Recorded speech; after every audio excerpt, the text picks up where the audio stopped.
You're watching the 420 Pace, found at 420pace.ca. Stay tuned. We'll be right back after this toke.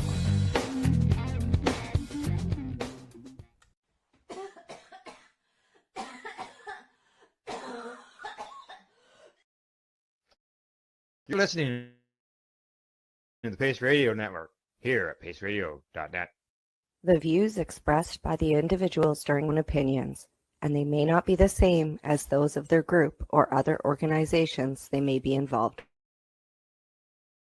with. All medical advice during our broadcast.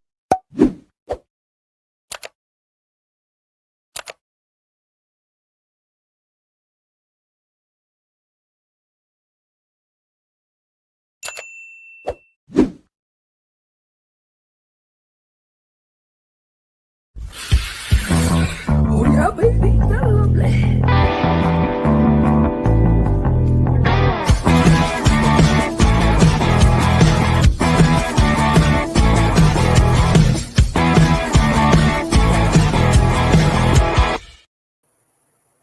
Good morning, it's June the 2nd, and welcome to Psychedelics and Cannabis Educational News. Good morning, Rev Sydney. How you doing? Good morning, Al. I'm doing okay. How about yourself? I'm doing pretty good, and I look forward to today because we got some sunshine and warmth after having a rainy, chilly, cold weekend. I don't know what that was all about, but I hope it's done for the year. Yeah, same here. We had here in Nova Scotia, one of our more famous celebrations is called the Apple Blossom Celebration. When the apple blossoms rode, of course, et cetera, et cetera. And you can guarantee that when, like this year will be done, they will look forward to next year. They'll go, apple blossom is on blah, blah, blah next year. And I'll tell you the weather that's going to be on those dates next year. It'll be rain and it'll be crap. It'll be all that because we can't have a parade without a bunch of rain, right? Right. Yeah, I know the local town of me, they had a big outdoor vending market and food truck festival. Dr. Buck was there with his kettle corn, and yeah, it was cool. Rain, yeah, it's unfortunate. So, anything new, exciting before we get into the news? Well, I took Thursday off to go help with some animal rescue, and really it wasn't animal; it was pet rescue. There was a chinchilla, a snake. Oh my goodness, birds and a lizard. They were all loose? No. Oh, somebody had to give them up. And okay. Yeah. I was part of helping them get to new homes and whatnot. So there was the snake was he was almost, or she, I should say, almost a 7-foot snake.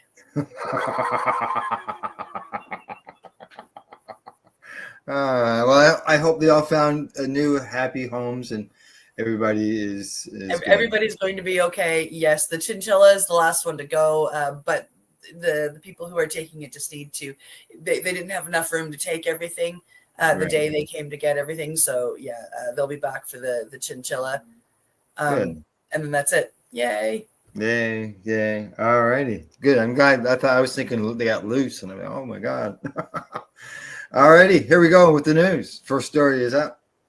Yes, coming to us from StratCan oh my goodness, I was going to read too much there. Cannabis clones now available at Ontario Farmgate stores. All right. People looking to grow their own cannabis. Ontario this year now have the option of buying cannabis clones directly from two of the province's cannabis Farmgate locations, Kingston Cannabis Inc., which is in Kingston, and Level Up Infusions in North York. Two of a handful of cannabis Farmgate licenses in the province are partnering with local micro cultivators who sell cannabis clones through their stores. Jonathan Pylon, the president of Kingston Cannabis, says he believes the two stores are the first in Ontario to do so. It's been something we've been trying to do for years. We just had to have everything aligned, says Pylon, who says he sees it as a way to help bring attention to the two Farmgate stores in such a highly saturated retail market. Yeah, Farmgates, they're a real nice opportunity to show the market what we can do, he says. And he goes on to say that we can form our own individual menus and really offer much more fresh product right out our door. And you'll get you can't get more fresh than live plants. Mm. He expects the first sales in early June with a few dozen of the cultivar Tire Fire. He is also exploring more options down the road, especially for pre-orders, depending on consumer interest. Daniel Torres, the owner of Torcan, a microcultivator located just down the road from Kingston Cannabis, says Tire Fire is a cross of high octane and Dosido. Ooh, Dosido is a great strain from Archive Seeds. It's one of the many different genetics he has worked with for many years, bringing them in when Torcan was first licensed in 2021. He says that we decided to launch the Tire Fire first because we figured it's suitable for outdoors in Ontario. We thought it was strong genetic that people would enjoy for their 4 outdoor plants. He also notes that they have extremely grown and tested Tire Fire, learning how the plant grows, testing the flower, and testing the plants for diseases like hop latent viroid. Wonder how it is with powdery mildew. Now, Ontario, the first province to begin issuing retail farm gate licenses to cannabis producers, currently lists 5 such locations: Thrive Cannabis in Simcoe, Kingston Cannabis in Kingston, Level Up in Toronto, Royal Cannabis Supply Company in Toronto, and Station House Cannabis in St. Thomas. Interesting. Only about a dozen of these provincially licensed cannabis farm gate stores operate in Canada, allowing consumers to engage more directly with the cannabis grower or processor. Even fewer stores offer consumers the opportunity to purchase clones directly. Moncton, New Brunswick is home to Canada's only cannabis farm gate nursery, Clones, with a focus on starting material for growers.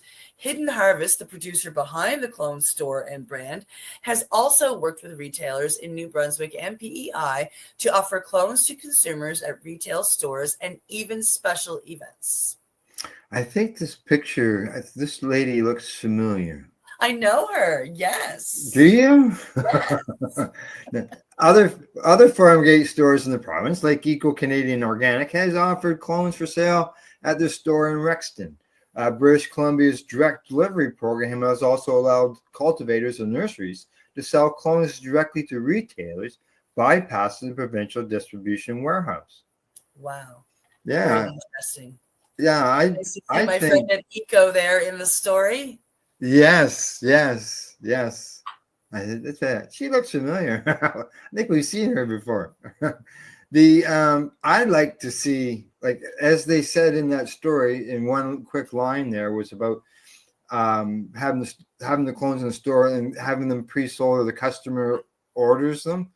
You know, why can't they do that at a regular store? Why does it have to be a farm gate store? Why couldn't a customer go into a regular store and order it, and then when it arrives, then they're contacted for the customer to come pick it up? That way the stores don't need to have a nursery. Well, here in Nova Scotia, we actually do. We may be stuck in the closets in the backs of liquor stores, but that's one thing we're actually a little ahead on. Ever since they were allowed to sell clones, we knew 3 weeks ahead of time when the clones were coming, and people could pre-order and pay for their clones so they could walk in and get them fresh. Yeah. The day. So we were able to do that here in Nova Scotia. And I don't think they did that with that kind of forethought. They just, once they knew they were coming and the sign was up, people were so excited. So the stores that were selling them said, sure, like, if you want to buy them ahead of time, it's fine with us. Yeah, why not? They had the SKUs, no big deal for them. They pre-program it into the computer and off they go, right? What's the difference between that and buying something online? Right. Or you walk in, you can do that at say a Best Buy. Oh, gee, you're out of that. Well, I'll buy it, and when it gets here, I'll come get it. Yeah. People do it all the time exactly. at all kinds of stores. Yeah. Hey, the people are delivering cannabis to houses. Why can't they deliver a plant? Exactly. Sounds good to me. All right, let's move on. Heading to the next story. Chesia takes historic step towards cannabis policy modernization. All right, and we just discussed the modernization right here for good old Canada as well. Now, lawmakers in the Czech Republic have reportedly approved a historic measure today that will legalize home cultivation for adult use. All right. Part of the measure also legalizes the possession of a personal amount of dried cannabis and reduces penalties for possessing larger amounts. The historic measure's approval was announced by a longtime Czech cannabis activist Lucas Hurt on LinkedIn. There it is there. I'm just hoping there's be more down here. Wow. Okay. The approved legalization model in Czechia involves a possession limit that is considerably greater than in any other legalized European countries. Malta became the first country to legalize cannabis for adult use in 2021, and adult households in Malta can cultivate up to 4 plants in private, and adults can possess up to 50 grams of cannabis. Wow. In Luxembourg, where lawmakers adopted a national cannabis reform measure in 2023, adult households can cultivate up to 4 plants in private, but possess just 3 grams of cannabis. Sorry, that's weird. Germany, which legalized cannabis for adult use in 2024, allows adults to cultivate up to 3 plants in private residences and possess up to 50 grams of cannabis. Now, I think there's the two there that you can possess up to 50 grams of cannabis. I don't know if they're both or one of them. There was one that was mentioned that would be total. That's your storage. Now, as far as Chechia, let's read through his text here and see if we can find some information as far as what they implemented, because it's not in the story itself. It says here you can legalization of 3 cannabis plants per person.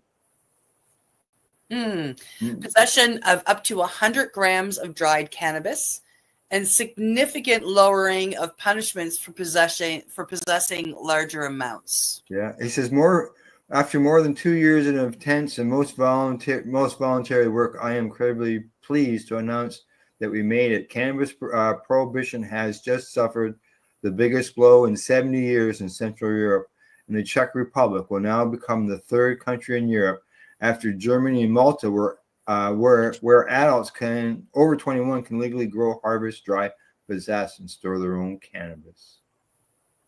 There will be time for wider things later, but today he feels he must pay tribute to a few key individuals that have helped make this possible, who are listed here. Yeah, they're all listed there. Yeah, it goes on. Thanks to magazines.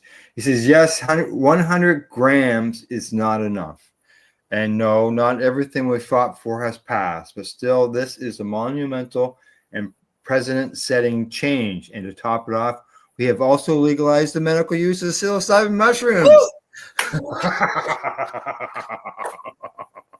That's amazing. So my question, like they're allowed to possess 100 grams. Is that out in public, or is that like, you can grow 3 plants. You've now produced, 2.5 pounds. Do you have to get rid of most of that, or can you keep it? That was my question about their examples, Luxembourg and Malta, because I think in the Malta end of things, I believe it's total possession, like including what you got in storage. Oh wow! And 50 grams, obviously, like if you're growing outside, it's just. Yeah, if you're a decent grower, you're gonna get way more than 50 grams off each plant. Yeah.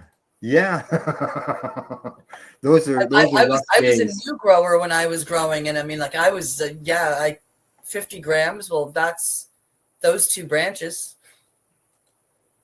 Yeah, exactly. Like you grow, people have grown plants that got a couple pounds in them.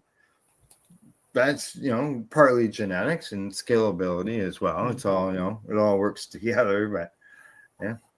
So hopefully, wherever that is done, it is personal possession, not storage. Not storage, yeah. Yeah, I'm sure we'll come across another story at some time that will have a little more on that. So I have no explain doubt. that. Alrighty, here we go. Next story.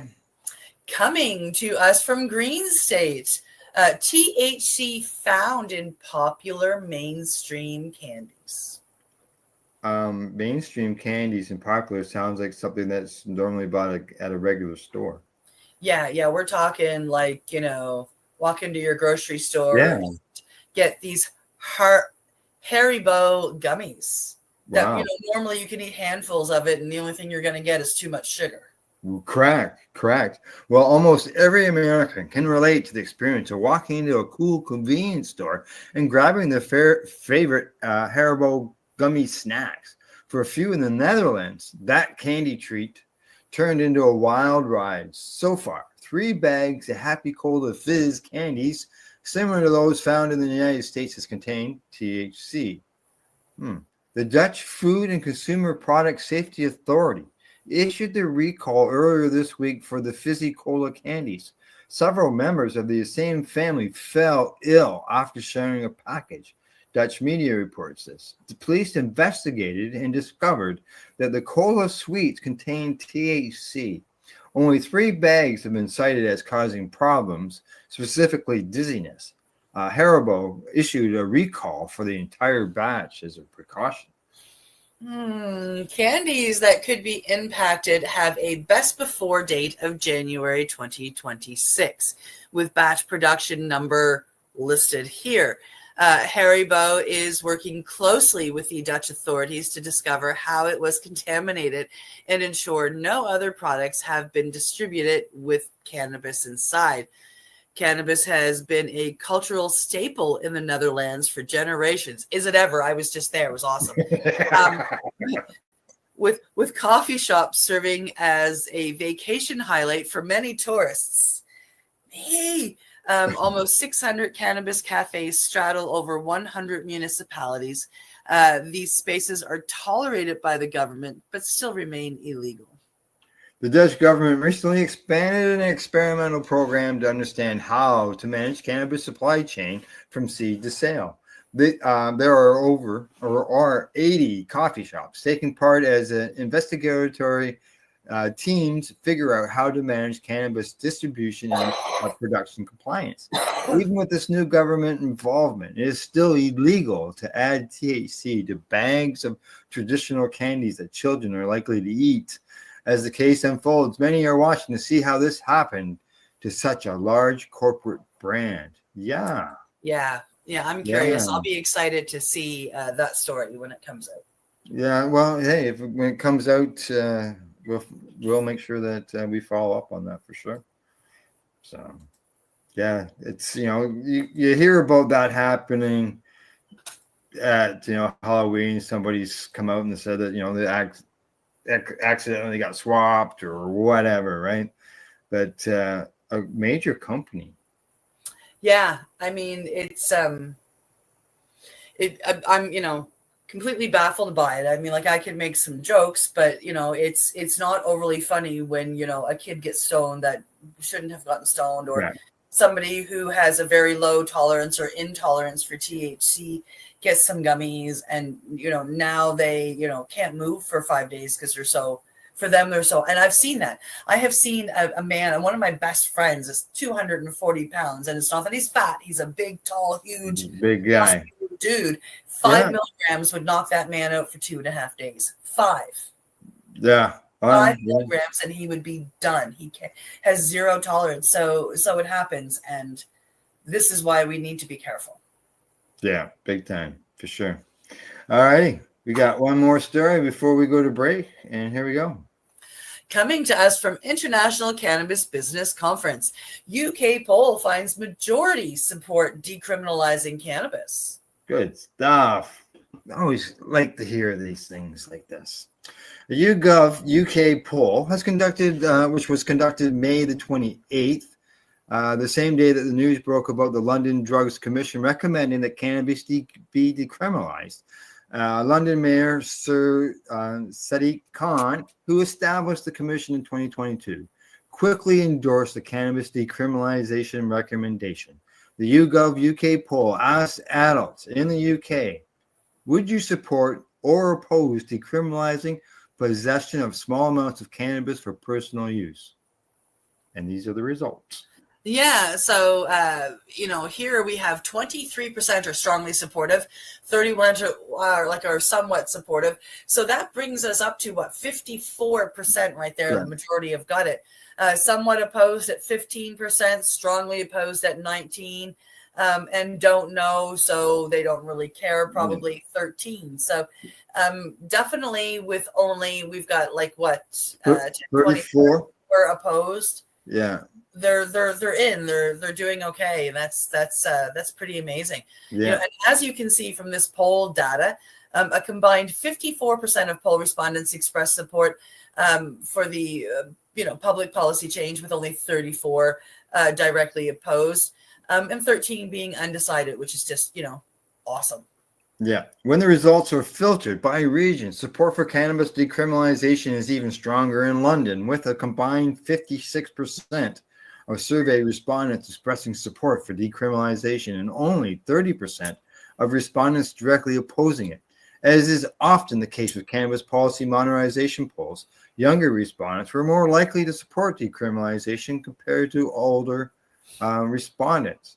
Inclusion of cannabis as a Class B drug in the Misuse of Drugs Act is disproportionate to the harms it can pose relative to other drugs controlled by the Act. The sentencing options currently available, especially for personal possession, cannot be justified when balancing against the longer-term impacts of experience of the justice system, including stop and search, or of serving a criminal sentence can have on a person. And that was from the London Drugs Commission. Sir Khan said current rules cannot be justified, adding that the Commission's findings had provided a compelling evidence-based case for decriminalization. And this is reported by the BBC in local coverage. A previous YouGov UK poll found that the level of support for cannabis legalization among adults in the United Kingdom is greater than the level of support for adult use legalization among lawmakers. Yeah, because those results show that 50% of the MPs are opposed to cannabis legislation when asked in a support opposed format, compared to 39% who would be in support. So it's almost reversed. Now, the large majority of the MPs do, however, believe that doctors should be allowed to prescribe cannabis for medical use, and that's at 83%, and only 7% are opposed. The reason why I think the government is opposite is they still think that they can make more money by it being illegal than they can by it being legal. Yeah, because everybody's changing because of the money. Yeah, exactly. Go ahead. Oh, okay. On the binary question of legalizing cannabis, the British public are split, with 45% in favor and 42% opposed, making the public slightly more pro-legalization than the MPs. YouGov UK also stated adult use cannabis legalization in the UK could generate as much as 1.5 billion euro. 1.5 billion euro. That's a lot of euro. Yeah. And even more when you talk Canadian dollars in revenue and savings, according to a previous report by the advocacy group Transform Drug Policy Foundation. The report, which was posted on the organization's social media account back in March, determined that over 1.2 billion pounds or euros would be generated from taxes and fees annually, and an additional 284 million would be saved annually by the nation's criminal justice system no longer enforcing cannabis prohibition policies.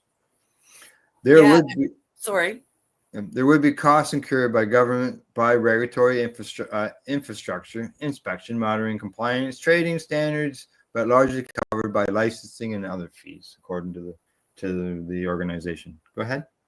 Yeah, no, and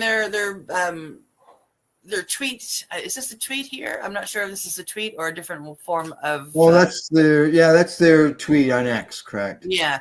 So they're saying high returns the economic benefits of UK cannabis legalization. Legally regulating cannabis for non-medical use in the UK could generate the 1.5 billion euro in annual nets. That's every year benefits for the Treasury. And then they offer the breakdown. Transform Drug Policy Foundation also determined that up to 15,500 full-time jobs could be created in cultivation, manufacturing, retail, and related services, depending on model implemented. So that's a lot of people that,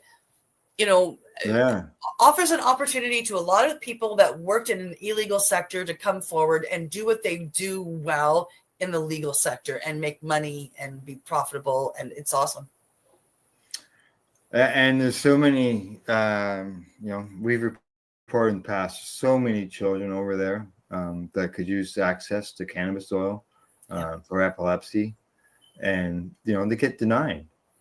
Yep. And so hopefully, like that report says, and even the lawmakers say that they're 83% in support of it. And I know they have a program, but they have to improve the program so that people aren't taking risks in order to save their children. So, yep. All righty. That's the first half of the show. Time for us to take a break. We're going to medicate. We'll be right back. You're live with Psychedelics and Cannabis educational news. I'll get it out. We'll be back in about 2.5 minutes or so. You're listening to the Pace Radio Network here at paceradio.net. Camelford Lifestyle Shop, open Monday to Friday from 10 till 7 p.m. or by chance. Check out our flags, our t-shirts, plus our hats, and look of that supply of rolling papers, plus much more. We've got bongs and your favorite herbal vaporizers. Look at all the incense we have, as well as for those who collect knives, check out these knives in our collection. And while you're here, stop in to see Shay at the piercing room, where you can get poked by Shay. Daily deals, check them out. Camelford Lifestyle Shop, 17 Bridge Street West, Camelford, Ontario. What do you find at paceradio.net? People advocating cannabis education.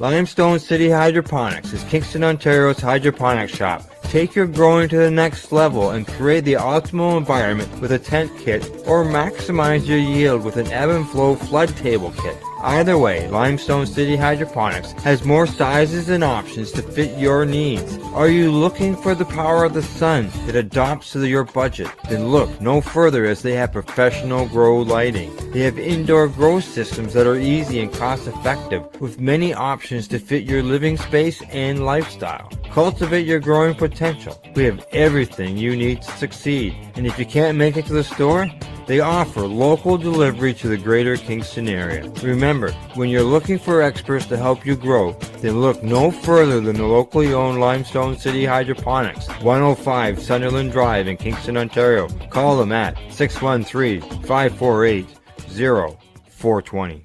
Rerolled Saturdays. Check it out. Nothing but non-stop cannabis and psychedelic programming. Find it at 420pace.ca. You're listening to the Pace Radio Network here at paceradio.net. Hey, we're back. We're live. We got, 4 more stories to cover here, Cindy? We do. We sure do. And let's get started. Here we go. Coming to us from International Cannabis Business Conference, CBD associated with improved memory in preclinical models. Worldwide, Alzheimer's disease is the most common cause or type of dementia, with an estimated 60 to 70% of global dementia cases involving an Alzheimer's diagnosis. That works out to roughly 34 million to almost 40 million cases. The condition is characterized by progressive memory loss and cognitive decline. A team of researchers affiliated with several health and academic institutions in Spain recently conducted a study examining the use of CBD and its potential as a treatment for Alzheimer's disease. The study's findings were published in the academic journal Alzheimer's Research and Therapy. The study employs in vitro and in vivo methodologies to validate CBD's potential as a treatment for Alzheimer's disease by addressing key hallmarks of the condition and promoting neuroprotective effects on spatial memory. This is what the researchers stated about their methodology. Our findings demonstrate CBD's ability to decrease p-tau and aggression, and to mitigate the oxonal transport between cortical and hippocampal neurons. Pardon me, the researchers wrote. Moreover, CBD treatment was shown to reduce neuroinflammation, as CBD was able to skew microgalia towards neuroprotective M2 phenotype, while attenuating pro-inflammatory cytokine release in the 5 times FAD AD mouse model. Am I ever glad you got that one? Oh, I'm sure I'm going to have my moment before this story is over. I'm sure. Notably, daily CBD injections of 10 milligrams per kilogram for 28 days in 5x FAD mice resulted in significant improvements in both short and long-term spatial memory. The study also revealed CBD's capacity to partially revert neurite formation loss induced by AB tau and p-tau proteins, suggesting a potential role in promoting neuronal plasticity.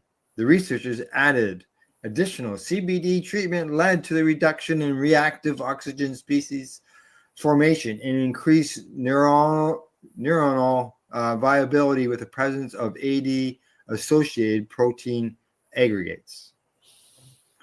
The full structure of cannabinol was first identified in 1964 by Raphael Mechoulam and his colleagues in Israel. Since that time, cannabis prohibition policies have largely hindered CBD research, no doubt. However, the cannabinoid has become the focus of investigations at an increasing rate in recent years. The multifaceted effects of CBD, ranging from molecular level modulation to behavioral improvements, underscore its potential as a comprehensive therapeutic approach for AD, which is Alzheimer's disease. The Spanish research concluded about their study. The findings not only support CBD's neuroprotective properties, but also highlight its ability to target multiple pathological processes simultaneously, offering a promising avenue for future Alzheimer's treatment strategies. And this is according to a recent CBD industry analysis by Grandview Research. Yeah. Good stuff. Get those report informations out there so everybody can learn stuff. There's people, all of us, there's a lot of us for years that would say, oh, we already know this. Well, there's a lot of people out there who don't know it. And we got a message just before we went to break. Got the peace sign from Wayne Matheson. Just so you know, Wayne's wife, Shay, owns the Camelford Lifestyle Shop. Yeah. Oh, okay. Yeah. Hey, Wayne. I remember you. I have a hat. I have a hat. Yes, I have. Everybody loves my hat, by the way. It's like one of the most favorite hats here around Nova Scotia. Everybody wants one, but I'm the only one that's got one. So you're the only one that's got one. Yeah, exactly. Yeah, Camelford Lifestyle Shop, where you get your bongs and dongs and all in one house. That's one what location. Yeah, there you go. Is he still there? All right. Okie dokie. We'll move on to the next story. And as I bring it up here, just give me a second. Okay. There we go. She's there. Coming to us once again from StratCan. Canadian cannabis continues to dominate German medical market. Canada has once again the largest exporter of medical cannabis products to Germany as of the first quarter of 2025. Of the 37,223 kilograms of dried cannabis flower imported into Germany in the first 3 months of 2025, about half, 16,000 kgs, were from Canada. The second largest importing country into Germany was Portugal, with 12,000 kilograms, and Denmark in a distant third with only 2,600 kgs out of 16 importing countries. Cannabis flower imports into Germany have increased over the last 5 quarters from just over 8,000 kilograms in the first quarter of 24. The amount of cannabis imported from Canada in the first 3 months of 2025 was about half of the total amount imported from Canada in all of 2024. That figure doubled from the just under 17,000 kilograms imported from Canada back in 2023. The import of cannabis for medical or medical scientific purposes into Germany is expected to continue, provided that a corresponding permit is obtained under Section 4 of the Medical Cannabis Act. Yeah, there you go. You can see the graph there, eh? The imports. Cannabis for medical purposes that was cultivated in Germany under state control can also be exported, although Canada has continued to only allow cannabis imports for scientific purposes rather than for medical use. An increasing number of Canadian cannabis companies have been turning to the international export market, drawn by higher prices and higher demand, especially in countries like Australia, Germany, Israel, and the UK. Some cannabis producers in Israel, Colombia, and Australia have expressed concerns about their ability to compete with the amount of imports coming from countries like Canada. From October 2018 to September 2024, most recently available date, there were 295,933,850 grams of cannabis, to be exact, and 52,662.1 liters of cannabis oil exported from Canada to markets like Australia, Israel, Germany, and the UK. Based in the US and Canada, Tilray received the first cannabis cultivation license issued under Germany's new Cannabis Act in July. This license allows Afira RX to cultivate and manufacture cannabis for medical purposes in Germany.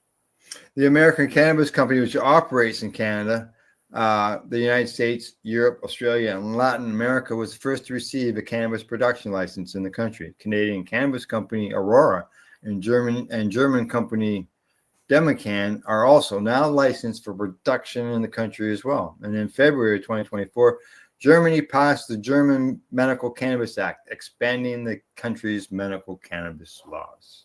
Wow. Now, as far as Israel, they've got so upset about it over in Israel that they're talking like 160% or 170% tariffs or something. Because they say it's been dumped. So, yeah, little smiley face, happy face laugh there from Wayne. That'd be over your hat, over their hats. Yeah. All righty. So we're gonna move from that. We're gonna move on to the next story, and it's got to be another good one, of course. There we go. Coming to us from International Cannabis Business Conference, analysis finds few changes in cognitive performance post-cannabis use. There you go. One of the main talking points used by cannabis opponents is that cannabis is bad for the brain, and its use will result in significant declines in cognitive performance. The talking point is often applied to public policies as they pertain to driving under the influence. A team of researchers affiliated with the University of Sunshine Coast and the University of Queensland, both in Australia, recently performed an analysis examining cognitive performance after patients have used medical cannabis products. The results of the analysis were posted in the academic journal Drug and Alcohol Review. This program of research investigated the acute effects of orally ingested, which is the first study, and vaporized for a second study, cannabis containing Delta-9 THC on cognitive functions relevant for driving in 2 samples of medical cannabis patients.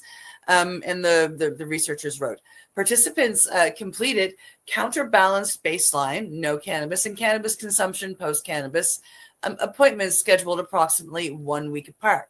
During each session, participants were administered a cognitive battery assessing information processing speed, sustained and divided attention, inhibitory control, and mental flexibility. In the post-cannabis condition, the battery was completed 90 minutes after consuming 1 dose of cannabis oil or 15 minutes after vaporizing 1 dose of cannabis flower. I wonder what their doses were. I wonder if it tells us here. And this is all stated by the researchers about their methodology. Yeah, they don't say, because they say that study 1 has 41 oral users and study 2 has 37 flower users. But yeah, many jurisdictions where medical cannabis is legal, including Australia, are struggling with with how to strike the right balance between keeping people from operating motor vehicles when they are too impaired and not persecuting medical cannabis patients who are not impaired and simply have metabolized THC in their systems. In both samples, acute cannabis oil and flower administration did not induce a change in information processing speed, divided and sustained attention, or inhibitory control performance. And they say after excluding participants with a positive drug indication at the start of each session, highlighting the moderating role of intolerance the researchers found. It is worth noting that the population side of this analysis was not large, and further research is needed as always. However, the results of this analysis in Australia are in line with findings from other studies that have examined medical cannabis use and cognitive performance and just general knowledge out there in the cannabis industry. A 2018 meta-analysis conducted in the United Kingdom also found that the acute effects of a single cannabinoid administration are less prominent in regular cannabis users compared to non-regular users, and that the repeated cannabinoid administration more consistently suggests less prominent effects upon repeated exposure. Yeah. In layman's term, patients who use cannabis more regularly are less likely to be impaired after cannabis consumption compared to infrequent consumers. Yep. That is an important distinction because per cannabis DUI laws are such that they penalize frequent consumers for having built up metabolized THC in the system, even though those consumers are less likely to be impaired at the time of testing. Conversely, the metabolized THC thresholds of per se cannabis laws often result in infrequent cannabis consumers testing below the THC threshold, even though they are more likely to be impaired after cannabis use. As such, cannabis DUI laws need to be based on sound science and not arbitrary metabolized THC thresholds that ultimately do not detect true intoxication levels. Mm-hmm. I think a perfect example is something we talked about earlier with those gummies. You know, there's people out there, first-time users, they're going to get hammered on a 10 milligram gummy. I've seen it, but yet, you know, when they come to their tests, that was all that maybe they consumed in months, and they would not show probably that effect. You know, that reading in your blood, the 5 nanograms after one gummy. Yeah, right? But yet that person would be heavily impaired. Yeah, I mean, I see that in people that are learning about cannabis every day, or even, like I say, like my friend. I mean, it doesn't matter how many years go by. I mean, he knows that 1 milligram of THC is all he can consume, you know? Yeah. You know, and his smoking tolerance is just as low and doesn't matter. I mean, he could use it. We tried the whole Rick Simpson build the tolerance up. No way. No, that would be the only person I know like that. So it is, you know, very much a person-to-person thing, and we need a way of being able to say who's affected and who's not. I mean, and as you know, I mean, like, I've been using cannabis for a long time. And if I have a day that I'm in a lot of pain or my back's really bad or anxiety, my endocannabinoid system is going to take everything I put in me, and I'm not going to feel it psychoactively at all.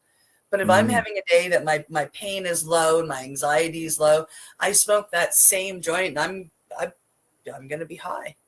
Yeah. Yeah, I've had times where, I don't feel anything. Other times where you do. Yep. Yep. It happens. It happens. All righty. We got one more story to go, don't we? We do. All right. Let's go at her. Let's get her done. Here we go. Coming to us from Green State, alarming cannabis report sounds safety sirens. Cannabis industry is one of the expected growth in some states and imminent contraction in others. People who sign on to work in the space experience the excitement of a new industry while riding a roller coaster of unknowns. The federally legality of the plant leaves space for nerves. A recent release, University of California, Los Angeles Labor Center report indicates more to be concerned about. It says here that in the release, it says, I've had coworkers who've had guns pulled on them or been robbed. Lele Lee, a cannabis delivery driver in San Francisco Bay Area, said in this release, because of how the system is set up under legalization, we often carry thousands of dollars in cannabis products in cash, and we're constantly rushing to and from depots to meet order demands. Robberies are sorry. Go ahead. Yeah, robberies are only a small piece of the alarming workplace conditions, revealed High Stakes, the state of the Californian cannabis workforce. The report compiled data from more than 1,111 surveys, over 50 interviews, and 7 interactive data sessions. A vast majority called the better health and safety protections, 85%. Implications are already being felt. Nearly half of cultivation workers have back and neck pain. A third reported blisters, skin infections, eye pain, and strain. The issues are not only physical. 60% of the delivery workers felt pressure to conduct more deliveries than they believed safe in an allotted time. Women, people of color, and LGBTQ identifying people were prosecuted. 27% of the women reported sexual harassment, mostly from managers, bosses, and customers. Over 1/3 of workers experienced racial slurs or intimidation, and 28% were subject to homophobic or transphobic comments from upper management, co-workers, and customers. These workers are demanding a voice in shaping the future of the cannabis industry, and they deserve it. Ms. Kindness Beckler-Ramos, who's a report co-author and founder of the Club Kindness, conducted in the release. So there you go. People are being, yeah. Oh, I wouldn't doubt it. Well, that was in a local town. That was apparently there were some problems with something along that line. Yeah, they're no longer there. They shut down. Yeah, it's harassment like that is something that has been around for years. And it would be lovely to see it go away, but as we know, as patients who work in this industry, hurt people, and that's what happens. And until we can heal the world, we have to be very vigilant and help to stop it. Yeah. It could be. It's going to be a while. It ain't going away tomorrow, unfortunately. So, all right. Anything else before we say goodbye? I don't think so. No. Okay. All right. Sounds good. Enjoy your day. Other than that, everybody else, that's your report for today. Thanks to our buds at Camelford Lifestyle Shop. Thanks, Wayne, for tuning in. Limestone City Hydroponics.ca and at ease.ca. In closing, we'd like to say thank you for watching. And as I always say, don't forget to educate, medicate, and do not incarcerate. You're listening to the Pace Radio Network here at paceradio.net. The opinions of the individuals during this broadcast are their own and may not be the opinions of their group or other organizations they may be involved with. All medical advice during our broadcast is not a medical opinion and should be checked with your medical physician. Enjoy the buzz of legalization with Campbellford Lifestyle Shop. From lights to plant nutrients, books, consumption accessories, and more, we've got all your basics to grow or consume cannabis. Visit our info center or take a look at our piercing services and body jewelry, now available in-store through Campbellford Lifestyle Shop, 17 Bridge Street West, Campbellford. Limestone City Hydroponics is Kingston, Ontario's hydroponics shop. Take your growing to the next level and create the optimal environment with a tent kit, or maximize your yield with an ebb and flow flood table kit. Either way, Limestone City Hydroponics has more sizes and options to fit your needs. Are you looking for the power of the sun that adapts to your budget? Then look no further, as they have professional grow lighting. They have indoor grow systems that are easy and cost effective, with many options to fit your living space and lifestyle. Cultivate your growing potential. We have everything you need to succeed. And if you can't make it to the store, they offer local delivery to the greater Kingston area. Remember, when you're looking for experts to help you grow, then look no further than the locally owned Limestone City Hydroponics, 105 Sunderland Drive in Kingston, Ontario. Call them at 613-548-0420. We are people advocating cannabis education here at paceradio.net. Rerolled Saturdays. Check it out. Nothing but non-stop cannabis and psychedelic programming. Find it at 420pace.ca. Stay tuned. We'll be right back after this toke.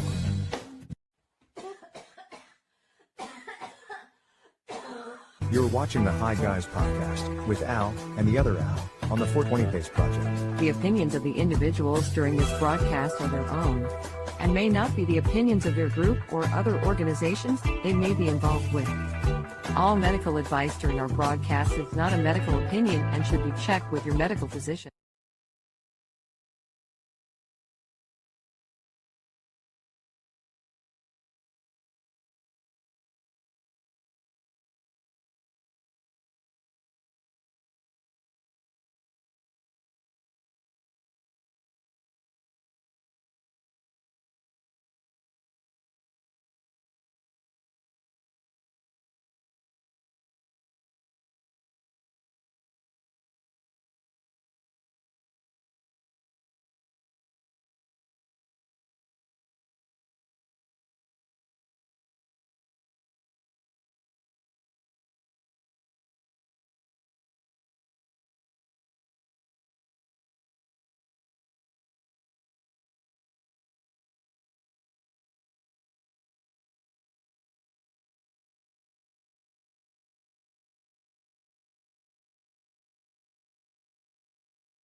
Maybe you're muted. Oh, well, good thing that Buddy told us that we had no sound.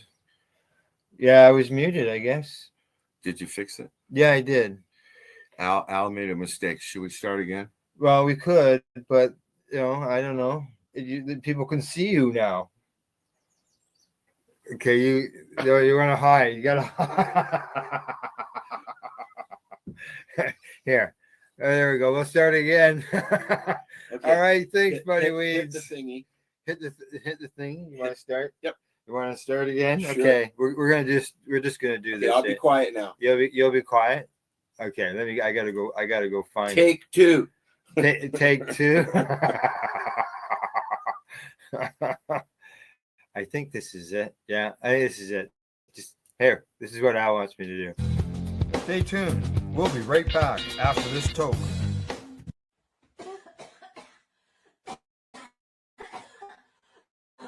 You're watching the Hi Guys podcast with Al and the other Al on the 420 Pace Project. The opinions of the individuals during this broadcast are their own and may not be the opinions of their group or other organizations they may be involved with. All medical advice during our broadcast is not a medical opinion and should be checked with your medical physician. Hi guys, what you just saw You just look. it, Yeah, it didn't happen. All right, okay, I'll just turn the laptop. Can you hear us now? Yes, everything's good to go. Yes, that's good. You know, I know why that happened though. So this is the thing you can. Yeah, it's this so is small. Can you make it bigger? I can make that bigger. Okay, here we go. Oh yeah, it's big enough that you can read it. Yeah, exactly. What Al is talking about. We're pointing at that new feature here on StreamYard, where people's comments will automatically show up on the screen. Hi, I'm Al from Pace Radio. You don't have a name on I know you can't do two. You can't people. do two people. We here. need to put in Well, for a split screen. a split screen. Well, we could do this. Oh, hang on. We want to edit that. Yeah, we'll just. Or we'll just the owls. We'll just change this. Now come my things are locked.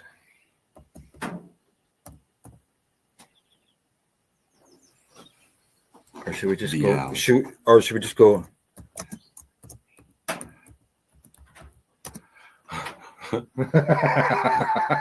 All squared. Yes, that's what MJ wanted to call it. Yes. Okay.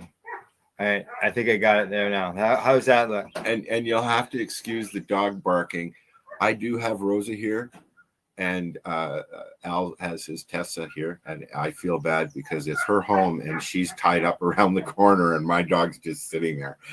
Nice and quiet. Yeah. They didn't get along very well. So No. First meeting wasn't the best meeting. well, but they've met before. they many have. years That's ago. right. Yes. Yeah. And- When you were and- at the farm. Yeah, and when you first got her, when we came up camping with the kids. Yes. Right. Yeah. And we had Daisy as well, but that that was a different. She was a different. Yeah. The issue, Rosa's been going at dogs. I've had her with me the whole trip, and she went after Matt and Val's little Honey. Oh yeah. And well, in her defense, Honey Yeah. barked first. Honey pulled the first hair. Right. So we sat and had to keep them apart like Yeah. we're doing here. But they'll learn. She sat Mhm. in the lounge at Gundanista's with other dogs, and she just sat in the booth with me. But Not. Yeah. you're playing with things. Oh yeah. I always see what's going on. I see just looking at the comments there. So hey, I'm just gonna flip this over here, and we'll just move on to the Let's next. let's do it. Let's do it. What are you smoking?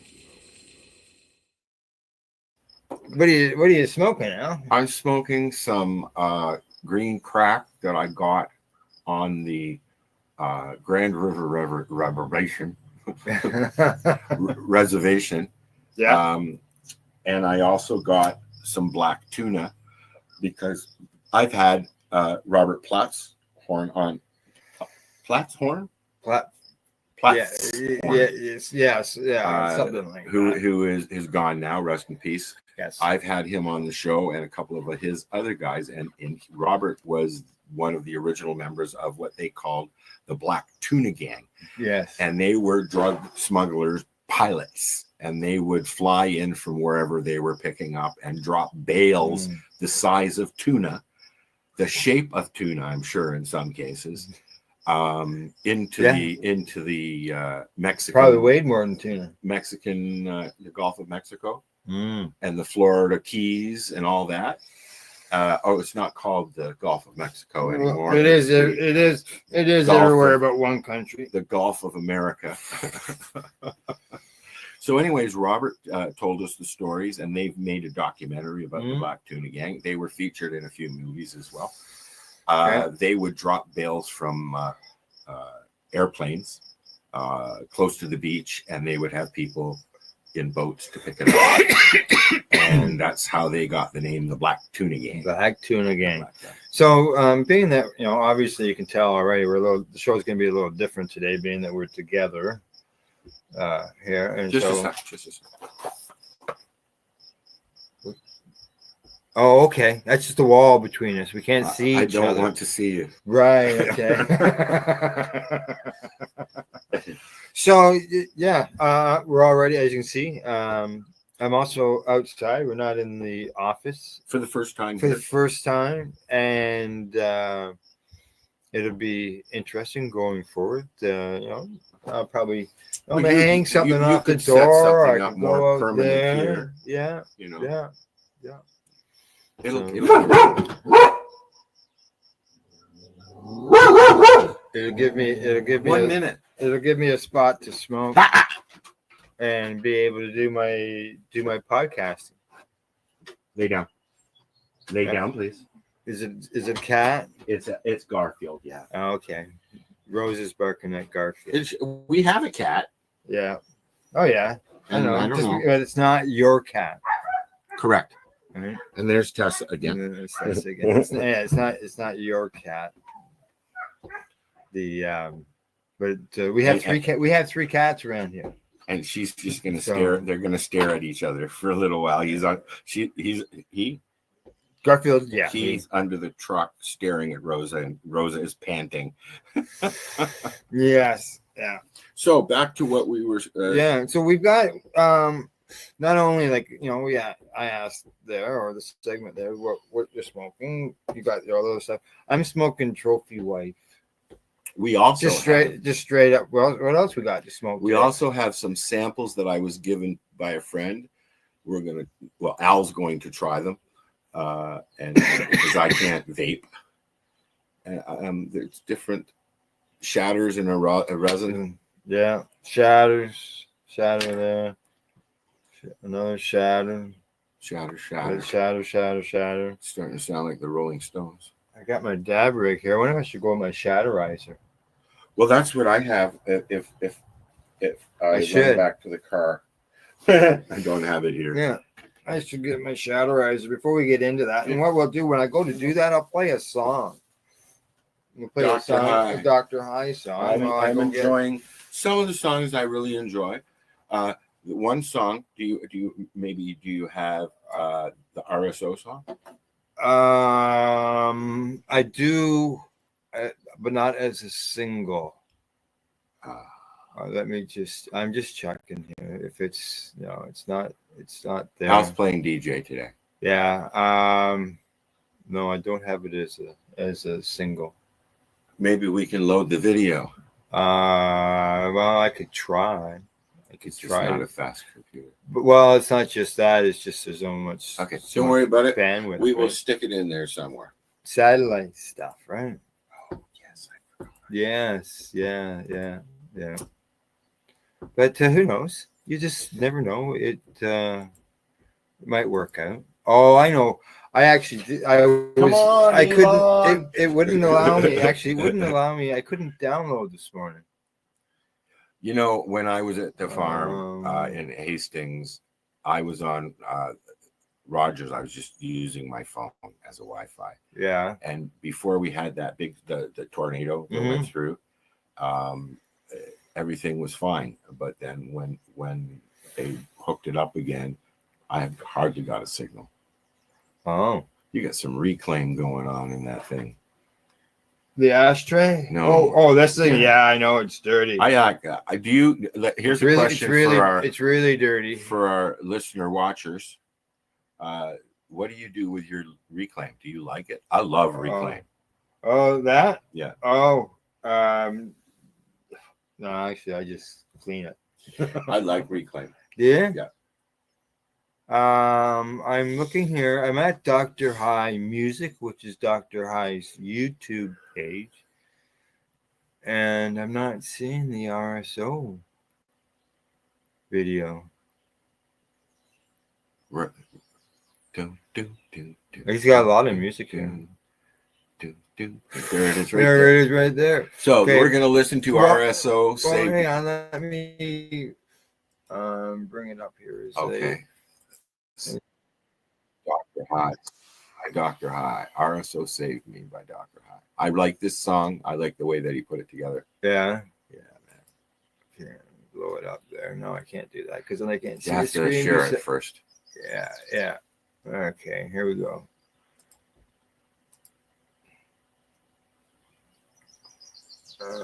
We got that right there. Okay. And then we want to move this so we can make You want to make the video the full screen. So do I want to add it to No, the full stage screen first? first. Full screen first. I don't normally use the full screen. No. The video, the full screen. Oh, well, yeah, it will. Once you hit play. Once I hit play, I'll go over and hit the All full right. screen. Okay, here we go. Where are we there? We'll add it to the screen. See, there's the video. Oh, I gotta hit play first, though, don't I? No. Don't I? No, but I have to enlarge this. You have to do it There, in the there. YouTube. In the YouTube end of things. Okay, enlarge it there. There you go. There we go.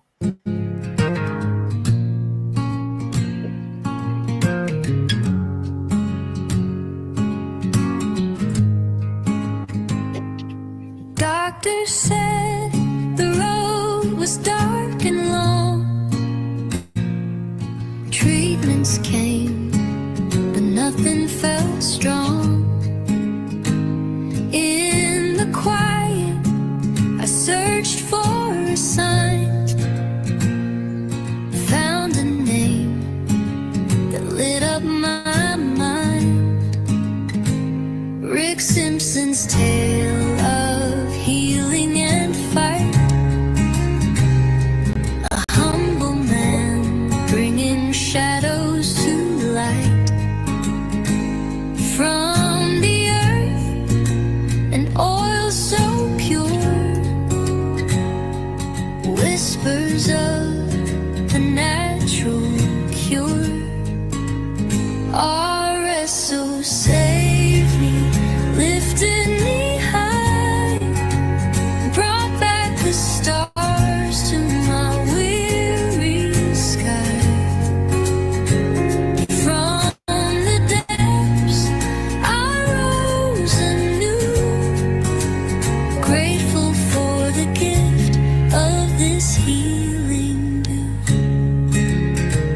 Each drop a promise, each day a song. Felt my body growing strong.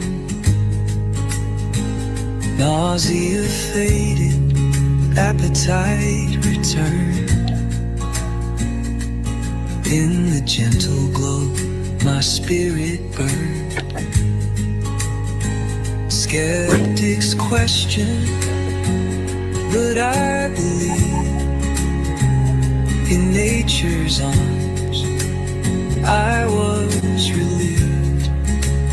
Rick's own journey paved the way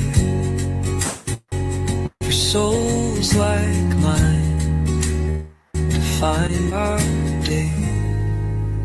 RSO saved me, lifted me high, brought back the stars to my weary sky.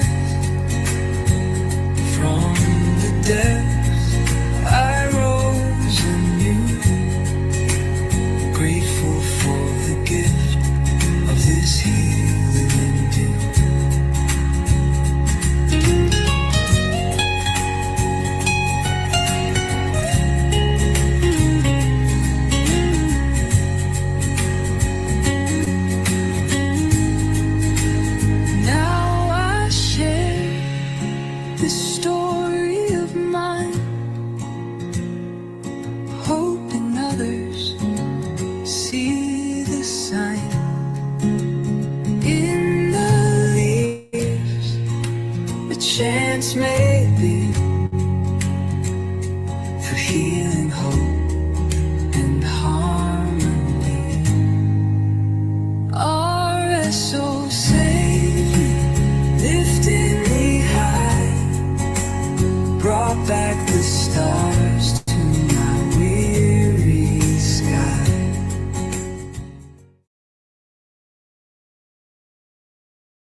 I'm muted. There we go.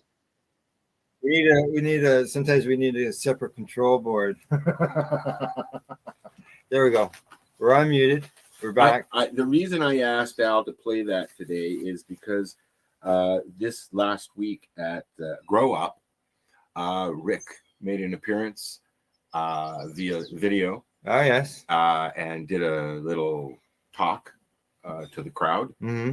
And then I saw a post that disturbed me. For the last few years, Rick has been unwell. And now there are rumors going around that he is dead. I assure you, he is not dead. No. People need to lay off. You know, it's pretty bad when a man who he means a lot to a lot of people, and you got scammers out there saying they're him, saying that he's their Phoenix Tears, and saying that he's dead, and trying to collect money and try and sell oil to the masses. It's just it's wrong. not right. Exactly. It's just right. It's embarrassing for the community. I see Buddy Weed says that Rick was at the Grow Up conference this year. Yep. And good morning, Gordo. How you doing, buddy? Okay. I have to shrink down the screen so we can boogie boog. Yeah, exactly. Okay. Here we go. It's certainly high on the list. There you go. I'm high and I'm on the list. Now, obviously, Al, you didn't have time to pre-select a list online, but I still figure we could come up with some type of list. Like, what's the first 5 things you grab out of your bag that you've got there, bag of goodies? Or, what was the top 5 things that maybe you saw on the way down here for your journey? I don't remember the journey. Okay. It was literally just a drive. Yeah. You're just looking straight ahead. Eh? I Asphalt. have to, it doesn't work out so well. Yeah, exactly. Yeah. But I thought that what we could do is I can put this here for this glass for a second there, and I'm going to reach into my grab bag and see what I pull out. Okay. Can you hold this out? Okay. All right. I'll just hold this. Anyway. Yeah. Just grow these on your lawn? No, they were. I passed this person on the highway. Yeah, I am. And this threw a bag of. They threw it at me. Oh yeah. So I've got. I've restocked on my Shatterizer. Oh. I'll put this away. It's illegal. I saw Matt and Val the other day, and they kindly restocked me. Yeah. Because although after many years, I don't have any Shatterizers that were working at home. Oh, really? Yeah. So I got mine right here. I just wanted to remind people about the Shatterizer because it's my favorite gadget for many, going on 15 years or so. Right. Yeah. You can get what's called a quartz dual coil. That's what I've got in. Oh, I haven't got the dual core. I got ceramic. I like the ceramic better. I was just going to say Yeah. that. I like the ceramic because it heats up more evenly. If you don't have a Shatterizer, check out shatterizer.ca. They are a Canadian. Canadian.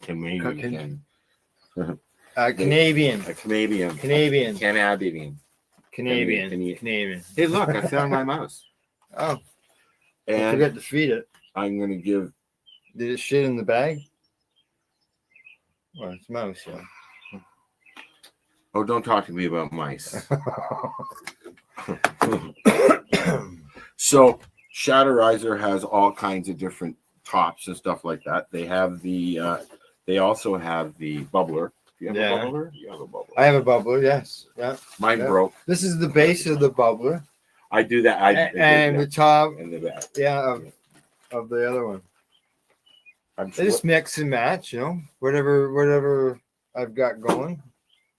It's a very handy tool to have. Yeah. So do you remember your 5 things you pulled out of your bag?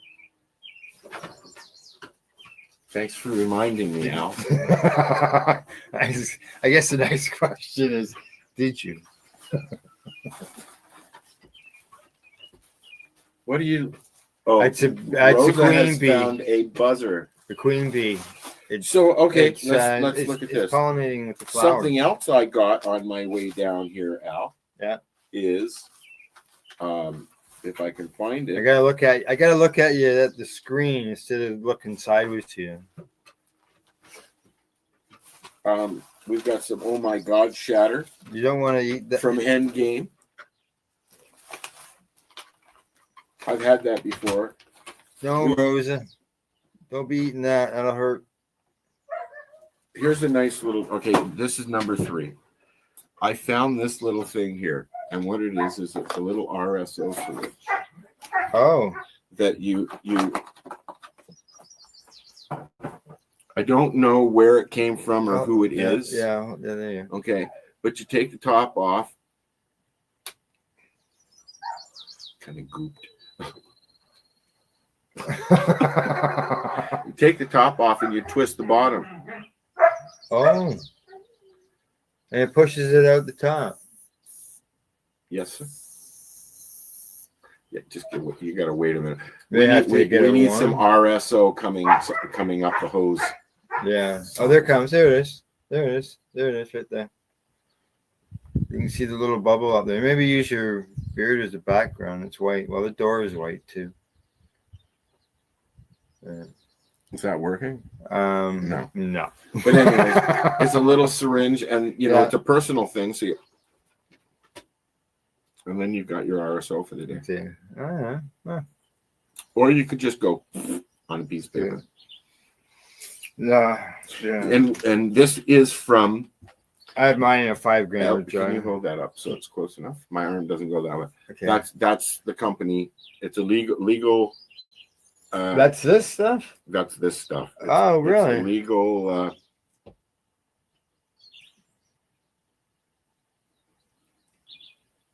RSO.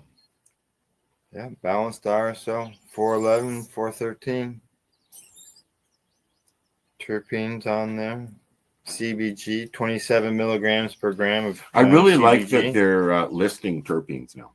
Oh, a lot of them. Is this Lisa, or is that spelled differently? What is that? What does it say? Mira. Yeah, I just don't know. And yes. Yeah, I didn't know if it was spelled with an A or an I. Yes, it is. So there you go. Some balanced RSO from a legal store. From a legal store, I got some Henry the Grape Ape cartridge. Yeah. Just so you know, buddy, he saw your RSO sticking out.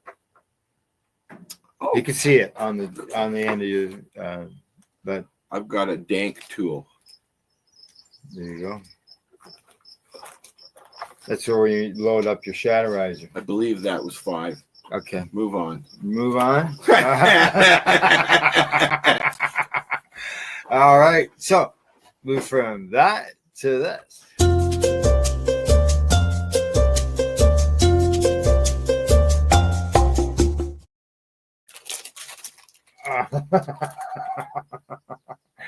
Go on now. Go on. It's okay. What do I got today? I have got something that says 15 unusual recipes and foods. Now I need some water. Yeah, you've got water. You got a bottle right there. There you go. Now I gotta put this on the screen so people can see. All right. What is it this time? Today we got. Can you make it bigger so I can see? 15 unusual cannabis recipes and foods by Adam Parsons. Something tells me that there's some in there that will be very familiar that we'll know and stuff like that. Yeah. And we may not think that they're unusual. I got RSO all over me. So they say unusual recipes. They said this is the top 10 list of uncommon or unique edible creations with a link to each recipe. So we got cannabis infused honey butter. Yeah, I like We that. put That's that on good. your Cheerios, eh? Put that on your bagel. Bagel. Cannabis infused butter. Cannabis barbecue sauce. I've done that. I've infused my barbecue sauce. I've had somebody given me. I can't use barbecue sauce. It's just like the spices and the garlic and all that. Just I'd be up all night. Right. But somebody gave me a jar of. I don't want to say the brand, but it was a jar of homemade stuff. Right. And I finger tasted it, and it was really good. Yeah. Okay, so next is cannabis infused guacamole. No, thank you. Put that, you could, maybe someday down the road you get that at your pizza shop or your sub shop. Or I'll take the lime, and you can have everything else. I'll put the lime in my coconut. Cannabis chocolate. And drink it all up. I don't look at that as unique. I look at that as something that's coming from somebody who has a chocolate machine. Yeah, I got 4 pounds of world's finest chocolate in the freezer right in the door. And I have you some can't mushrooms. get it in. You can't because the store is closed in Campbellford, so there's no store in Canada. So we grabbed some before the store closed. Oh, yeah, that's right. You were telling me about that. Yeah. So I'm gonna mix some Rice Krispies with it and infuse it, so it'll be crispy. Let's talk about this after. All right. Yeah, we can do it. Maybe we can do it this weekend or this today. We're here. Cannabis beer. Okay, so I've not had cannabis beer, but do you remember when 15 years ago maybe there was a product called hemp beer? No, it was Mary Jane's wine. Okay. Hemp wine. Yeah, I know a guy who's made cannabis. Well, there was wine. this is an actual product. We had them on the show. They sent us some samples, like 6 bottles of different things, and we tried it. You know how I tried it? Passover. My mom said, "Let's try them for Passover." Okay, sure, sure. Okay, so we got cannabis beer, followed by cannabis wine. We didn't look at the list beforehand. Sorry. No. Cannabis infused pizza. This I've had many times, and they sell it like that in Thailand. I've seen it in some of our reports because they're not allowed with to leaf on it. Yeah, because it's due to where the legal thing are, and it's still all twisting and turning and turmoil, and now it's back down to in Thailand. Now it's back to medical. Yeah. I thought in Thailand you could be killed for it. Oh no! They went. They ended all drugs. No. The government actually gave out 1 million cannabis seeds and all that. And then a new government that was elected said that they were going to change the cannabis laws and remove them from being recreational to just medicinal. Dana Larson tried that. And they've done that now. So Dana Larson used to give out seeds every year. Yeah, he did. Male hemp seeds. Yeah. Yep. Okay. And he stopped that. Cannabis infused pizza, as we mentioned. Hash yogurt. I'm not big on yogurt. I got some. Can you eat yogurt stuff? Yeah, I eat yogurt. Wow. Well, we'll have to check into that a little further. Cannabis infused Nutella. No. I don't like hazelnut. Cannabis infused pesto pasta. We've talked about this. We've had that one before. I've made cannabis before. Okay, now they say these are unusual cannabis infused foods. Unusual. Right off the bat. Cheerios. Lucky Charms. Cannabis infused cereal. There you go. Snap, crackle, pot. I got a box of Rice Krispies on the go now. THC soda. Oh, talking about THC soda. You want a pot? Sure. Oh, just hang on. Yeah. Well, I haven't got a lot of choice left, but I got a couple cold ones here. Okay. I was getting some pop if you're just tuning in. Yeah, so they've got the full screen of the recipe. They don't see you and me. All right, so you've got a choice of a cola. You're gonna knock the table over, baby. Lay down, please. You got a choice of a cola at 60 milligrams. Oh, the orange. Or an orange at 10 milligrams. Oh, at 60. Oh, I don't have to go anywhere, and I have my pillow in the car. Correct. So there you go. You can do a review of that when we get to that this? spot. No, I can't. That's why it's still here. Cannabis infused hot sauces. I got one in my fridge right now. Can't do hot sauce. Yeah. You got it from Rena at the Global Marijuana Mart. I was just going to say that. Hey, yeah. This is from where? Legacy 420. Legacy. Cheers, Tim. Cannabis potato chips. Oh, never heard of that. I would think that it would be sprinkled with oil. Probably, eh? Yeah, Cotton I've had those. I've had Have CBD. you? Well, Yes, I've had cannabis. I don't know if it was CBD, but okay, there you go. You got risks. Yeah. This is really good, although Is it's it? not. It's not fizzy. Like it is fizzy, but it's not fizzy. We have some comments. Awesome. Someone threw that at you, Al. Yeah. Okay. So there you go. How is it? There, he's done. He's done. It's almost gone. It's almost gone, eh? Okay, well, let's just compare. Yeah. I had this is better Yeah. than the cola that I had from the legal store. Yeah. Well, hey, why don't we just get into this?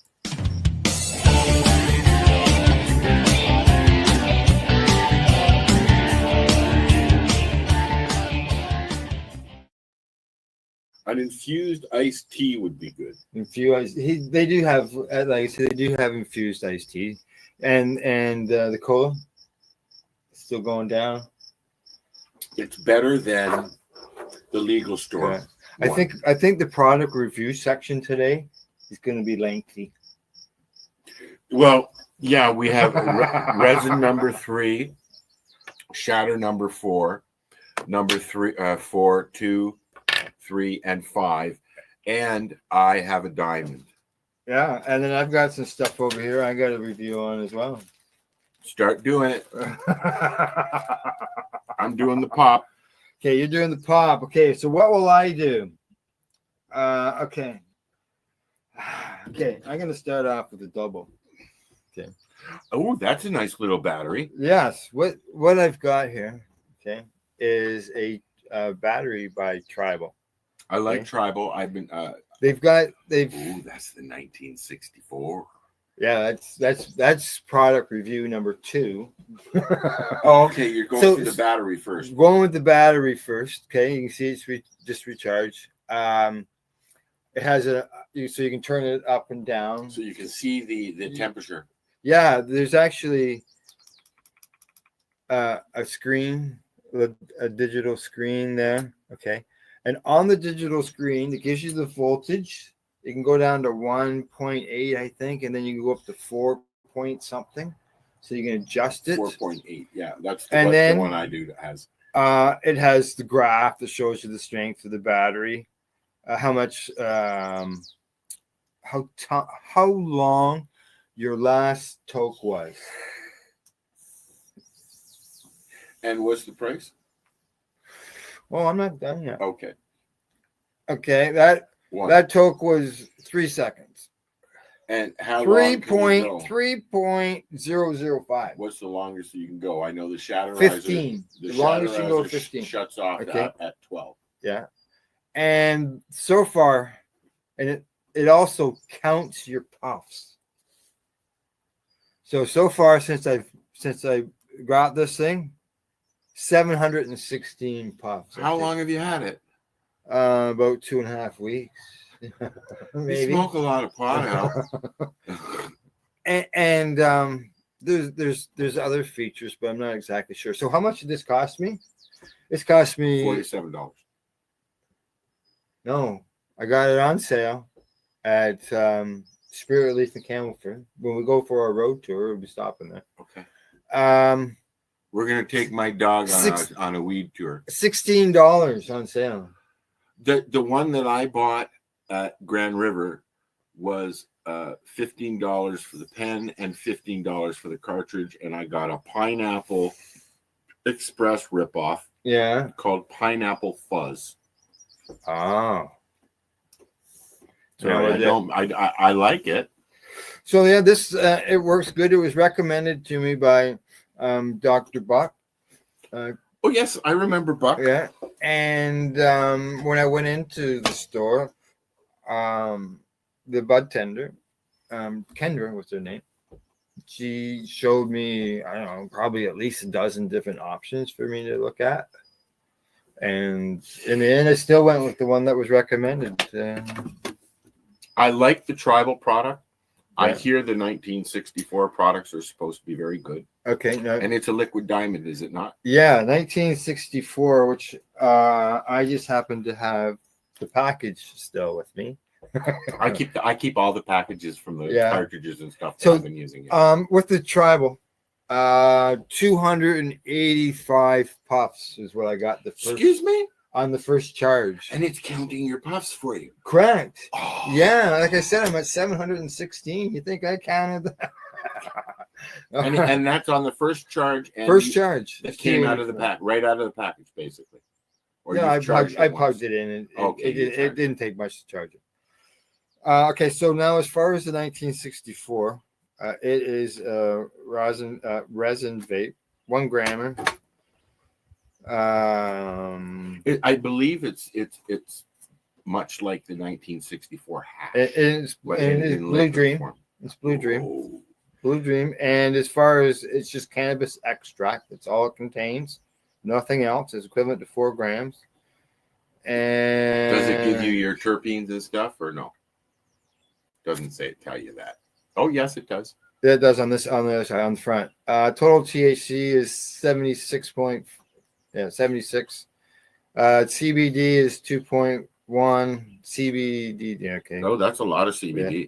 Terpenes total is 7.9, and that's beta carpholine. Beta carpholine. Farnesene. Don't know that one. Alpha humulene. Welcome to Sesame Street. I know, eh? And beta mycerine. Now watch, we're going to get a cease and desist order now. No added distillates, no added really? And no added terpenes. Oh, please tell me the price. It was $50. So it's a more expensive one, but you see what you're getting. You're actually getting good product. You're not getting just a distillate. Right. Yeah. This is what I've been looking at different cartridges about. You know, so that I don't like just a distillate. It's just THC. Right. I need some CBD and other things. Right. As far as flavor wise and all that, nice. Yeah, it's not overpowering. I think I'm falling out of the screen here.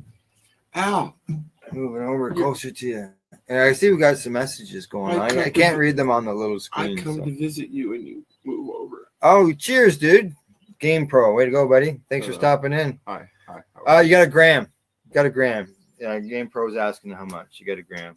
Now, when I went into the Grand River dispensary, and it's First Nations down there? Or Grand River? I've never been there. I don't think it's First Nations. I guess they're all. Did you go there? This is where we went yesterday. Okay. With Puff Dog. Yeah. And my friend Kelly, his girlfriend, and we went for a drive. It's like 20 minutes outside of Hamilton, the Grand River Reservation, and much like Alderville. Yeah. Which I miss. Just down the road. It's an hour to the east of me. This is the first time I've been down here since I left. Yeah. 3 years this next month. Wow.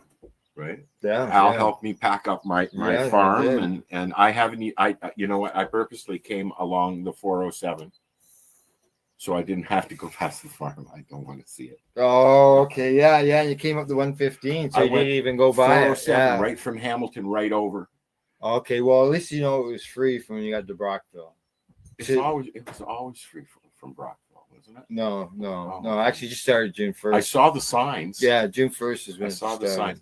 So I'm gonna get a $50 charge. Oh, for sure, at least. Because I was looking for a washroom and I pulled off and there was nothing there. So I went back on. So I'm going to get a double charge. And I'll tell you, Al, a little annoyed. Goddamn construction zones. I'm driving down the road and I get an email, a text message. Yeah. Freaking construction camera caught me. Oh, you got yourself a speeding ticket. I did. Yeah. At least you don't lose any points. It just the owner gets zinged with a $50. You get a fine. $50. Yeah, no points, no. Yeah. As I walked in, bitching, they don't know who's driving. Exactly. As I walked in to my aunt's place, bitching about getting a ticket. She's standing there or sitting there with her cell phone trying to pay one that she got in the city. my mom and my aunt, her girlfriend, I call her my aunt. I mean, she's been in my life since the 70s. Right. A very similar type of drivers. They like to fight with speeding ticket cameras. Which, when I left, there wasn't many. No. There were one and two. There was one in Leaside. I know that there was there because I got clipped by it. Do you remember coming along St. Clair across there by Bayview? Game Pro's right. He says those cameras suck. Dude. And now if you drive around the city of Toronto, they've all replaced the cams with where the radar used to be, but they moved the cameras around. It's not fair, Al. But if you use Wave, I think it is, it tells you where the cops are. I thought at one point Google announced that they were going to start showing police, but I didn't see that camera. Oh, I've used it on the GPS and the Google thing and the thing. Now it's told me that there's police ahead, but it's been reported. I have to finish my review now. Yeah, right. It's gone. How was it? There was a lot of THC taste on the bottom. Was it? Should have been shaken, but you can't really shake it. You can't shake it. Maybe it's done this. Because I didn't buy it yesterday. We are 47 minutes into the show. This is a 60 milligram, 355 or 60 milligram, 350 milliliter Red E THC infused soda, cola. Well, Coca-Cola. And let's see here. 39 milligrams of sugar. Yeah. Not great for a diabetic. Sorry. I never even thought about that, man. I'm in a silly mood. I've been living out of my car since Thursday. Okay. So, Pop. Okay. Have you got any else? You're next. I've just done two. Diamond. Don't know who. Don't know what. No, it's a diamond. Okay. Any girls out there want a diamond before I smoke it? Break out the Shatterizer. The funny thing is I was looking for this. Yeah. To share with Kelly and Michael. Yeah. And I couldn't find it. Oh. Hey, Kelly and Michael. Thank you. I'll let you know how it is.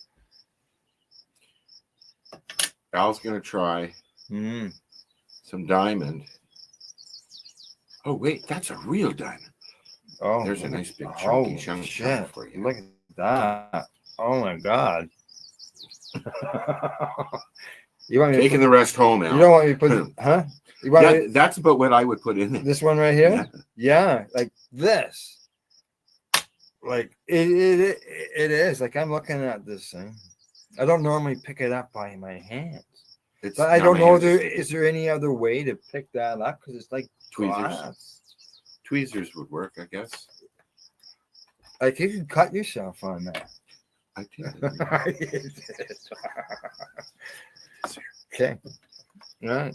I'm Load gonna up the Shatterizer. I'm going to. I don't know where my shatterizer is. My shatterizer is in the car. Oh, is it? So when we take our next break, I don't want to upset the balance of the dogs. I'm gonna skip it because Al's, well, here Al's instead of doing this one, instead of doing that, we could do a test of another one. Okay, and we can just stay here. We got some of those.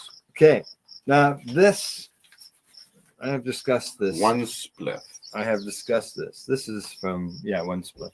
I've discussed this on other shows. Al. Oh, yeah, you got to take a look at this. You do other shows?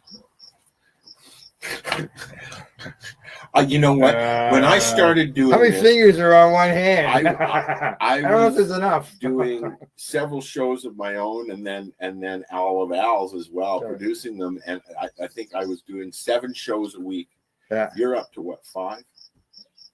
Yeah, Buddy Weed says smoking that you'll be cut all right. Yeah, we're holding off, Buddy. We're gonna test. We're gonna test out a Grape Escape.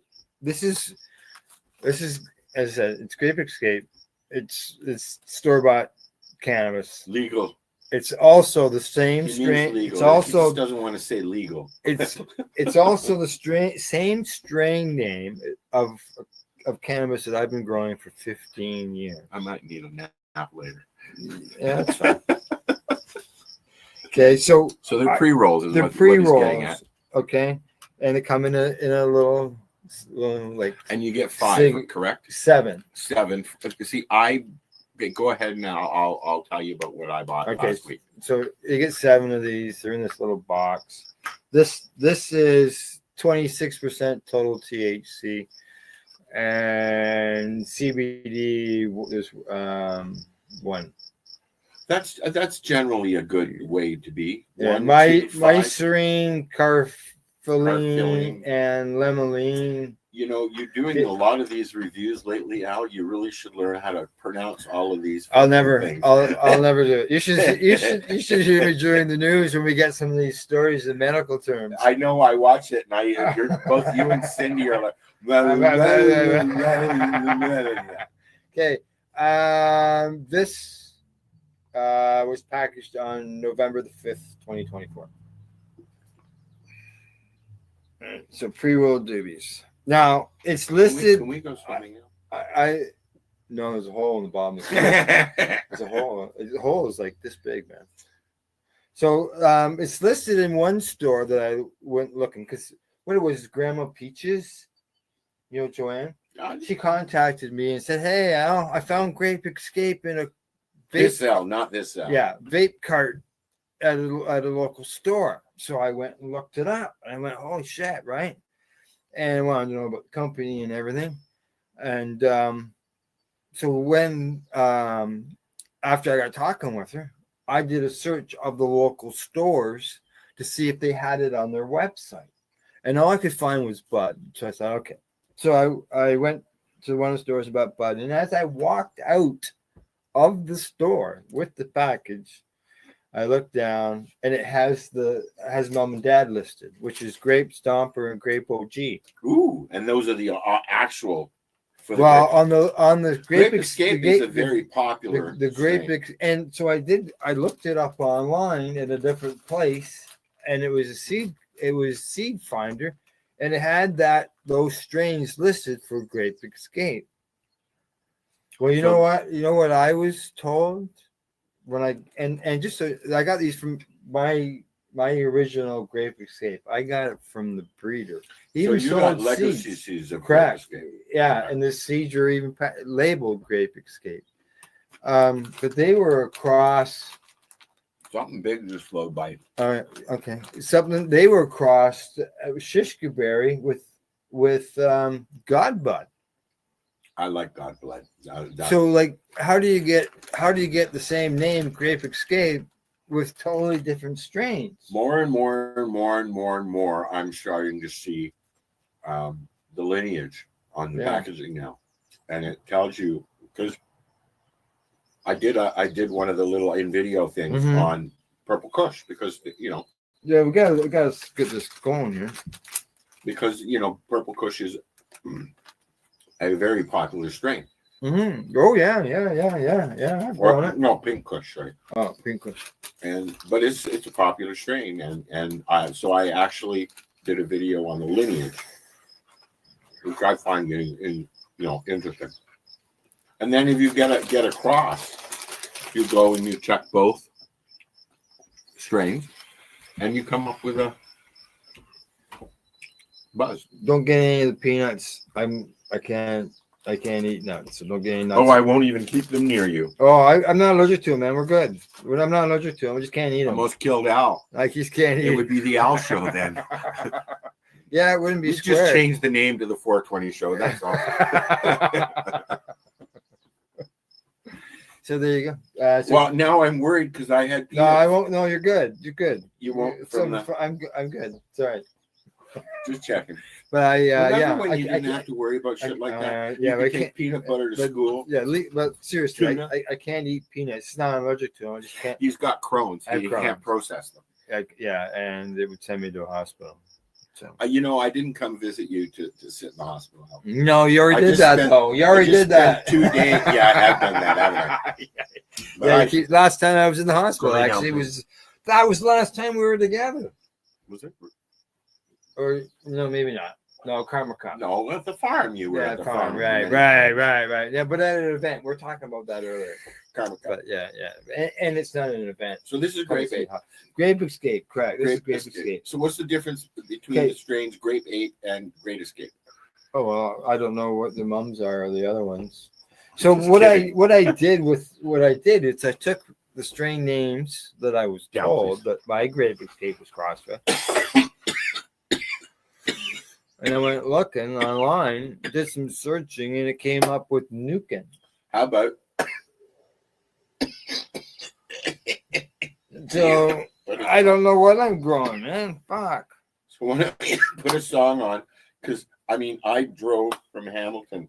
I left at 5:30. I wondered what time, and yeah, you did well. You got to Norwood at 2 hours later. Really bad. Oh, okay. I never went. I said to Al, I need to pee, and then we started the show. Okay, so let me find the song. All right, find the song.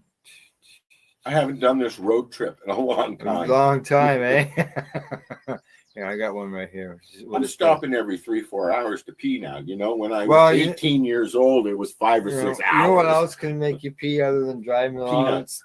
No, moonshines and alcohol. So we're gonna play some Moonshine and Mary Jane while you're gone, and that'll take you 3.5 minutes. You think you can do it? Yes. All right. Dr. High. All right. Yes, Dr. High. Dr. High with a K. With a K, correct? With a K. A T. And Dr. High Music on YouTube. You get all the stuff there. And don't forget, Thursday night on the 420 Pace at 9 o'clock, Dr. High. High Vibes with Dr. High. High Vibes. That's correct. High Vibes. All right, so here we go. Moonshine. That's my day off. Yeah. Okay. Thursdays.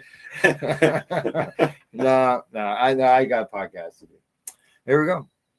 Music by Dr. High, Moonshine, and Mary Jane.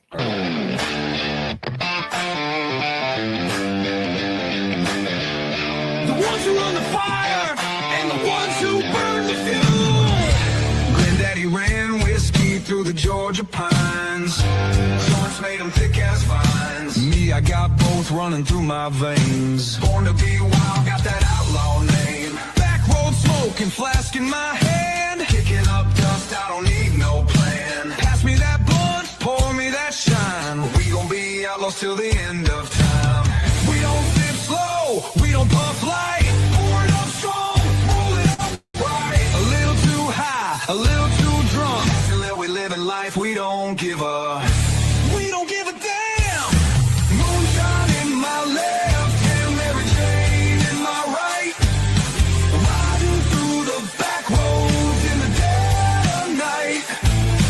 Sipping on the fire, smoking on the trees. Ain't no law gonna bring down me. The smoke rolling and the whiskey on ice.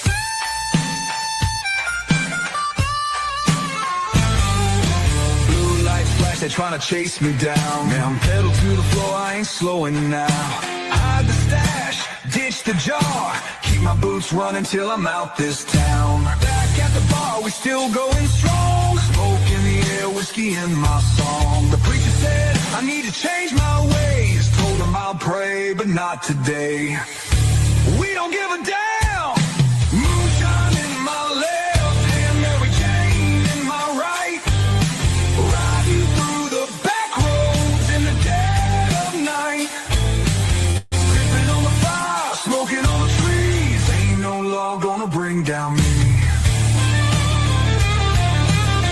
Smoke rolling and the whiskey on ice. Raise your jars, raise your joints. Here's to the rebels, here's to the noise. Here's to the ones who ain't afraid to live. Take a sip, take a hit, and let's do it again.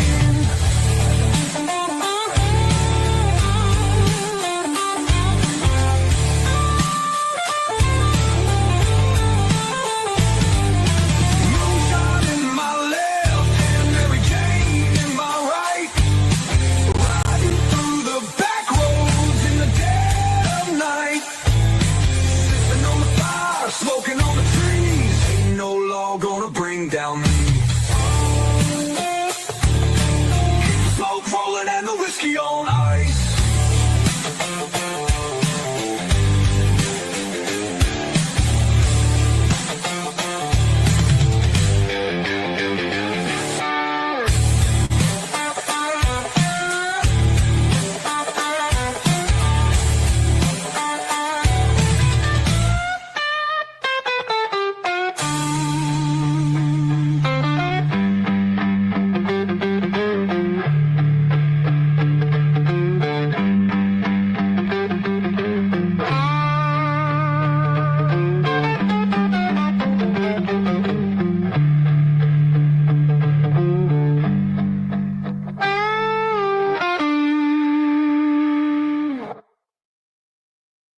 All right, we're back. There we go.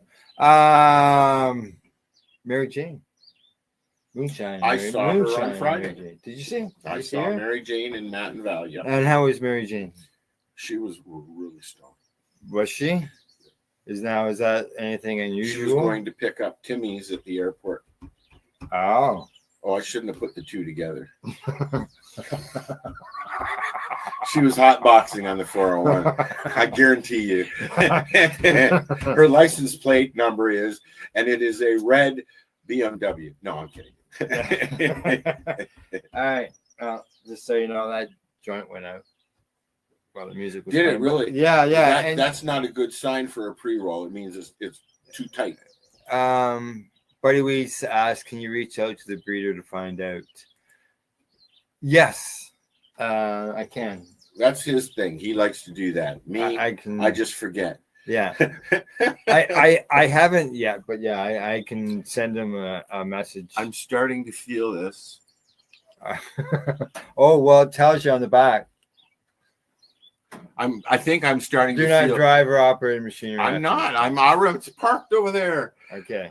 Yeah, it also says that this product cannot be transferred to another person. We'll give that back. Now, I'm feeling a nice buzz, but Yeah. I have to be honest and say I'm not sure if it's the THC in it. Yeah.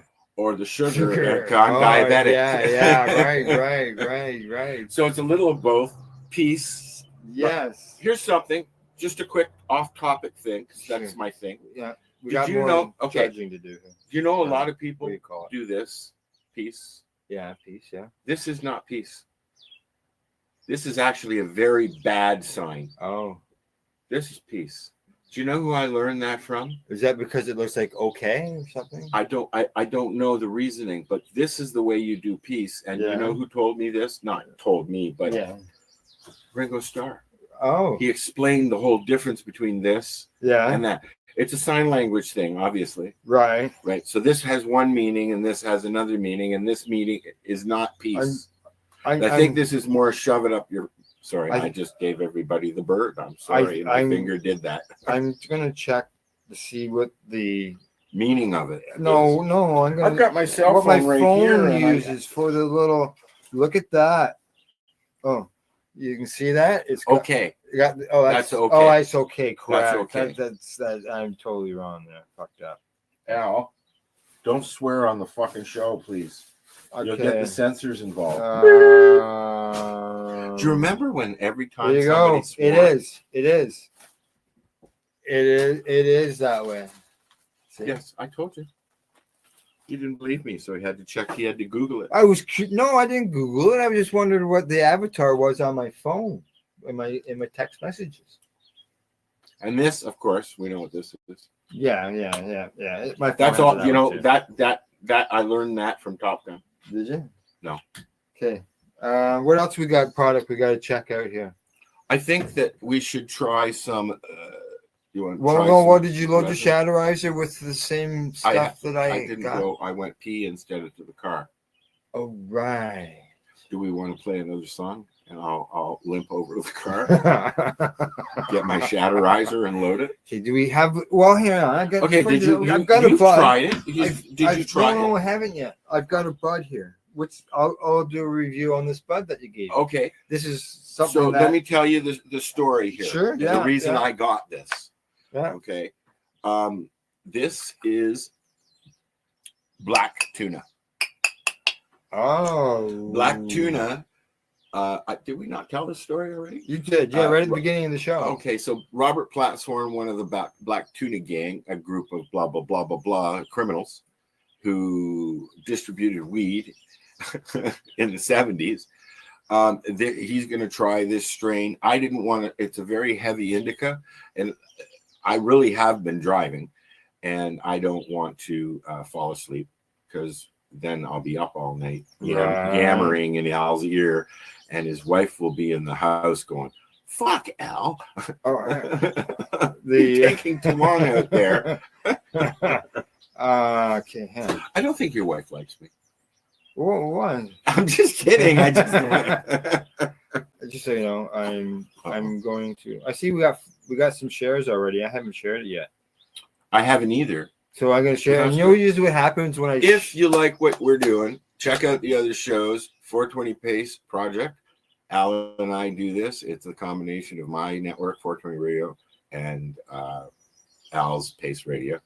And we do we're up to 7 shows a week. No, more than that. Oh, yeah, 10. Well, we're looking at one on. Well, there's one on. Count them. Get your fingers up. 1 on Sunday. 2 on Monday. 2 on Tuesday. 5. 2 on Wednesday. 6. How do you go from 5 to 6 with adding 2? 7. 2. I'm dyslexic. Okay. I did the 2 on Thursday. 2 on Friday. 10, 11.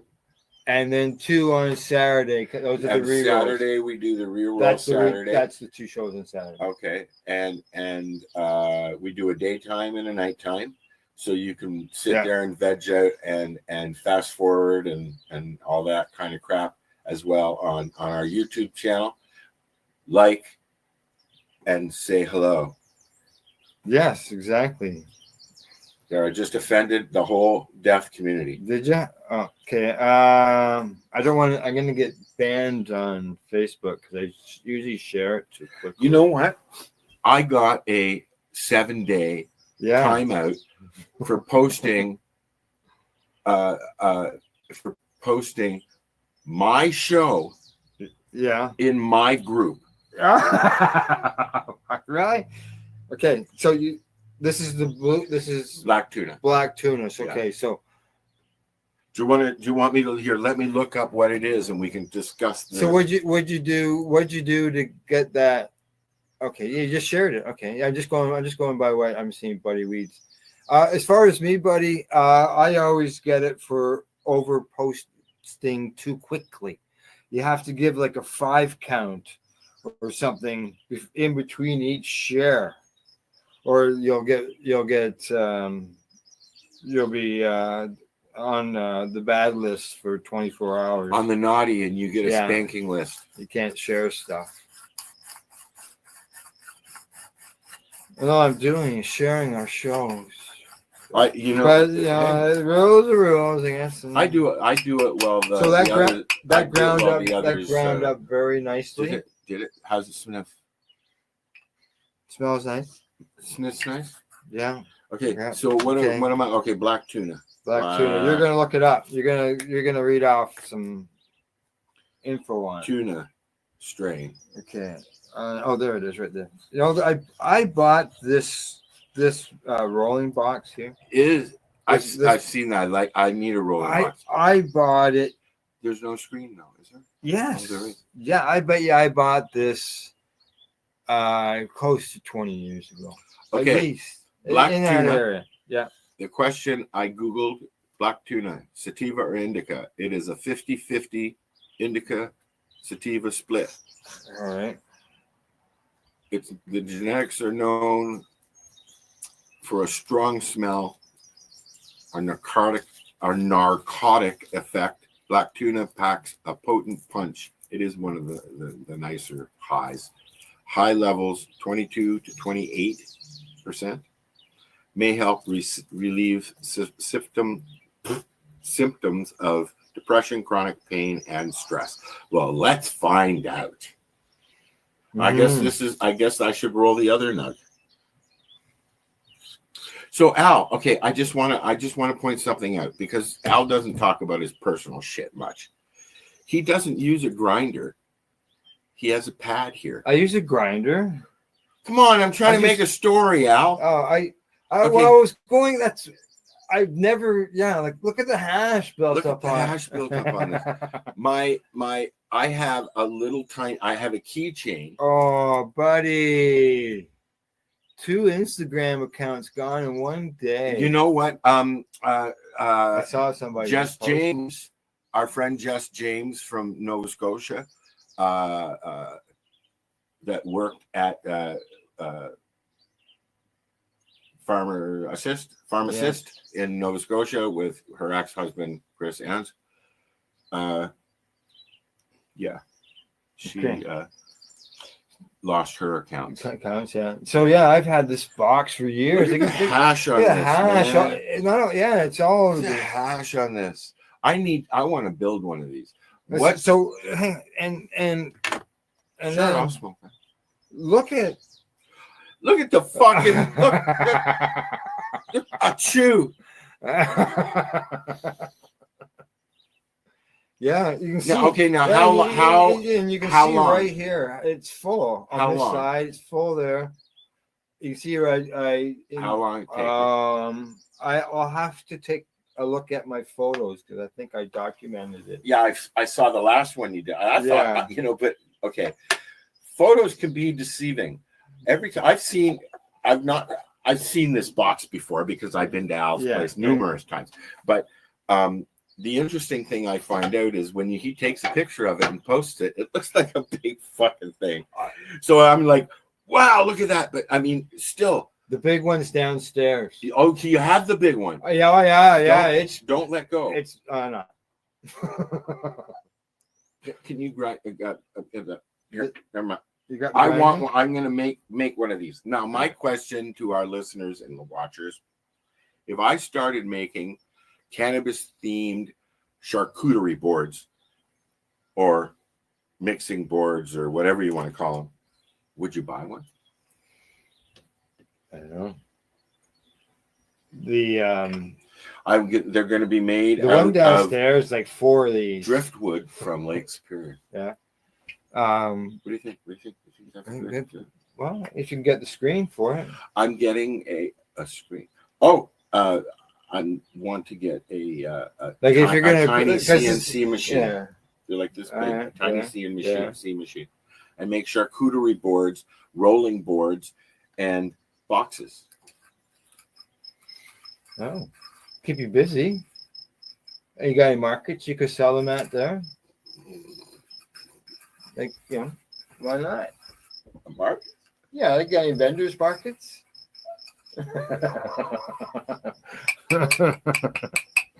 Okay, so it ground up good, nice and easy. Yeah. Yeah. So you just use this to Yeah, just like that. Yeah, Now, and then load okay, your doobies so with it. here's what I'm my I've had what to I'm looking I've at. had to break the hash off. I don't where see- it builds up on the edges. I've had to break it off. I don't see any Keith. No, it's all falling through the screen. No, there wasn't any. Oh, It's tumbled, obviously. oh, I don't know. I was talking with Puff Dog about I didn't look at that some when of the I weed, ground it. and I you just know, ground it up and a put lot it in there. of companies. The first thing people usually say, "There's no fucking powder, man. How can it be good weed if there's no powder?" Some plants don't have a lot of powder, correct? Right. Yeah. Well, then there's no Do you want trichomes. But no, I was going to say, all you have to do is look at underneath the screen and you see where your kiff is. What do you call it? Keef? Kife? Kiff. So there's 3 words for it. Oh, I know. That's And, like and there's multiple ways of spelling it. It's a tomato argument. Correct. Yes. Yes, it is. Yes, it is. Yes, it is. So, did you get that rolled yet? You're very impatient, Al. He'll slow down. He'll slow down. He won't push me so far. It's hard to get when these. we do the show. The I can't Gazette, find them. they have. Wayne has them. No, not any, he's having problems getting them. Oh, so I because bought Mr. Adamson is no longer working for the company. I bought the last box. I've tried. Let's say I've got some, but I'm gonna need some. This is the time where I need to find another source. Of I'm papers. 1,000 miles away from Al, and he needs papers, and so do I. How about it? Like they're popular. When I know at the store, he sells them. What's your favorite? You like the blues? This is the blue. I got some reds. The blues. You didn't see that. Anybody watching, if you I think they would have seen both of us at this. You know, one of the things I love about Al is every time we get together, and this is why I wanted to do, I've been bugging him to do a show together, but this is the first time we've done one like this in a long, I mean, we've done this, but when I got the farm, he came and we sat around the farm with Mary Jane. Yeah. And I don't remember who else was there. There were other people there. Yeah, well, you had some people that stayed overnight in tents through high B&B or through Airbnb, yeah. And some people I knew, some people I didn't know. Yeah. And you know, I'm a little sad that I couldn't do what I wanted to do there. Yeah. But, I got in shit for having a trailer. That's about the only thing that I had fun with. So. What's going on? Oh, because I picked up my phone. I see I got a message from. I have a specialist appointment this week, and I'm meeting them for the first time. My new specialist. They're gonna. My specialist is retired. I've been seeing him. That's correct. You told me. You told me about that. Yeah, so, I got a new specialist, and I was supposed to see him Friday morning, but I see I have a new time, and a new date. So. I won't be seeing my new specialist this week, but I'll see them next week. And the new time works good for me. How often do you clean that out? Oh, I'm gonna say mine was a little bit bigger than Al's because you know Al hands me a joint and the first thing in my head is what the fuck is this? Because I roll with 1 1/4. I just yeah. Oh, did you? Oh, well, okay. We have to. Well, I'll cover that. I'll cover this when we get to the event section of today's show. Okay.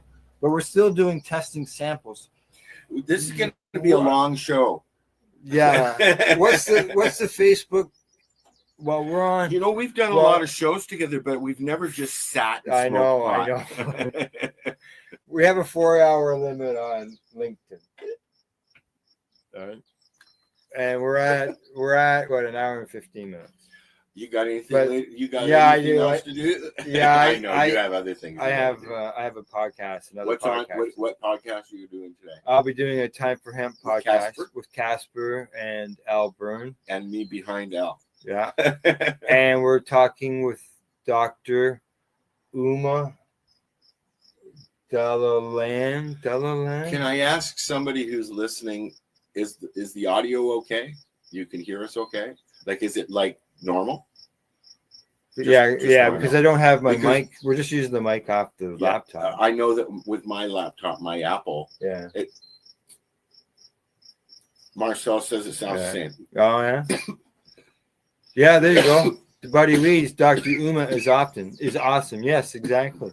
So what are we now gonna do? with time for hemp is a recorded broadcast. It's not a live broadcast. So, it will air. That's a shame. Yeah, it will. Casper's been doing this longer than Al and I. Yeah, Casper is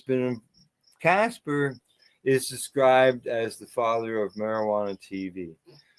Back in the 1990s, he had a video podcast that was available in 36 U.S. states. And we got it up here too. Yeah, it was available. Yeah. I think Chris Bennett was connected to that. And so he interviewed all kinds of all kinds Why of am I whispering? advocates It's like- and politicians. So I do a podcast with him and Al Byrne. Al and Casper. Al both- Byrne is from VAC. Yeah, and Patience Out of Time. He Yes, did a Patience Out of Time. And that's where I met Al a dozen years ago. Yeah. When he was doing interviews a lot with trying to get the word out and stuff like The that. two of them are veterans. Yes. So, but Patience Out of Time. They also not only Who did they was, do a podcast, Mary Lynn Matthews. Not only did they do podcasts, but they have credited courses for colleges and universities on educating people on cannabis. Al is also an author, has a book. I should have crushed Cannabis that and guy. Country or Country and Cannabis. I don't know. Yeah. So I can't remember. So Sounds good. Yeah, sound is good. Super. Thank you guys. That's you have to check that out down the road. It will air on the Time for Hemp Global Broadcasting Network, and then about a month down the road, it'll air here on the Pace Radio Network and 420 Pace. Don't point at as me well. when you say that. Yeah, I know. I just using my hands. Watch your hands, man. Okay, so You're how's Italian going or on something? here? You guys, we're testing. I'm testing some black tuna, and so is Al. We're either going to be really high or get really gabby. Yeah. Al and I, when we get together, we just keep talking, and that's why we started doing the show. Is because, and then we say goodbye, and then 3 hours later, we're still talking. Yeah. Well, I see Shadows joined the conversation. Only the Shadow knows. Yeah, he says, "Believe me, I'm super enjoying it. I'm watching you guys roll, and I really like that." So there you go. Awesome. Thanks for watching, listening, whatever you want to call it, for podcasting. And you notice we're a podcast. We're not hiding the fact that we're a podcast. We're talking about. So what do you think? I'm not sure yet. Here, ashtray. Oh, okay, yeah. My pop can over here. You need to get an ashtray out here. I, So I do have. I'm ashtrays staring from at over Al's porch, and I'm. Oh, you got the Gazette. I had that too. Grinder from Gazette. I have a bunch of them. Oh.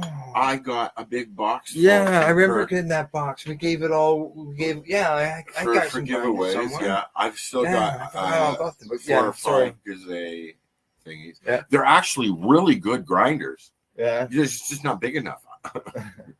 Just nugs. Okay, go ahead. Where were we? Okay. Yeah, I don't remember. It's Welcome to the Hi Guys. It's it's burning gray. I'm Al. Gray ash. And I'm Al, so that's why we're He's Al. the other Al. That's why we're Al squared. That was almost the name of the show. Mary Jane suggested Al squared when we said, what should we call it? And I was just like, I was adamant on the Hi Guys. And we started with three of us, Al and myself and Paul Hartman, who also happens to be Phil Hartman's brother. Right. Sorry, this is taking my breath away. My tongue is swollen because I did it. Right. I bit my tongue. We got all these shatters. We got 1, 2, 3. We have 5 shatters to test. And we haven't even tried one yet. And then we still got entertainment and all that.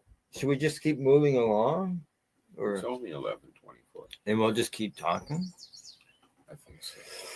and we can talk about what we're smoking. I've never seen Al this stoned because we're usually doing stuff when we're out and about, even whether or not I'm here. Oh, I just heard my voice echo. Hey, Did you? look, you have a container. Yeah, a container, a storage container, right I there. always wanted a container at the farm. Yeah. Yeah. Yeah. Well, So I was at a I think family the son-in-law would like to look forward to. I think it's a great opportunity to make him put a nice at a mural family on it. reunion, and it's Put a pond at the outside. 15 minutes here conversation, Yeah. same conversation over there, Yeah. same conversation over there. And my sister was traveling with me. But every time I said farm, she said, well, it's not really a farm. I said, it is my farm. It's my pot farm. And everybody, of course, my cousin leans over and says, you grow weed? Yeah. I'm trying, I said. Yes. Okay. What's the legal limit per household in Canada? You can grow 4 plants. As far as storage, it's unlimited. And that's not per person, that's per address, correct? Correct. Residents. How many addresses do you have? Not here? residents. Address. Residents. Yeah. How many is this broken? Is this one unit? Yeah. Right? It's Yeah. all one unit. Yeah.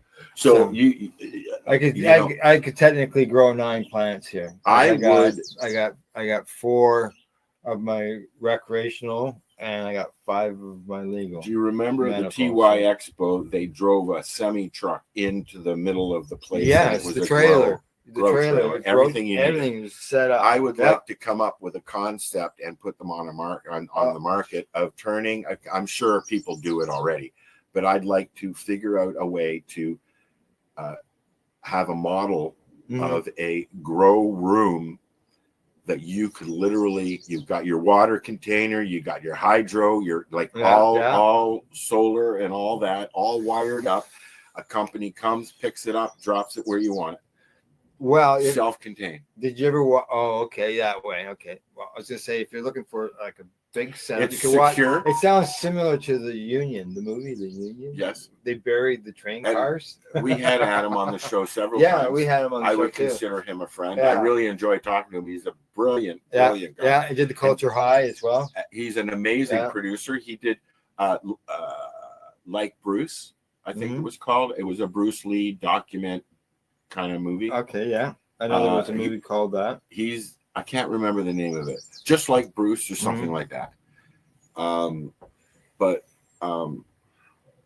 Yeah, I should Google these things before I even bring them up, I guess.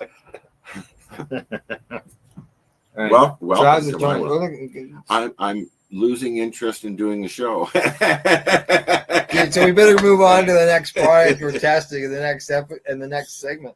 Okay. So what's next? Yeah, we'll just collect roaches. All right. Okay. And then we'll roll them all. This next segment, product reviews. We got to move on to a headline. All right, here we go.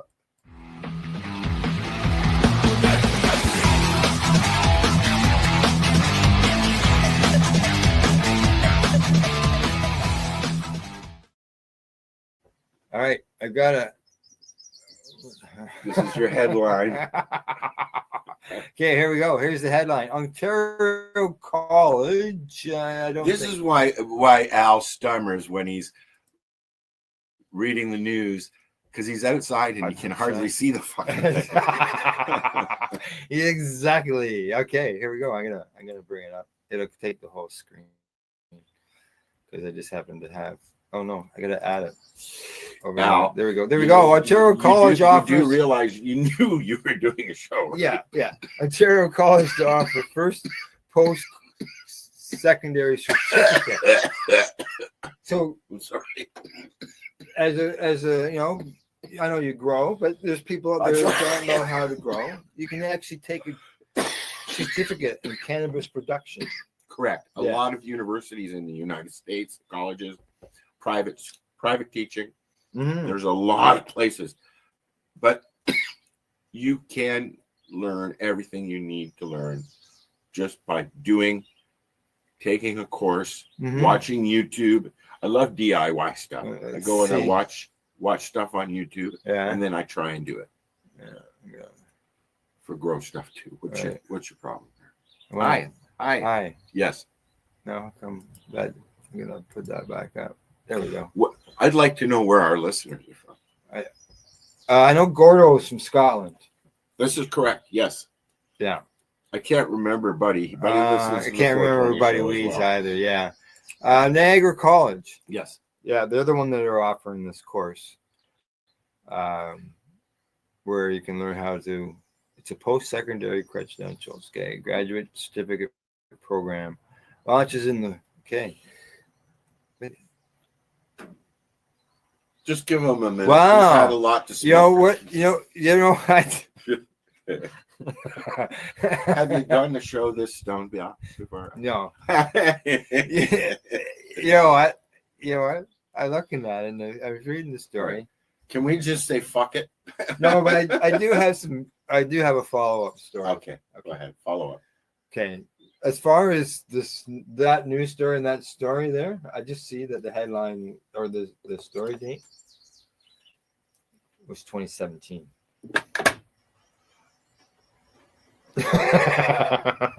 So that's an old story. But in news story is that farm gates in Ontario now, there's a couple of them that sell clones. Sorry. Okay. Now you've got my interest. Back up and I'll bring that story up. Okay, bring the comment up first. Yeah. That's going to bother me. I have ADHD and I can't wait now. What? Please bring it up. Please. Farm gate clones. I'm kidding. I'm just doing a Google search here. Ontario.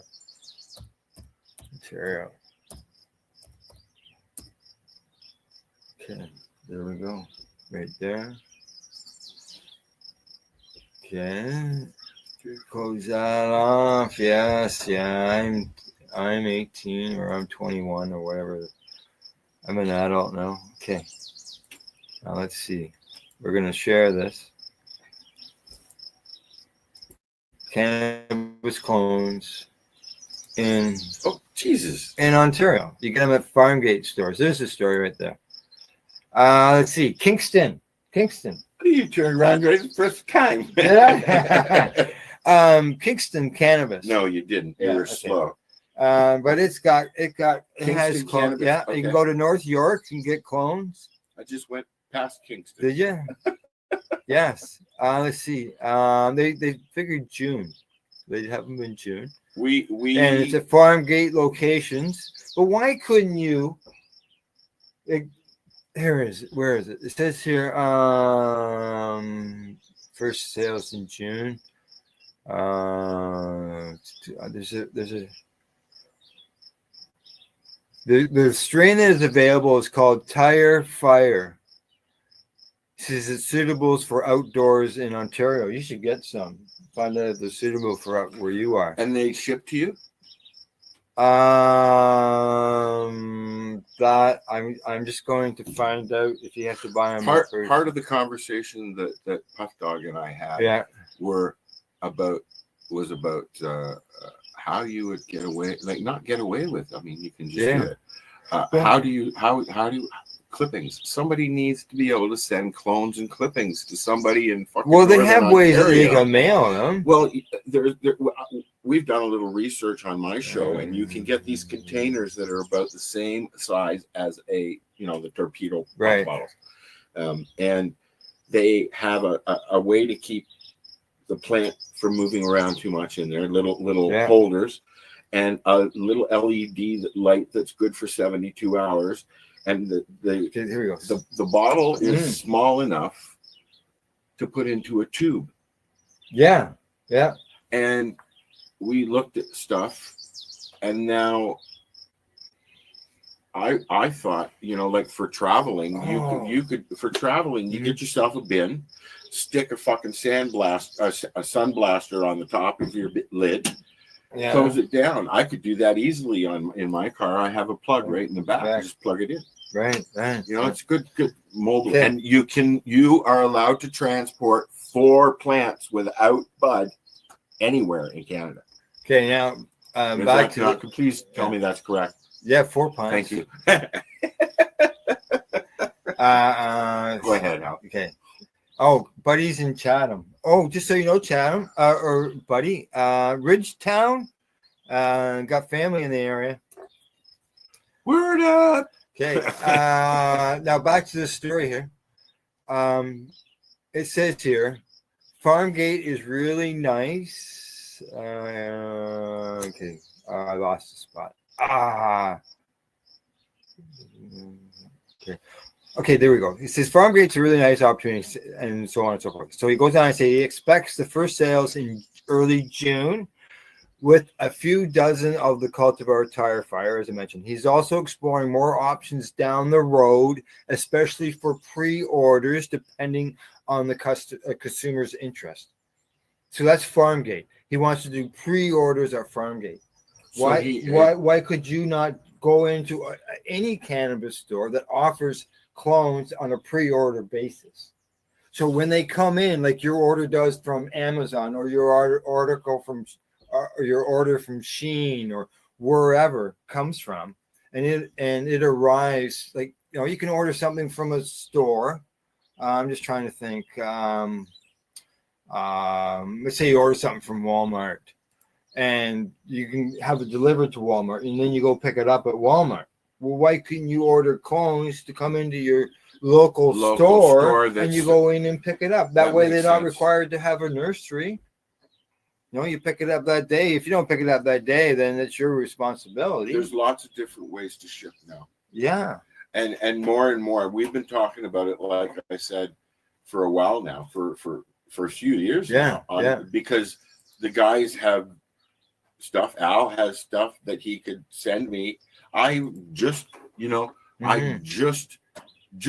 figured out how to crack them seeds. You did you? Yeah.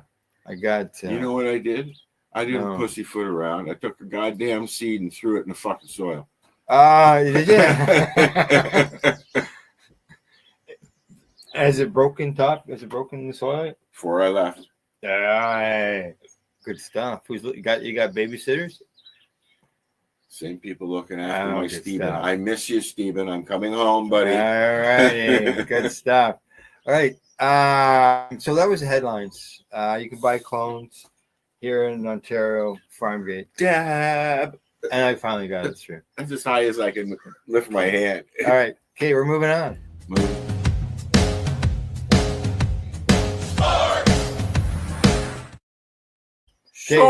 Sports. I gotta go back. Flashback. The Leafs lost. By the way. Yeah, we have to go back. We didn't have a live show since then.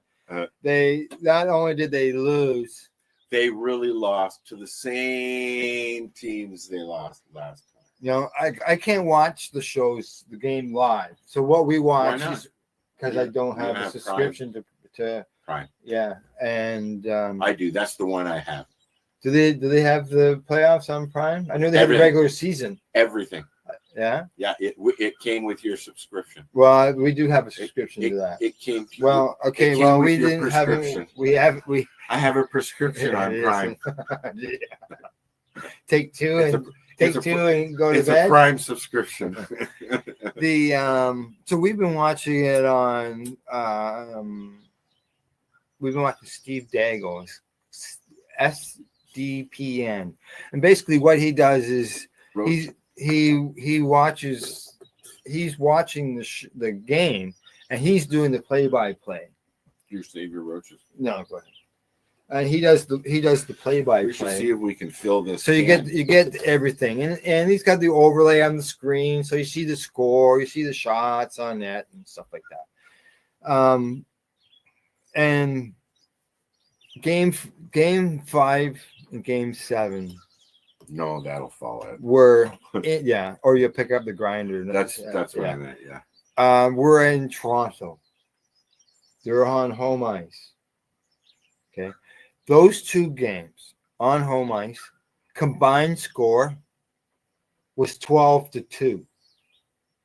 Like, WTF? Like, how do you lose 2 games? The combined score was 12-2 on home ice. I'm very, very important. Did you just say WTF? Yes, I did. Why wouldn't you just say what the fuck? Do you remember when we didn't even know what a WTF was? Yeah. So, yeah, they lost. They lost, and I did not watch it. Yeah. I am a fair weather. Well, you know, if fan, and if they had gone into it, I would have been sitting at the TV watching it. So I had to vent. No, I wouldn't. Yeah, and so it's now at Edmonton.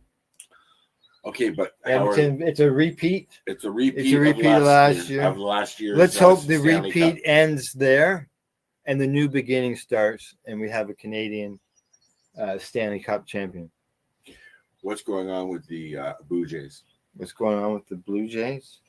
No, the Blue Jays. The Blue Jays. Well, here, let's just see. I don't remember. My dog is just chilling. Let's say they must have just made a trade because there's something there that says Blue Jays Phillies closer swap comes into focus. I don't know what that is. I haven't followed the Blue Jays. Mind you, I have family that does. They've gone to the game. Actually, gone to like 3 games already. My buddy has gone to a game with his son as well. Yeah.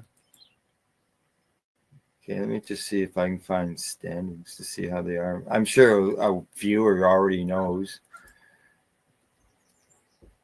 Okay, just so you know, they are in second place in their division. They are behind New York by 5.5 games. They're behind New York by 5.5 games. And what else they got going on there? I don't 5.5 games. They are 31-28. They are 20-12 at home. They are 10-12 against the East and 2-4 Central and 11-8 against the West. Looks like they like playing in the West. And they are, I believe, they're on a bit of a streak. Streaker? Did you say streaker? Yeah. That's what I believe. So yeah, there you go. I don't have a lot of sports news today. Oh, and the PWHL, the ladies there, the Professional Women's Hockey League, they expanded, as I mentioned in the previous show. But they have done their playoffs and they have their champions. It's a repeat there. Minnesota won the championship there, but now they will be more likely they will be losing some players because of the expansion. There's the draft, and they're only allowed to protect something like 4 players in total. So the expansion teams will pick those unprotected players, and there will be some good players, just like when the NHL does theirs, that will be available for these expansion teams. So obviously Minnesota will lose some players, and so will some of the other teams. So. You sure do talk a lot, Al. Yeah, I know. That's what happens when I get stoned. You also need a shave, my friend. Do I? I don't usually see his face this close. Oh, shit. Oh, I'm still days away. What'd you drop? Coffee? Oh, this your lighter? That was gone a long time ago. Okay, but I'm still operating the board. So we've gone into sports. There we go.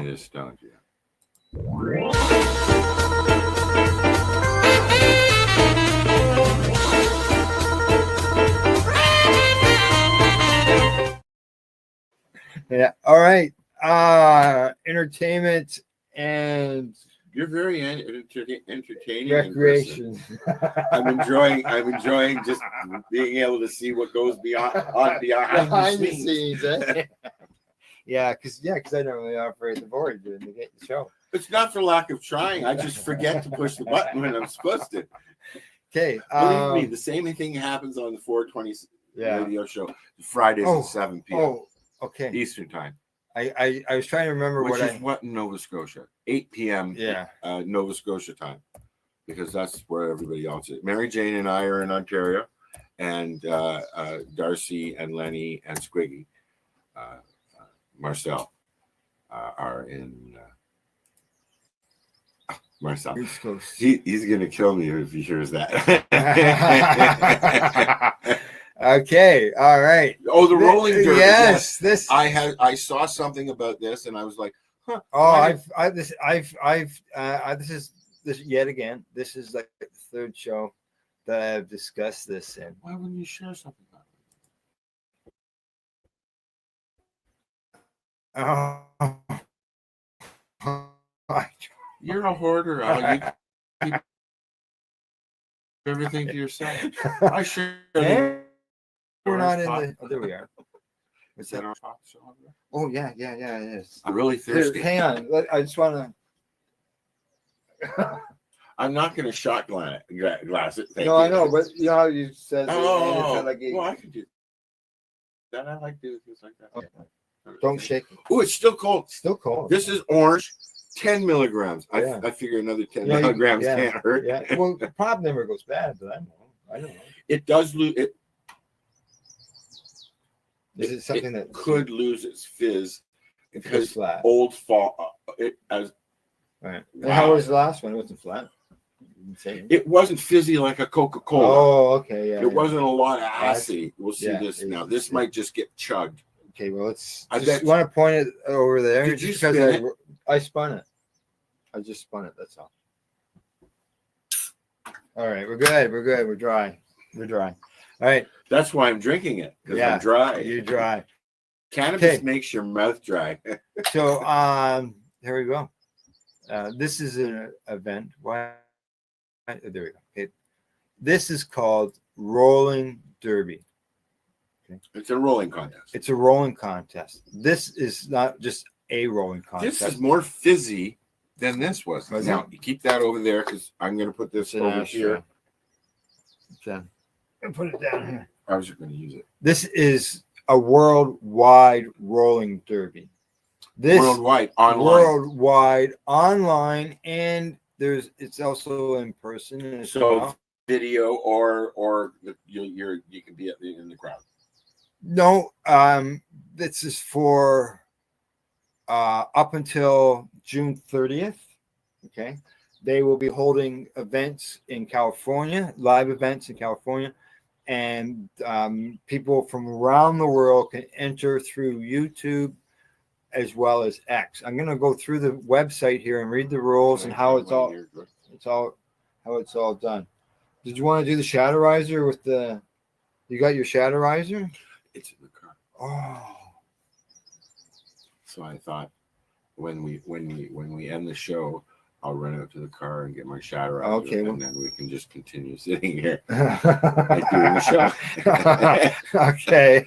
You know what? I mean, honestly, I'm serious. If Al wants to keep it going, because the conversation will be about weed. I have lots of questions that I ask Al. I'm sure it'll be funny. So if you want us to keep going, keep going. And I know Al can't have them, but I have Chicago's salami, and I'm taking home a dozen Jewish bagels, Montreal style bagels.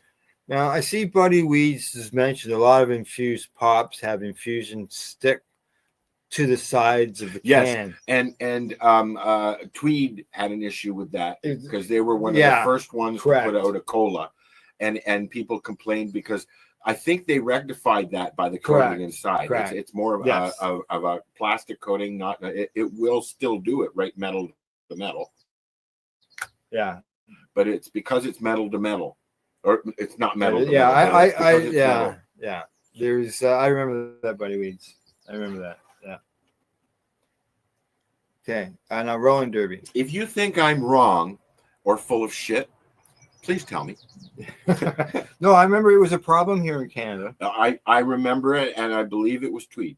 It was Tweed. Yeah. And it was right at the beginning of the legalization stuff. Yeah. And people were looking for, like, I was looking forward to a good drink. I've had these before in a different can from Tim Barnhart at Legacy 420. He makes awesome products. Okay. They're still there, yeah? Yeah. It's still working right down there. Commercial on Rock 107 out of Belleville. You've known Okay, Tim I've for a known long Tim a time. long time. I've known maybe. When did we go out there? We went to the opening. I was in Al's pocket, but I have been out there. Yeah. When I came out for the Headstones concert that Tim did, Yeah, we stopped there. So back to the Rolling Derby, since we got this on the screen. Well, you were reading something. Yeah, I know. I was looking this in the middle of a fucking podcast. Yeah, he picks up his cell phone. I was looking for Buddy Weeds and his infusion and the can concerns and an article on. You see what you did, buddy? You distracted me. Okay, now Rolling Derby. He's used to doing shows alone. Rolling Derby. Okay, there we go. Over here. Is it different? No, me just sitting here like I gotta find it. Yeah, it is different. Why? I don't know, just am I bothering you? No. Would you like me to leave? No, we're good. Okay, here's the competition. Okay, it's got several. You can tell me to shut up if you like. No, just let me get the story. No, okay, go ahead, because I am interested. You can do the color commentary, whatever you call that. Okay, it is a high. Oh, he's got a cough. high energy joint rolling competition. Speed, set, style, and cannabis culture. Now, how does it work? I was just gonna interrupt and ask that question. Okay, you ask the questions. You get to do the big bold stuff. I'm gonna try. Okay. Can we enlarge the page a bit? No, I don't think so. It says issue. It says it's you against time to roll a great joint, whether you're sitting in front of your phone camera counting down or you're sitting in a group rolling against a common clock. You can participate in the Rolling Derby. 3, 2, 1, go, and you are breaking down flour, preparing a paper or two, loading it up, rolling, licking, twisting. How deep, Al, don't spit on me. How deep is your muscle memory? Not spitting on you. Okay, now you can also enter the Rolling Derby online or find it at Rolling Derby Live in a city near you. Now, online. Well, I think I might do something like that online. Okay, think you got fast fingers? Join the online Rolling Derby. Shoot a video of yourself grinding flour and rolling a joint. Upload the video to X or so it's or not YouTube. live.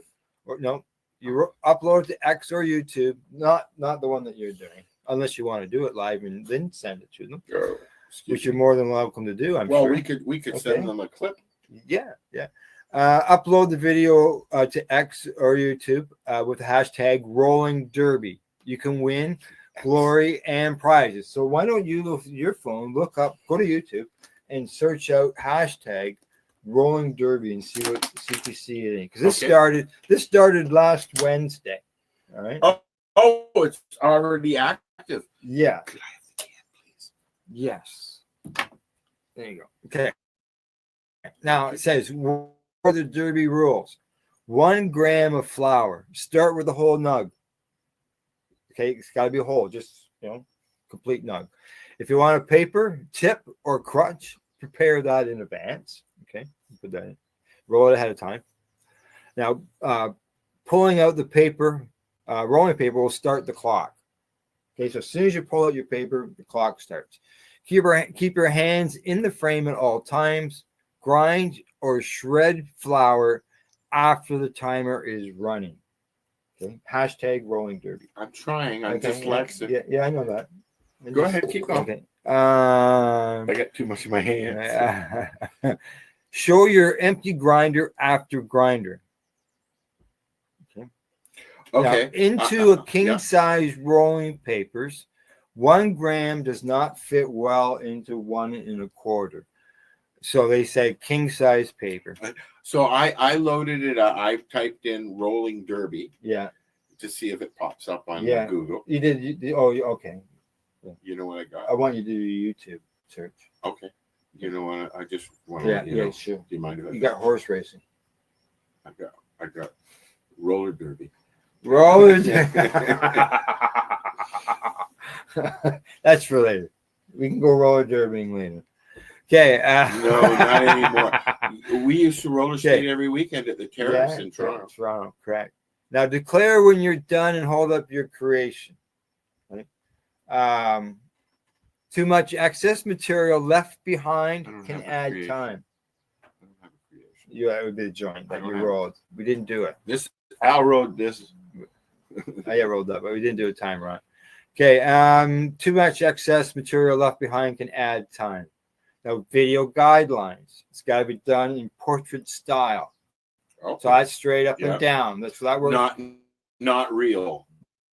Correct. That works like a short. Works great with shorts. We need to see your hands and workspace. Seeing your face in the shot is nice too, but it's not required. I'm gonna throw in. Okay. I'm gonna throw in the not required. I did what you asked. It's nice. Yeah. On YouTube. Yeah. Guess what I got? Roller derby. Okay. Good to start the video. Okay. So you start your video before you pull out your paper. Okay.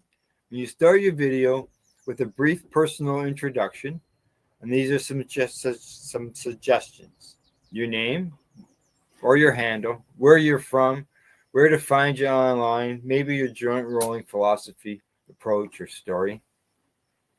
Do that before you pull your paper. Then you pull your paper, and that's when the timer starts. I feel like a cow. So you could have a 5-minute video. 4 minutes of it is shoot, fly, shoot. Description. Right? Upload your video to X and YouTube with the hashtag Rolling Derby. You can also send us the video if you don't have a way to upload it. Okay, so thank you for that. Hashtag Rolling Derby. Because I can't find it on YouTube. We'll be calling out our winners for speed, style, humor. Select entrants will be chosen for timed bracket competition starting July the 1st. And there's a form there for you to fill it out. Okay. So I typed in hashtag roller doobie, roll a doobie. Guess what I got? Roller derby. But we want rolling derby. I type in rolling, it gives me roller. Right. So yeah, there you go. I see Buddy Weed says I do that sometimes. What? Forget things? Kidoki. There we go. Done.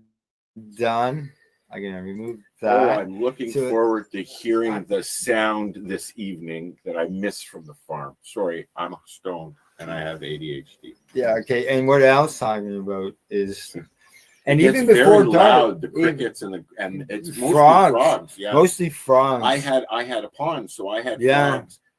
We're what, 100 feet from a pond? Well, my pond was about the same distance. I would think.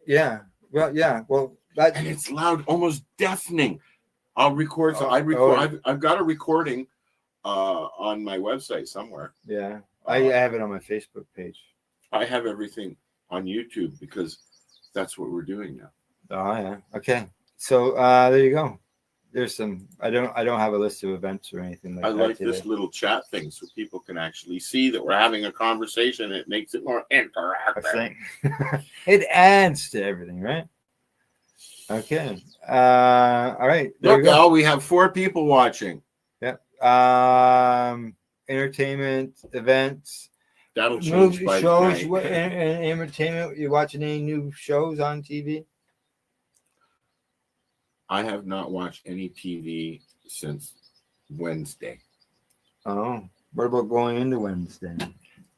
You watching a series? I don't remember. Honestly, I don't remember. I've seen a lot of really good shows. Yeah. Okay, hold on. Al, you should have helped me prepare. I'm just kidding. Yeah, prep today for the show wasn't the same. Well, yeah, I've been away. Well, you usually, like when you arrived, I'm doing all that. I started watching Life Below Zero again. I love that show. But I started from episode 1, the pilot. I'm about I think 3 seasons into it now. Yeah. I like that stuff. Okay, so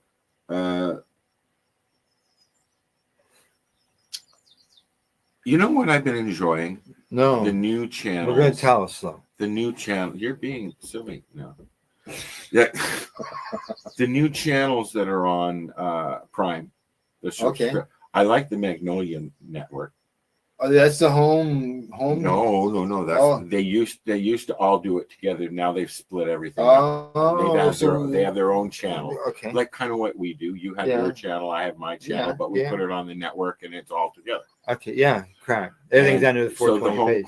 home is there as well. There's a few fix-it ones in that, but I like Magnolia because I like the couple that run it, that network, and it's mostly their shows, and they bring in other shows, and I like them. They're funny. Yeah. Check out Your Friends and Neighbors.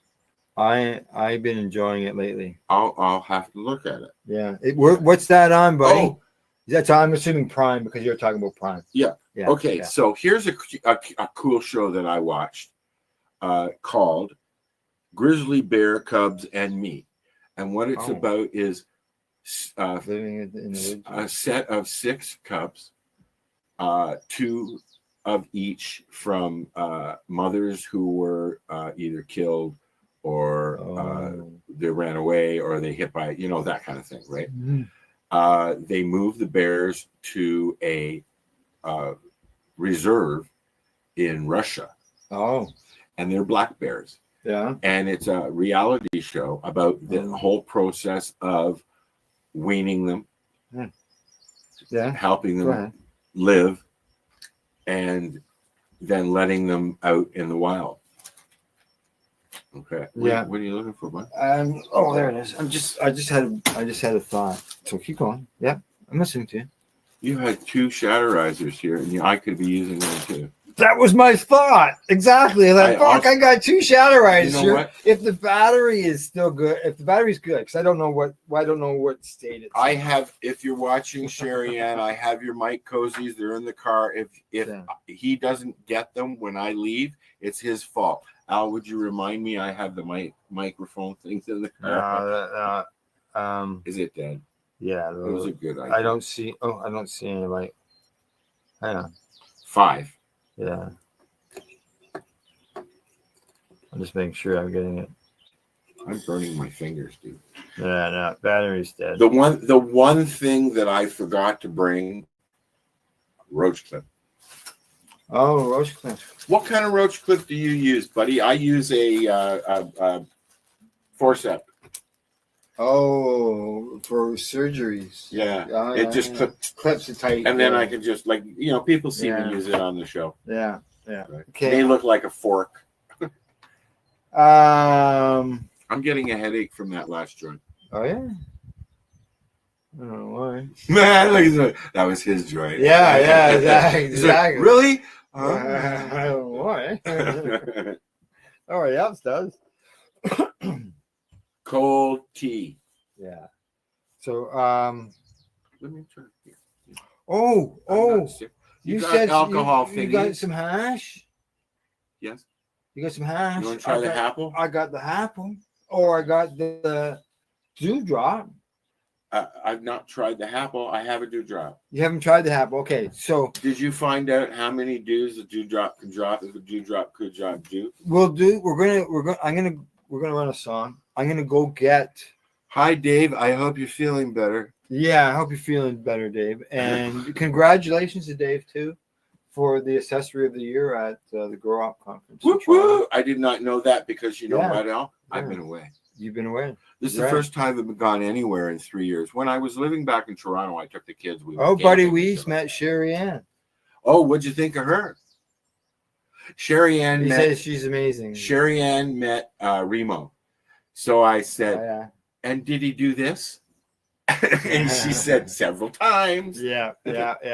Okay, we're gonna run a song while I run and grab. And I'm gonna run to my car and get the shatterizer. Yeah, you run the shatterizer. Why don't we run the Apple promo Do it, and that gives me enough time to limp That's- over to the car. It's It's how- 2.5. It's how 2.5 minutes. How far do you think it'll take me? How Yeah, long? and I'll be back before then. If you're not It's what, back about here, I'll 100 hold, feet? I'll hold the fort. Could I ask you a huge question? Yeah. Would you warm up my tea while you're in there? Oh, I guess so. Thank you. I don't know how long you need it in for. A minute. I just like this. Yeah. Yeah. Okay. Just for a minute. Okay. We'll be right back. We'll be. This is the high guys. The high guy. And I'm gonna High go get the apple. guy. And we're both Al. Yeah, we're both L. That's why it said we're L squared. Okay. Can you hurry up? We'll be right back. So I can get up. This, guys, is a BT bottle with a little straw on the end of it. Okay. Back in the day, we used to have glass bottles, soda pop in glass bottles. Okay. Soft drinks. And this was built for the old school hash. This is the hash that your uncles and your grandparents would get. And this is the stuff that we would all treasure whenever we could get it because we thought it was the best stuff because it's the constant. It was our form of concentrate. Correct. Right? When we were young, right? Yes. This is To answer your question now.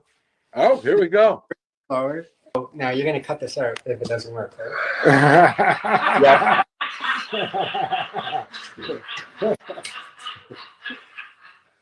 You just cut it out now.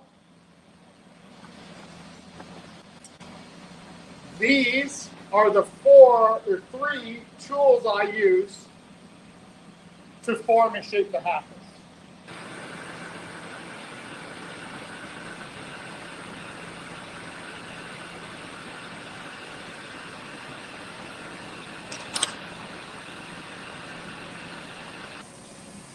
So now once the prep work is done over on the lathe, it now has to go over to me to put the mouthpiece on and finish off the top part.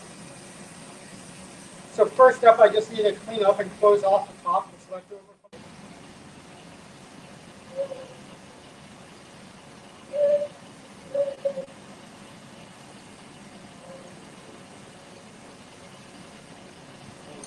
First thing I'll do is I will heat up the corner and I'll push in the Maria, which is the circular love dial. Acts as a stopper. Right? Whereas I'm kind of like, I'm 49 years old, but I don't have time to be an artist. You know, but each one is individual, though. There's only one of each. So it does make it art. Oh, stop it. Yeah. Okay.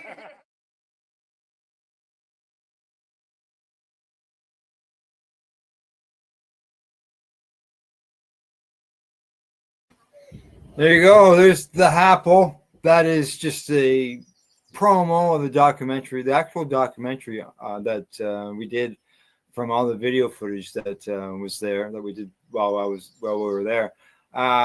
Works out to about 52 minutes long, and it gets into in depth as well as you can find it on YouTube. Now, just so you know, Al's not back yet. I guess it's pretty obvious. Being I'm just here by myself, but he won't be long. I got the apple. I went in, got the apple, and I got his tea. So he'll be happy when he gets back. And then when he gets back, I'll just move the table. He had to move things around. We're a little snug in here, but yeah, got the apple right. Oh, here he comes! I can hear him talking. Making his way. Here he comes. He's got it in his hand. He's got a few other things in his hand there as well. More weed. Okay. Up the stairs. Did you do this, Al? No. Let's see here. No. In my mind, I'm designing a little office here. Oh, yeah. Summer office. You could have a little. Which way are you going around? This way is easy. So you're gonna walk in front of the camera. No. Oh, okay. You're going. Okay, here. Going around. Here, going around. Okay. Rose, lay down, please. Yeah. Rose is up to me. There's certainly a lot going on here. Yeah, just watch your feet. Don't need to be stepping on any buds, man. You got all those buds on the in that bag there, right? I don't want to fall again. I fell at the family reunion. Unfortunately, as I was going in, I tripped and ended up in the hydrangeas. The flower garden. I ended up in the flower garden. Okay, I think we're there. There you go. There we go. Found Something it. like that. You know, you're Things. supposed to get adjustable. Well, let's just say we threw this all together in like 15 minutes before we went live. So we did all right. Okay. Let's see. I got to get you back. I got to get you back in the picture. Case in point, we got talking instead of setting up for the show. Yeah. Well, yeah, we took the dogs for a walk. This is a pineapple. Rose, please lay down. A pineapple fizz, I think it's called, and I got this on a reservation. Oh yeah, and the size of that battery. I needed, and I bought the battery, $15. Yeah, and this is $15. Right, and it's their take on Pineapple Express. Yeah, and it's not bad. No, yeah, but it's a distillate. No. So load up your shadowizer. This is what I was next doing. All right. Just a reminder, you know. I'm starting to look forward to my Chicago salami and poppy seed bagel sandwich for lunch. I should have gotten some. You should have brought them so you could put them in salad. the freezer. We'll do that. We were setting up for the show. I know. I was set up downstairs. I do. I'm not. But You it makes think I sense. want to sit inside? No, because they don't smoke. There's no bugs, and Al doesn't smoke. But I brought my vaporizers and stuff. There's no bugs. No, there's no bugs. No. But later that'll change. Oh, it will change. Oh, yeah, for sure. There'll be bug juice on. Yeah, well, our light goes on. Motion sensor light goes on because there's so many bugs. The June bugs, especially. My cameras are tripped by the bugs. Yeah. Same here. Yeah. Okay, so you got that. Where'd my top go? They're here in front of you. Oh, it's okay. It didn't break. We're going long there, buddy. Just so you know. It's just your phone. We're going long, you know. Yeah, I know we are. We're 210 now. God forbid a sponsor would be upset. Okay. I don't know when we'll pull the plug. Sometime. Okay. I'm getting hungry. Yeah. Which one was this? Oh, this is that diamond over there. Now you can get diamonds, just a diamond, or you can get diamonds in sauce, right? Diamonds in sauce. So, what is a diamond? Do you know? Sweetie pie, lay down, please.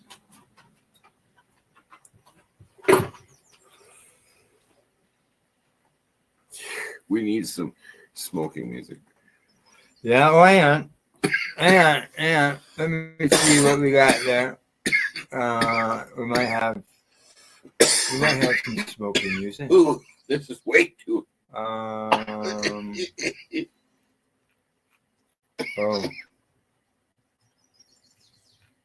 No. I thought there would be some background music there. But there's nothing. It's gone. I deleted it. You deleted it all. I don't like having stuff that we don't use. So yeah, no, we don't have any background music. Okay, so while we're trying, we could put songs on. While we're smoking our diamonds, why don't you tell me what shows you have on your network? Let's go day by day, and I'll throw mine. Okay, Sunday. Well, let's do it as the 420 pace. Sunday to Saturday throughout the week. So the 420 pace, you can watch all the shows together every night. Yeah. So Sunday is the Veterans Action Council, which is a group of veterans who counsel and have action.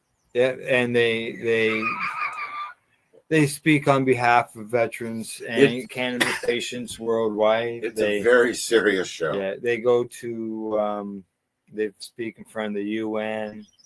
The show that just aired the other day on Sunday, it was dealing with the Veterans Hospital and knowing your rights and stuff like that. So it would be educational for veterans. It's different than a show.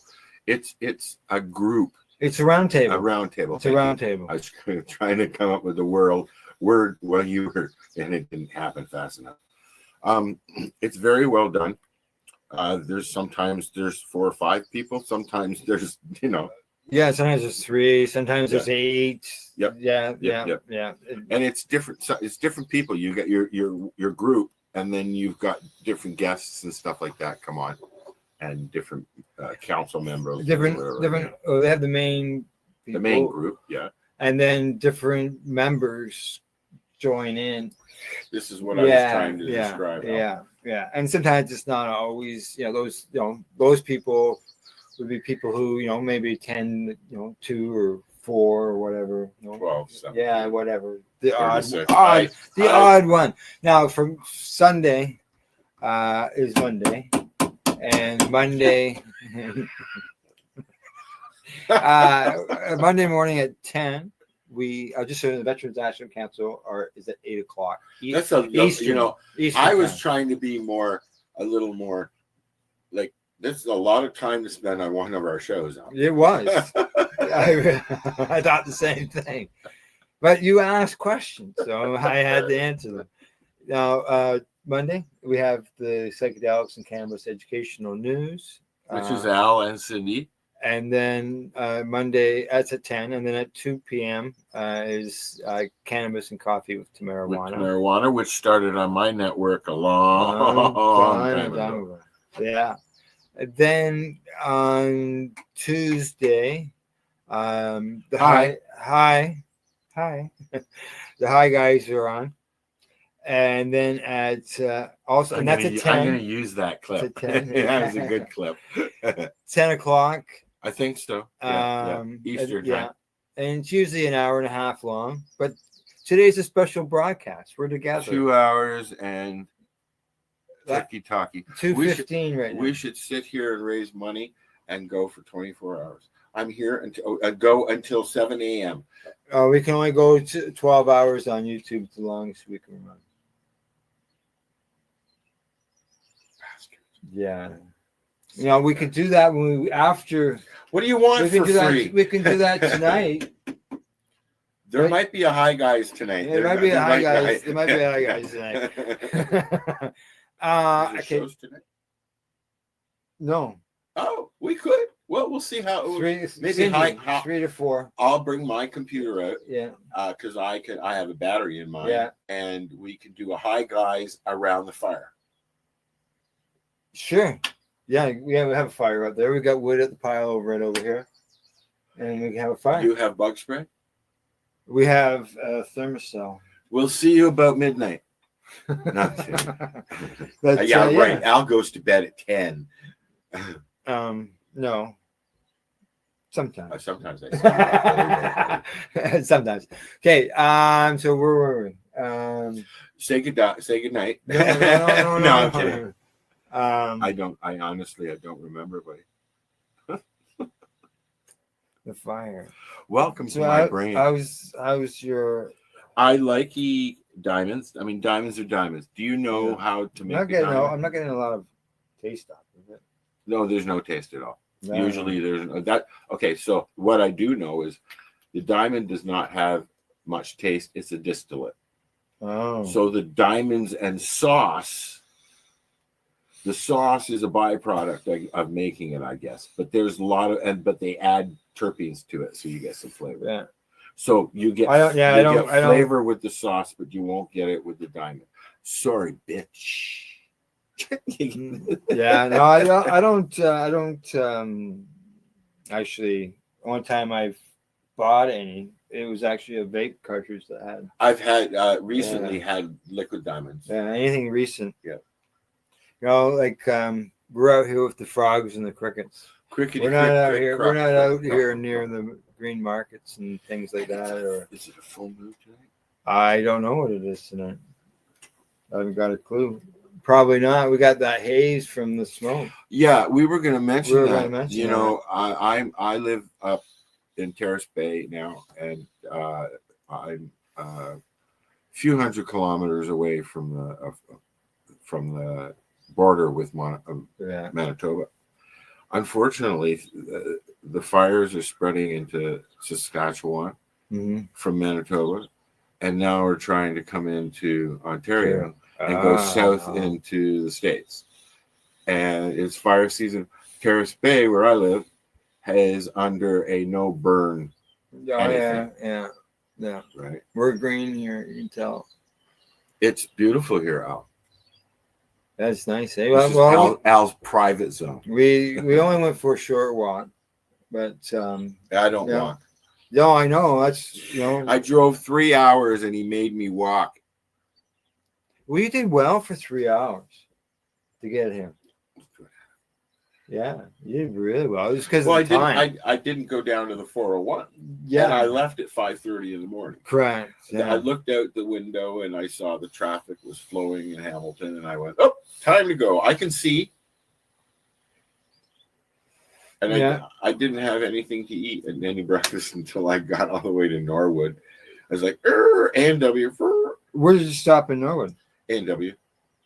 Oh, and then I got a little. I had the Canadian breakfast. And then I got annoyed because when I turned on your street, I saw there was a really yummy place there. Bob Wosley and I had breakfast in Norwood. I know. Yeah. He had family in the area. I didn't realize. Posted online. Someone posted something online. I said, "Oh, where are you going? I'm not far from there." Norwood is directly above Hastings, where I had my farm. Correct. Yes. Yeah. I miss my farm. Anybody want to give me some money so I can buy it back? It actually went up for sale again. Since about the same time as I had it. It was COVID really messed that up. When last time I went by there, I think I was talking to you. Okay. You said scale that it was was still trying. there. Yeah, it was still there. Oh, yeah. The trailer, and the other guy's vehicle was still sitting there. And I'm thinking that there was a for sale sign up on it. Oh, it was listed. Yeah. Yeah, I saw the listing. I checked. But that was then. This is now. Yeah. So what color temperature do you use your I have it on low right now. What's low? Low is get really stoned, but don't pass it. Okay, what color? Blue is the next one. And that's get fucked up.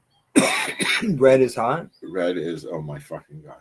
So what's green? I actually have some green? Oh my fucking god OMG Shatter.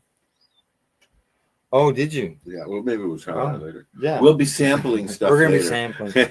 No, I did have other plans for Al today, but I don't know whether we're gonna get to them or not. I'm hungry. We gotta do I have fresh bagels that are now thawing. I figured that lunch would come before what kind of things having Crohn's, what kind of things are you able to have? Generally. All of us are different. Some of us don't react for some foods, while others will react really bad. The reason I'm asking is because my niece Emily is. But there's things that she's just been diagnosed with colitis. As you know. Oh yes, yeah. Okay, which is similar. Correct. What I did is I went to a bland diet because I have. I got gastric ulcers and hyenas from that before Crohn's. Oh, okay. So because of my experience with that, so did that sort of turn into Crohn's? No, not that I know. Not one has nothing to do with the other. Not that I know. Okay. So they, because of my experience with that, you look different.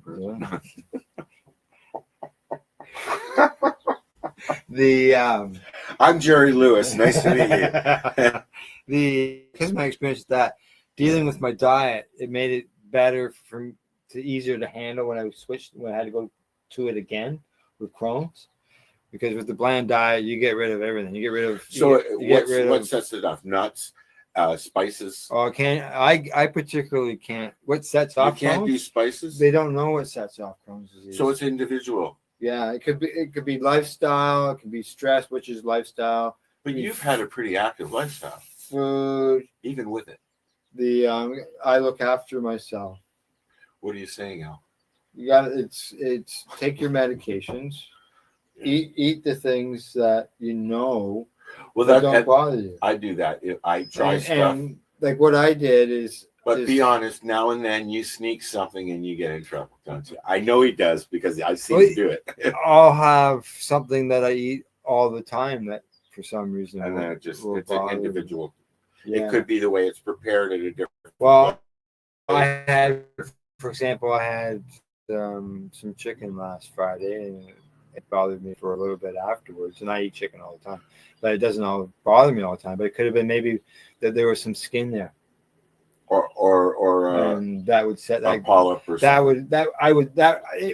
it would aggravate it and let me know, right, that's going on, and then eventually when it passes, it's over and done with. But as far as I kept really track. warm. I kept track. I still got the diaries. Oh, really? I have diaries of the food that I could eat and couldn't eat, and I wrote down. And that's what I've done is you keep trying this, try that, try this, and you know you're going to get sick eventually. Monday's breakfast, Monday lunch, Monday supper, Monday second supper. Because you eat twice. Because it's not always good to eat a big meal. It's easier on your digestive system. I usually eat 3 to 4 times a day because of that. I eat smaller meals, and it's about portions. I was actually eating 2 of everything. 2 breakfast, 2 lunch, 2 Were you supper. a little chubby? Just little bit. So what is Crohn's? You think it doesn't? There are things. It's an autoimmune condition. Correct. Basically, is your immune system is attacking your body. So your immune system is attacking itself. So, like diabetes creates ulcers and diabetes creates ulcers is a autoimmune. Yeah. So you create ulcers in your digestive system. It can be anywhere from the tips of your lips. Just a second. I'm coming up with a joke. Okay. All right. The tip of your lips with canker sores. Yes. To fistulas out your ass end. And everywhere in between. I had 4 organs that were covered. You said ass end. Yeah. Not me, for the record. But that's why we have a disclaimer. So yeah, I didn't fuck around. I've had other guys with Crohn's that I've talked to, because I did research. I talked to people. I looked at things online. You've pretty much done the same thing as Marcel did with MS. Yeah. And it's live and learn. And the thing is, when Al started doing this, there's nobody he can turn to. No, there wasn't. I actually what I did is there was called Toke Tuesdays, and there's a group of us, cannabis patients, that would get together. And that slowly went to Toonie Tuesdays. Every Tuesday we got together and we would sit there and we just talk, and it gave us a spot to do that. Smoke joints and every couple of months we'd be trimming weed while we were there because the garden comes down. Here's an interesting website. Yeah. And what, 420pace.ca? Okay. How would you pronounce it? I don't know. I don't know. What else have we got here? Oh, Rolling Derby. Did we go through everything with Rolling Derby? I think we did. I don't know. Go to the Rolling Derby. Oh, here you go. Sorry, rollingderby.com will get you all the information. And when is it good?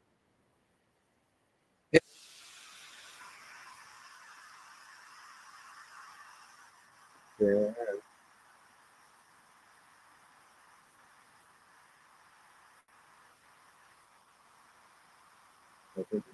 Is that it? Yeah.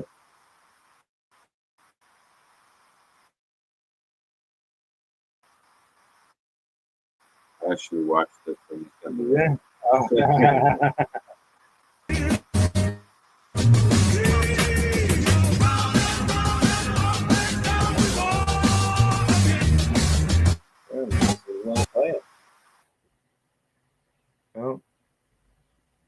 It's gone. Why do my pictures always make me look like not Garfield, Kilroy?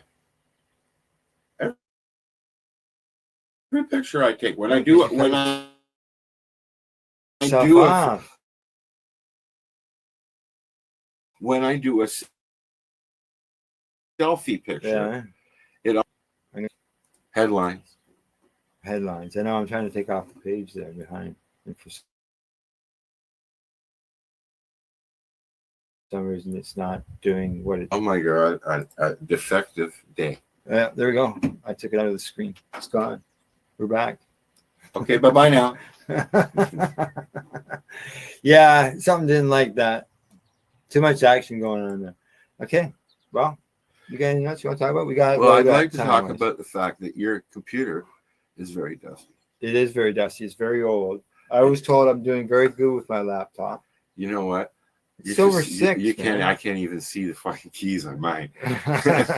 No, the ones that I use are clean.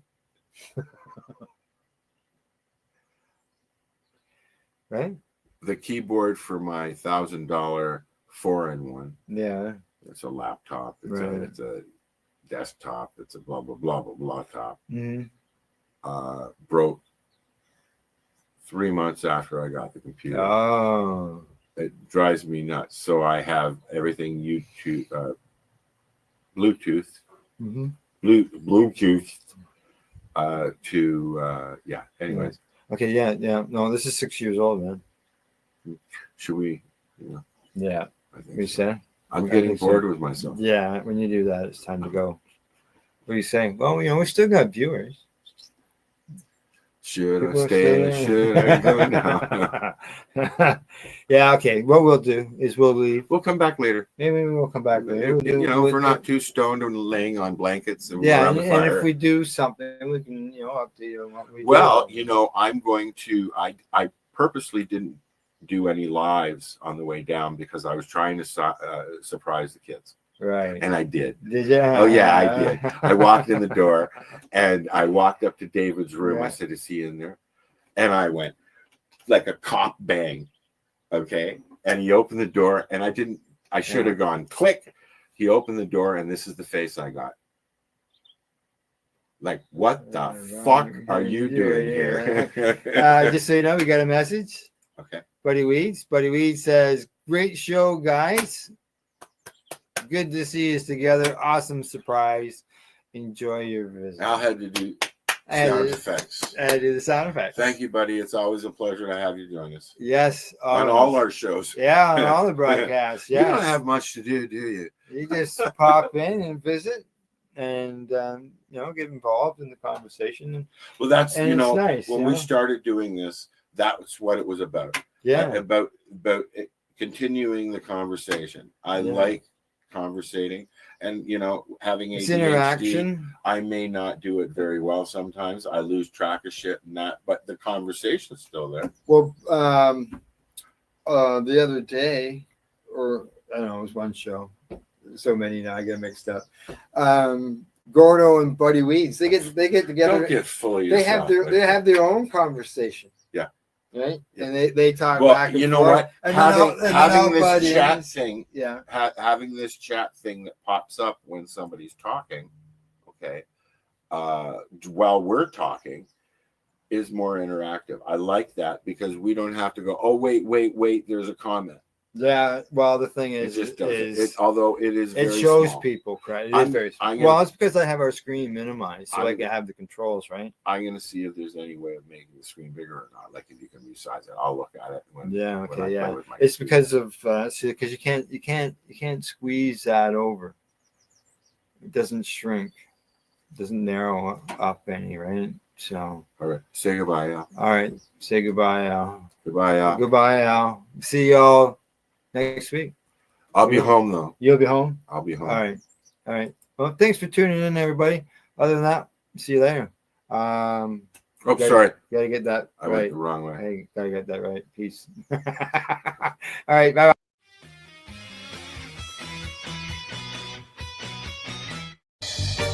You're watching the 420 Pace, found at 420pace.ca. toke.ca.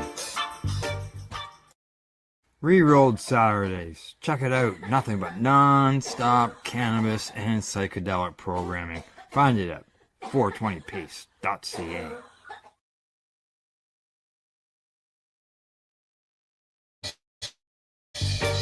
You're watching the 420 Pace, found at 420pace.ca. Stay tuned. We'll be right back after this toke.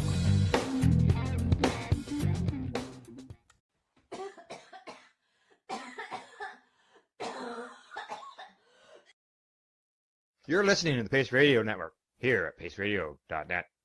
The views expressed by the individuals during this broadcast are their own opinions, and they may not be the same as those of their group or other organizations they may be involved with. All medical advice during our broadcast is not a medical opinion and should be checked with your medical physician.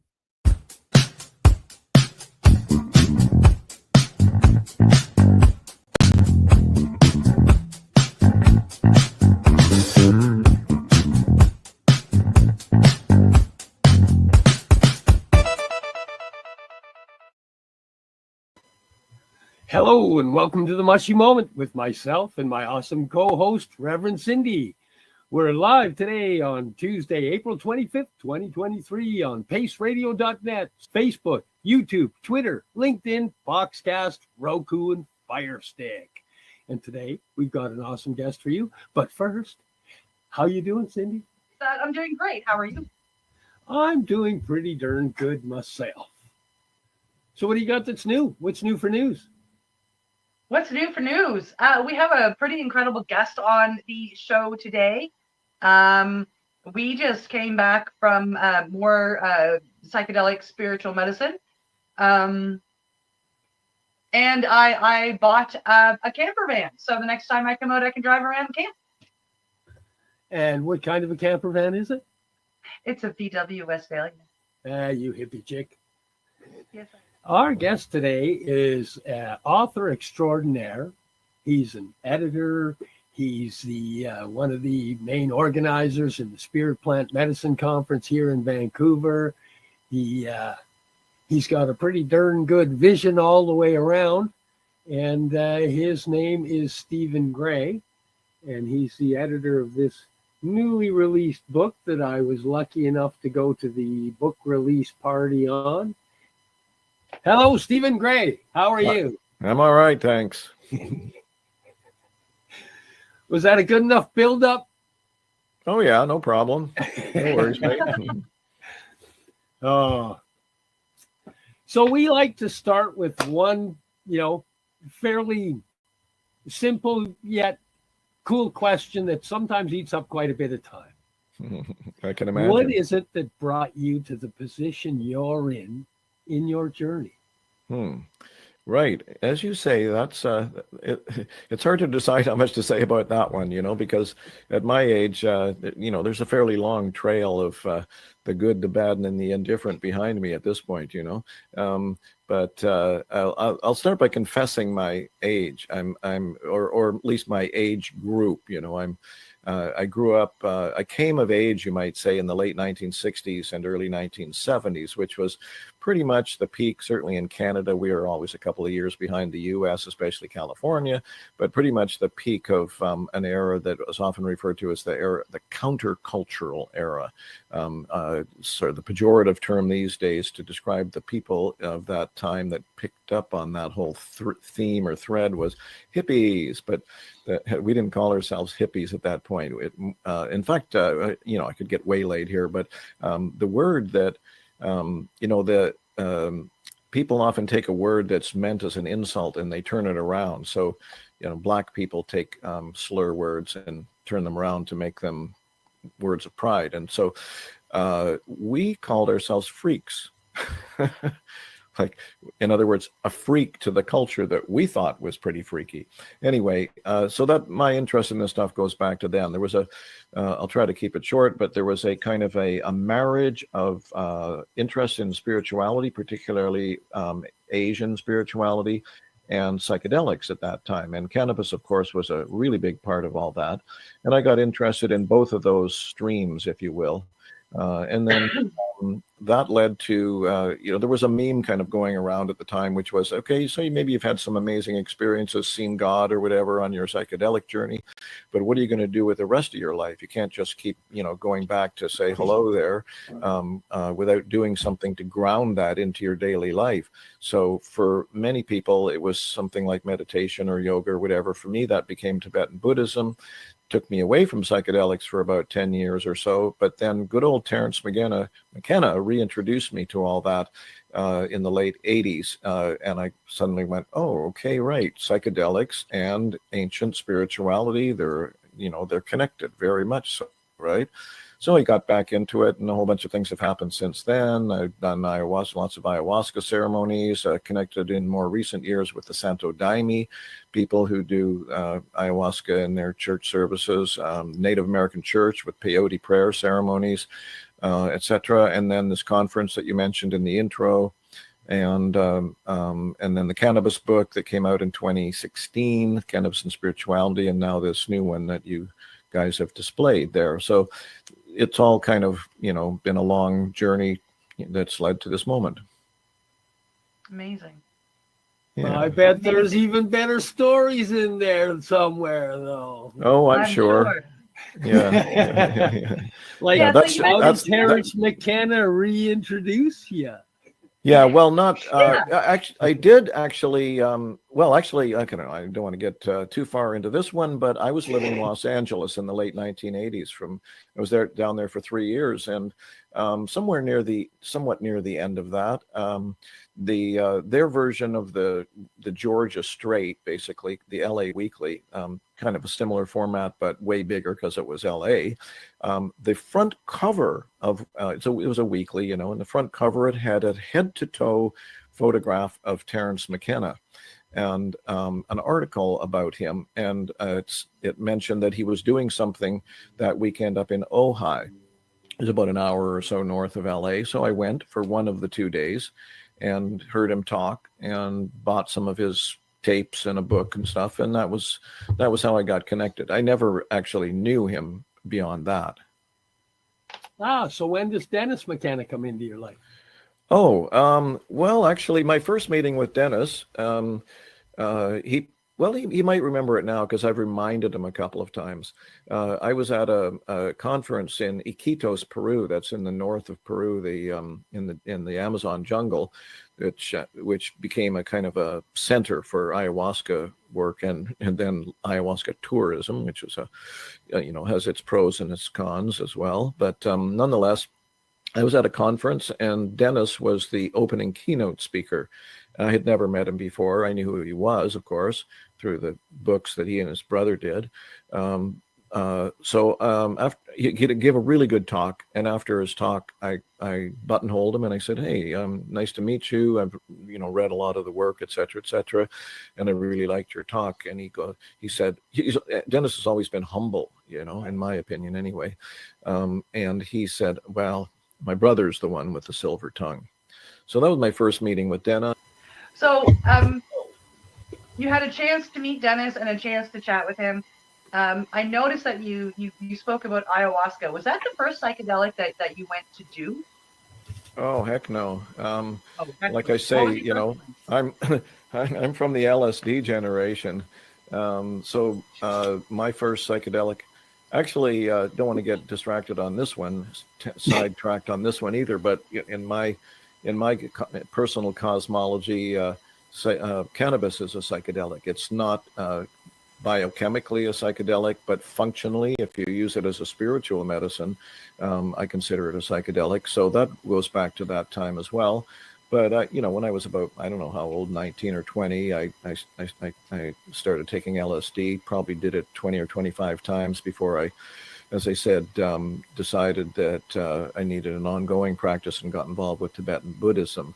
So the first time I actually ever did ayahuasca, I think it was around 1992. I went to a conference somewhere, met a guy from Seattle who had a connection with the guy whose conference I ended up going to. He was from down there, but he was originally an American, and he had come up to the Seattle area to do a couple of a couple of ayahuasca ceremonies, like a Friday and a Saturday night. Okay, so you guys seem to like stories, so I'll tell you one story about that. Until that time, and probably more or less still, I don't consider myself, I mean, the record shows that I'm not particularly attuned to otherworldly or paranormal type experiences, if you want to call them that. I don't even know what the term is particularly. But this particular fellow, his name was Alan Shoemaker, he told us at the beginning that if you have trouble, it was in a yurt, and everybody was lying down on their mattresses, including him, strangely enough, I suppose. Most people sit up and kind of lead it, but he just lies down with everybody else. Anyway, he put a mattress out in front of him, and he said, if you have trouble, just come over here, and I'll sing you one of the Icaros, they call them, the songs. And I'll do a little, like, I'll shake this thing around you. It's called a shikapa they use, you know. So this medicine came on like a bloody freight train, just as if it was racing down a hill.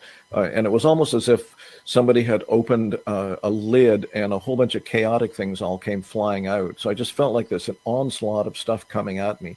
And it was terrifying. It was really, ultimately, and this is a central thing with psychedelics, of course, is it was really about, being hit really hard with the invocation to die, ego-wise, right? And that was, suddenly too much for me. Like, holy mackerel! So then I went, oh yeah. So Alan said you could go over there.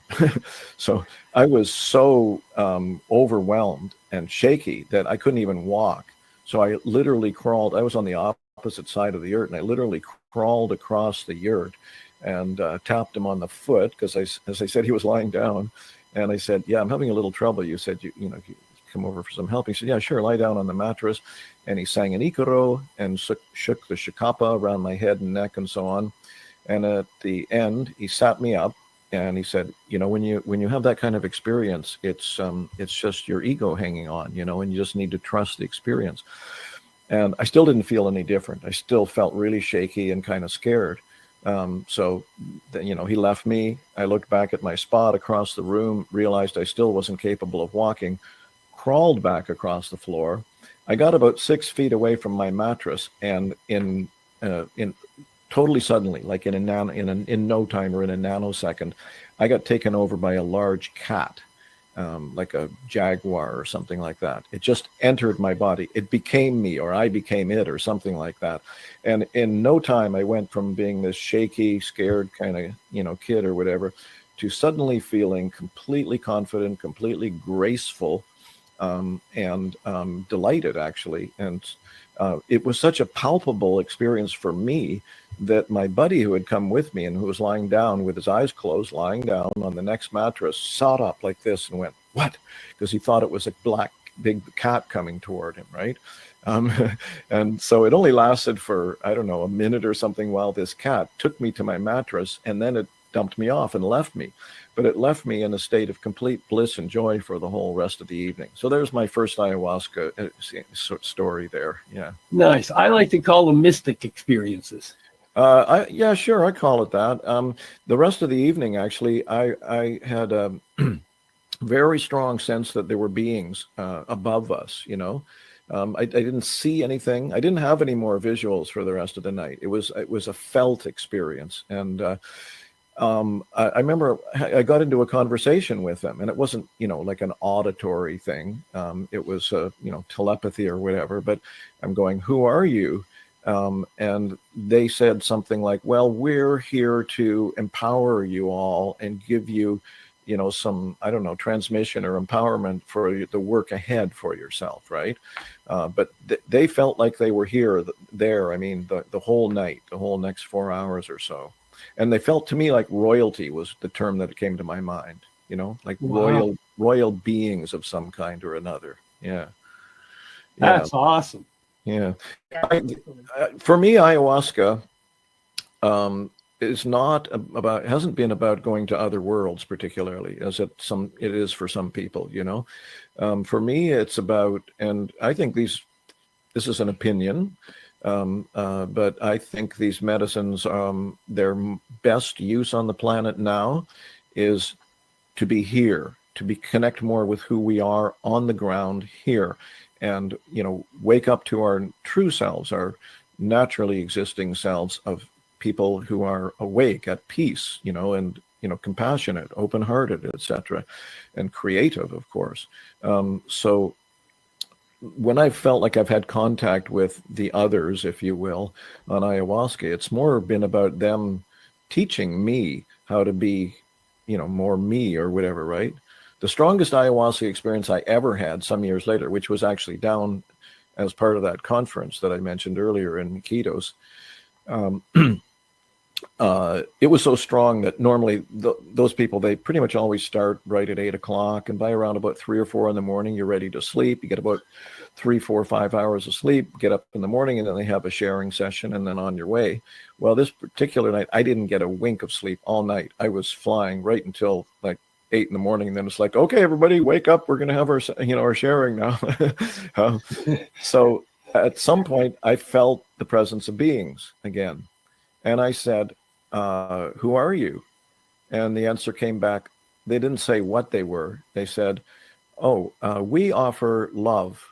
It's limitless. And the only decision you have to make in your life is how much of it to accept. So, simple, short, but, pretty pithy. I had a similar message delivered, yes. And it was all in the essence of love. I did, but from DMT. I had the same message, but I got it from DMT. Yeah. Right. Well, they're all there to break through our thick skulls, as it were, not to, again, go off on too wild of a tangent, but my view is, my belief is that there are ready and willing helping guides and spirits at all times, but we have created such thick barriers that they have difficulty, getting our attention. That's one of the reasons that psychedelics are so potentially valuable, because they tend to break down those walls. But there are other ways too. And I've always been really interested in, for example, tarot cards, because I figure they're going to get in any way they can, So tarot cards, actually, I've had a bunch of experiences with them where it's like, holy mackerel, there's something going on here, right?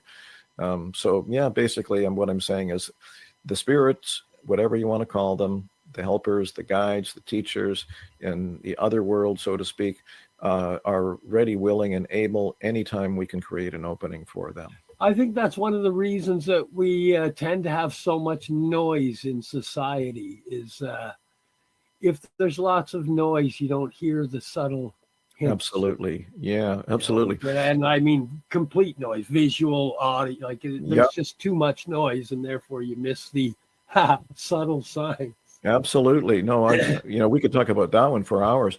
A little anecdote pops into mind. There was a Zen teacher. He was running the San Francisco Zen Center. I think it was Suzuki Roshi, Shunryu Suzuki Roshi, but it might have been another one. Anyway, one of the stories in the book, in some book somewhere, was they were on a busy street. This was like a second floor of some building, maybe in San Francisco, and it was on a busy street, and they didn't have air conditioning, so the windows were open, and there was noise coming in from the street. And one of the students complained to the teacher about that, and the teacher said, "Just be thankful that and don't worry about that outer distraction. What's really at issue here is the noise in your head, right?" So that's actually central to this whole thing with all these medicines, is that we have to get out of our way, and it's a challenge. It's a challenge for me. It's a challenge for most people. And it's central to Buddhist teaching. It's essentially a universal teaching, which is, well, the way the Buddhists talk about it is that the noise that we generate in our minds, in our heads, they call it discursive thinking. You could just call it thinking of any kind, like whether it's a song running through, endlessly, or just you're thinking about tomorrow or yesterday or whatever, anything, even like being distracted by the pain in your knee can be considered thinking, if you're obsessing on it or focusing on it. But what we're doing is the way the Buddhists teach it or talk about it, is we're generating a screen of obscurity between us and reality. When we do that, like this sort of overlapping thing creates a wall, or my old Buddhist teacher called it the cocoon that we kind of barricade ourselves inside, in that sense, right?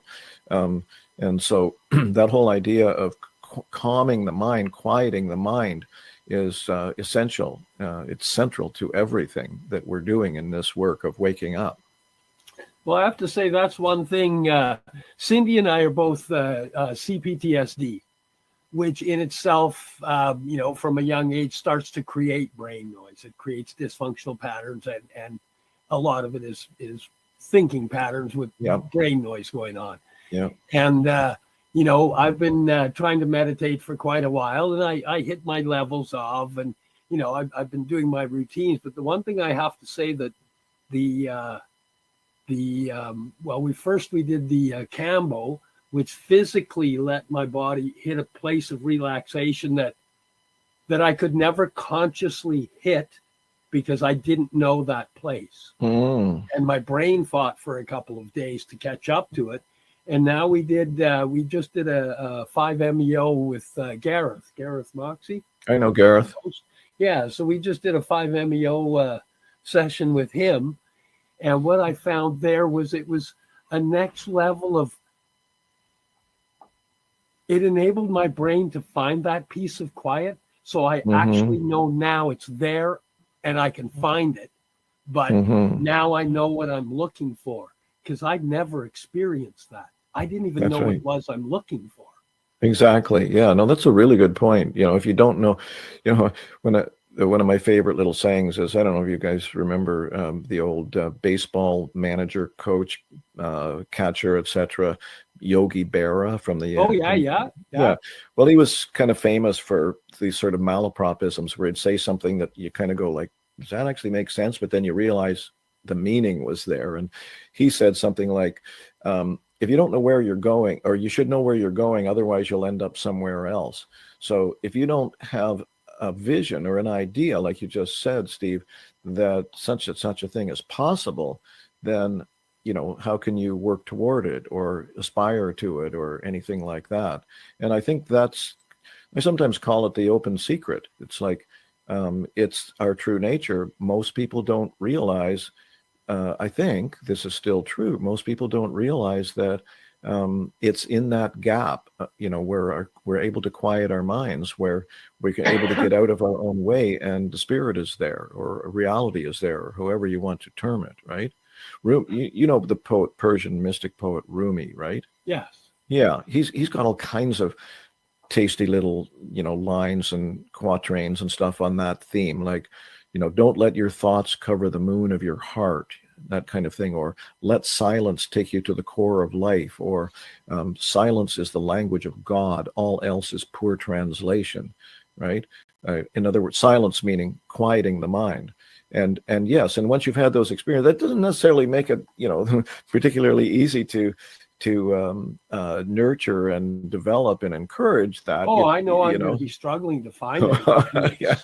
Because the brain wants to do, but you have to undo to achieve that. Yeah. You can't do it. For me, it's a real struggle, but I know it's possible, and I know it's about letting go. Absolutely, yeah. But it's an ongoing moment by moment practice too. I have a book. I thought maybe it's here, but it's not here. I had never heard of this guy before, but somebody recommended him to me, and said, "Yeah, I think you'd like this guy," because I've read a lot of whatever Buddhist teachings and other kinds of teachings and psychedelic books and all that. Anyway, this guy's name is Vernon Howard. He wrote some books in the late 60s and early 70s, and this particular book is called The Mystic Path to Cosmic Power. Bit of a sort of a glorified title, but very, very practical guidance. And he says, first of all, I'm not making this up. It's not a theory. It's based on my experience, but also I've read all the great mystics, from the East and the Christian esoteric traditions, et cetera, et cetera. And if there's one thing that they'd all agree on, it's this: that the most important thing you can do if your intention is to wake up spiritually, is to pay attention to what arises in your mind. Don't obsess on it. We're not talking navel-gazing narcissism here or self-absorption. It's not about analyzing it. It's like, observe what comes up in your mind, because that's what's causing you to live your life the way that you do. And when you see it, take a neutral attitude toward it, totally neutral. In the Buddhist teachings with the meditation practice, they say no praise, no blame. Like, you're not the greatest in the world, and you're not a dickhead, or maybe you are a dickhead, but you got to let you have to look at those thoughts as independent things. My old Buddhist teacher called them temporary clouds, or one time he even called them temporary vomit. But it's just that stuff comes up. You take a neutral attitude toward it and release it, and sure, it'll come back. But you keep doing that. The theory or the hypothesis is that these thoughts, which are directing your life, will start to lose their power. And it sounds simple, but it's extremely difficult in some ways, and it does take ongoing. It is. Yeah, it takes ongoing practice throughout the day. I mean, it's not like you're doing you're going to go off and do this sort of special practice. It's like going from here to the kitchen. Pay attention, like notice, there's just stuff going on in my mind. It didn't really have to be there at all. Just come back to being in your body on the ground. That's why I say the psychedelics. Where I get stuck? The thoughts come in, and instead of analyzing the thoughts, I go, why am I having those? And then I go down that thinking rabbit hole. Right. So the teaching is, for that is, as soon as you recognize that, just let it go. Just let it go right there and then. And the breath, I consider breath the best guru on the planet, right? If you can come back to your breath. Eckhart Tolle had some really interesting things to say about that in his book, The Power of Now, about 20 years ago or whatever. Yeah. He said, you don't necessarily have to be sitting down to meditate. I think that's a good thing to do. But he said, you can do this anywhere. Standing up at the office, whatever, walking to the bus, washing the dishes. Said, well, I don't know if I remember this exactly right, but this is what works for me when I do it is feel your feet on the ground. Feel that you're standing on the ground. And if you notice your feet, you'll kind of automatically notice the rest of your body. And then are you breathing? Or in other words, you are breathing. Everybody's breathing, or we die, of course. But are you restricting that breathing? Are you breathing shallowly into your chest? Are you holding on tensions? Let the breath go. Let it happen. And then this, as I say, being aware of the thoughts that come up. It's actually. When I say it's challenging because of the sort of insistence of that thinking mind, for one thing, but it's also a humbling practice or journey or path, because it requires you to look at the quote unquote dark side. The dark side almost sounds like, ooh, super ominous or something, but those little things, your selfishness, your greed, your fear, your anxiety, your depression, your anger, just acknowledge them, and if you're really honest about that, I'm still working on it, like most people, I guess. It's humbling, because you go, oh yeah, there's an old Sufi saying, the Sufis were the mystical tradition within Islam, the Muslims, anyway. There's an old Sufi saying, which is, you're not as good a person as you think you are, and you don't have as many friends as you think you have. So the not as good a person as you think you are is the part that I'm kind of referring to here. That we'd like to kind of ignore the humbling or the dark side stuff and just think of ourselves as these good people or whatever. But we have to acknowledge all those little 7 deadly sins or whatever they are in ourselves without judgment. Right? That's the key. Right? The neutral. Take a neutral. At that thought, that's a great time for us to take a moment and thank our sponsors. I think it is, and I think you were laughing because he just pretty much put my whole lessons that I just had smack in front of my face again. I have the thoughts of thank you, Stephen Gray, because that was I know that you were speaking, but I don't think you realize how loud you were speaking to Steve in particular, but to both of us, because it's a lesson that he learned just over a week ago when we went and did toad bufo. Sweet. Observe. Yeah. And it's you very hard literally to- spoke the words that yeah. You needed to hear, to be honest. But we can chat about that when we come back after the break. Okay, let's where do I go? Oh, I go, hey, it's break time. Time to check out sponsors and pay some bills. You're here with us live on the Mushy Moment on Facebook, Twitter, YouTube, Boxcast, paceradio.net, and we'll be right back with Stephen Gray. Hang out. You're listening to the Pace Radio Network here at paceradio.net. Limestone City Hydroponics is Kingston, Ontario's hydroponics shop. Take your growing to the next level and create the optimal environment with a tent kit or maximize your yield with an ebb and flow flood table kit. Either way, Limestone City Hydroponics has more sizes and options to fit your needs.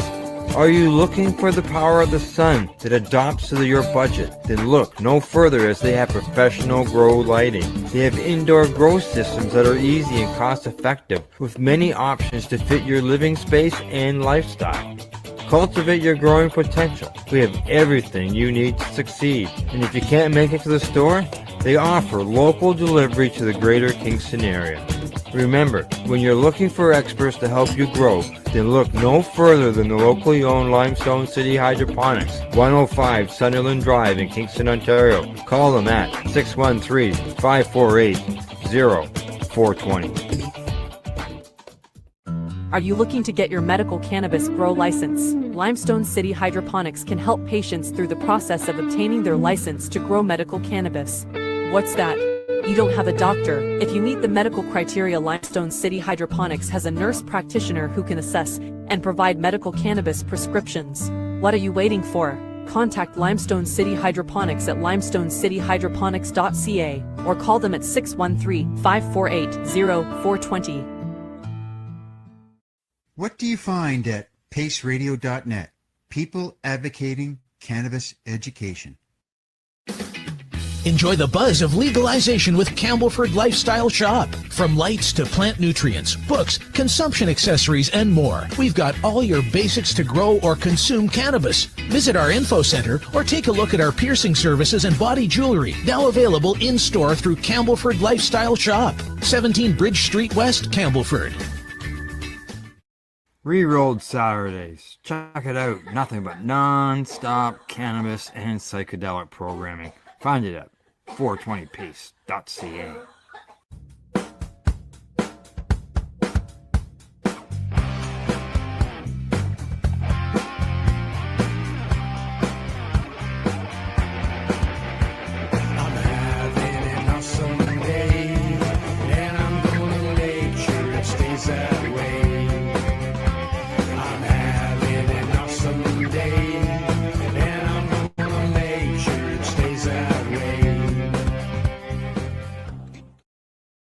You're listening to the Pace Radio Network here at paceradio.net. Welcome back to the Mushy Moment, streaming live to you here at paceradio.net, Facebook, YouTube, Twitter, Boxcast, Roku, and Fire Stick. I'm here with my co-host Cindy and the awesome and ever entertaining Stephen Gray. I need to ask, did you ever have any dealings with Alan Watts? Not personally, no. I never met him. No. But he was definitely an influence on me. In fact, I think he had a little book called The Book, and the subtitle was On the Taboo Against Knowing Who You Are. And I believe that was the first spiritual book I ever read, especially anything beyond, our kind of Western Christian, whatever, conventional stuff. Yeah, so that book influenced me. We're talking, 50 years ago. Yeah. Wow. Yeah. That's pretty awesome. I liked him. Oh, I can tell you a story about him, though. Short one, if you want. Okay. I hope we can talk a little bit more about the book at some point. Yeah, but, that was coming up next. Yeah, good. You familiar with Hollyhock? Yeah. Up on Gabriola? Gabriola, yeah. Pardon me, Cortez Island. Yeah, well, before it was Hollyhock, it was called Cold Mountain Institute back in the 70s, and it was modeled after a place that's, I think, still around called Esalen Institute on the coast of California, where they brought all kinds of great people together and had all kinds of workshops. Terrence McKenna talked there a lot. All kinds of people have been there. Stan Groff, Andy Weil, all these amazing figures have passed through Esalen. Well, they were holding workshops and things up at Cold Mountain Institute back in those days as well. You know what? I just realized I got distracted by my mind went to Esalen for a moment, and I was picturing all that stuff, and I forgot why I was going to tell you that. Now, Alan Watts. Alan Watts. Thank you. He came to Cold Mountain Institute. I wasn't there at the time. He had already been there, and so there were people that worked there that told me stories about him. Well, this is kind of a mystery. I wonder about Alan. He was a brilliant guy, wonderful person, I think, in a lot of ways, and certainly brilliant and very visionary. But he was an alcoholic, and I don't know why he couldn't. I suppose you could say couldn't handle that presence that that he had. He did amazing things. He had studied Buddhism for a long time. And then he decided that the best way to reach a Western audience was to, in terms of spiritual teachings, was to sort of join that world. And he got himself trained as an Episcopal minister of some kind. And he got the gig as the minister or priest of a large church in, I think, Chicago.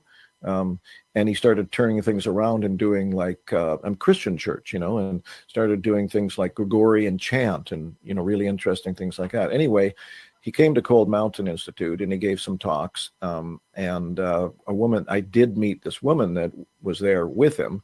She was a Tai Chi teacher, I think. Anyway, Judith Weaver. And she said that he gave her the sloppiest massage she's ever had in her life. Anyway, so I don't mean to make light of Alan. He was a very important influence on the culture, really. Oh, I just love some of the stuff that he's. Yeah, no, he was brilliant. Yeah, it was incredible. So now we get into this because you didn't write this. Now you're an author, and in this one you're the editor, which means you had to read everything and decide that you wanted to be the guy editing. Well, okay, so that kind of came out of partly the fact that I've been co-organizing the Spirit Plant Medicine Conference for the last 12 years or so. 14 of the people in that book have spoken at this conference before, so I already knew a lot of these people. And I started to think, it was a gradually developing or evolving desire or mission or whatever, was to put out a book where with the collected wisdom of a lot of these people on the title, how psychedelics can help save the world. So ultimately, it's not about the psychedelics themselves. It's about that, like what is the role of psychedelics? How can wisely used psychedelics contribute to the change of consciousness that needs to spread around this world at this time, right? So I just kind of contacted a bunch of these people, many, as I say, of whom I already knew, and said, here's what I'm thinking, and, would you contribute? And I don't think anyone said no, actually. I think pretty much everyone was jumping on board.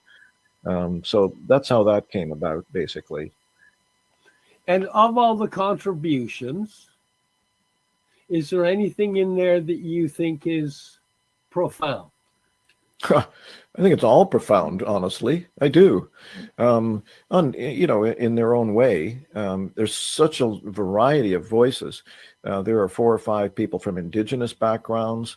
They're this somewhat more academic leaning, but there's no real it's not an academic book. It's meant to be read and understood by any layperson, basically.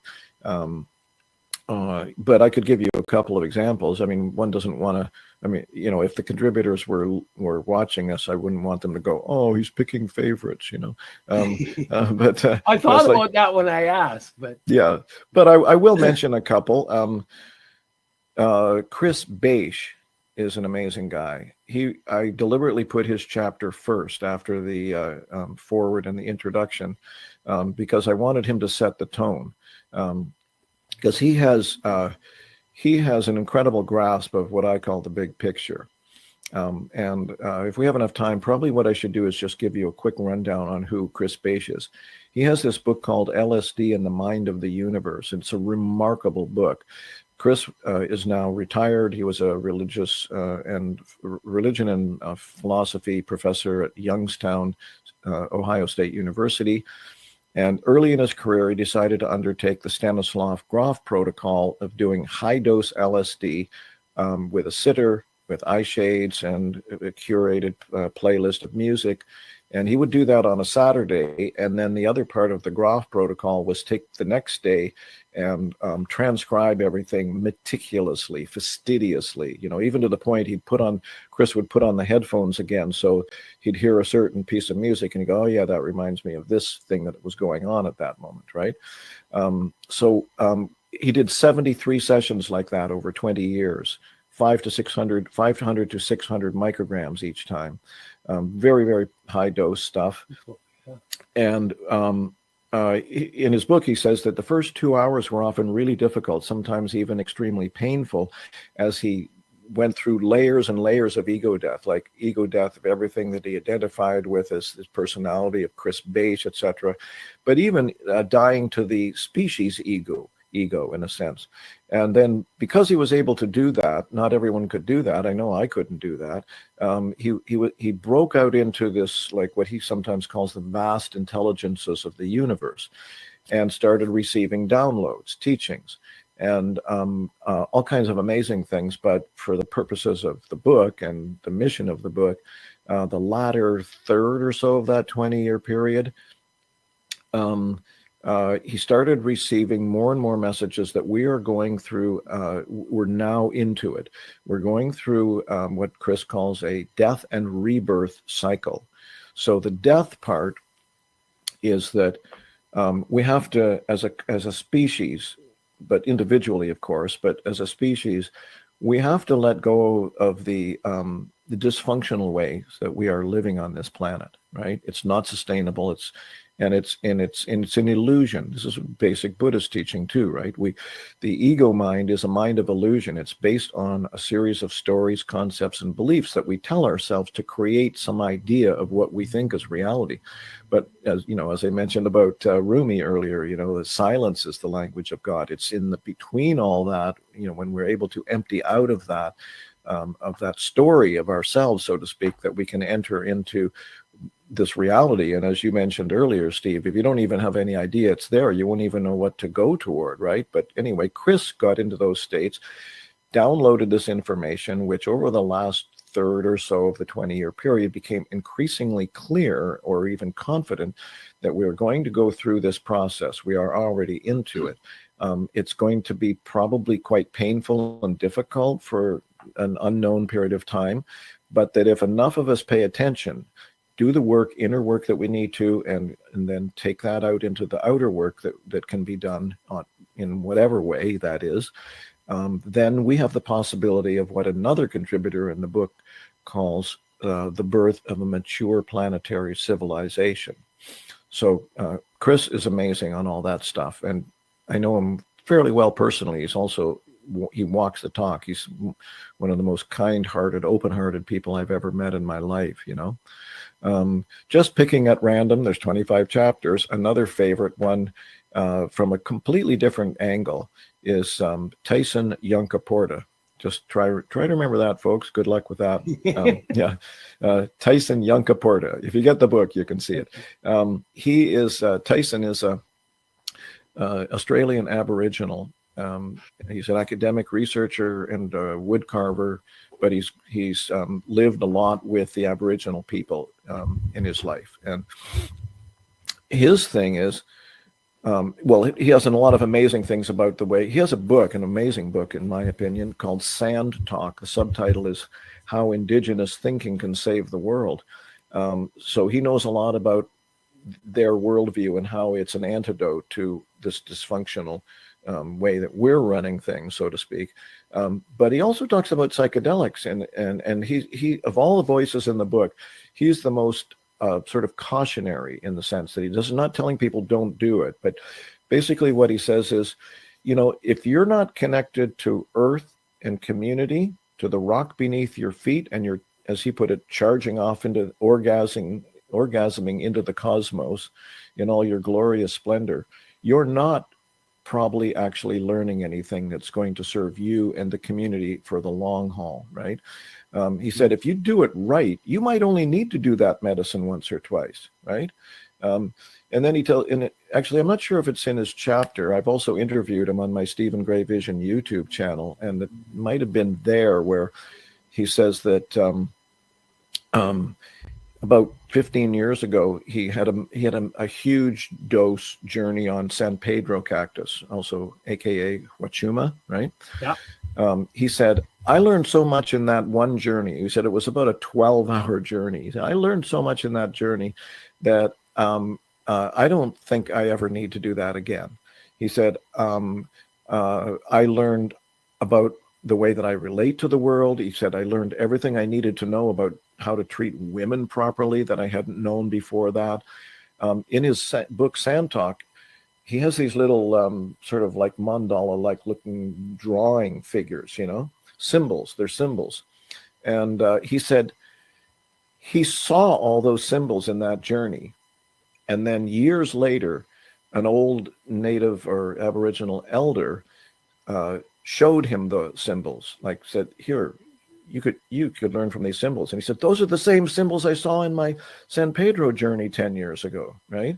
So basically, he's wonderful. His chapter is really important for people to recognize that there needs to be a connection to the earth, to the rock beneath your feet, so to speak, and the community that you're in, and can participate in and help with for these substances to be of use.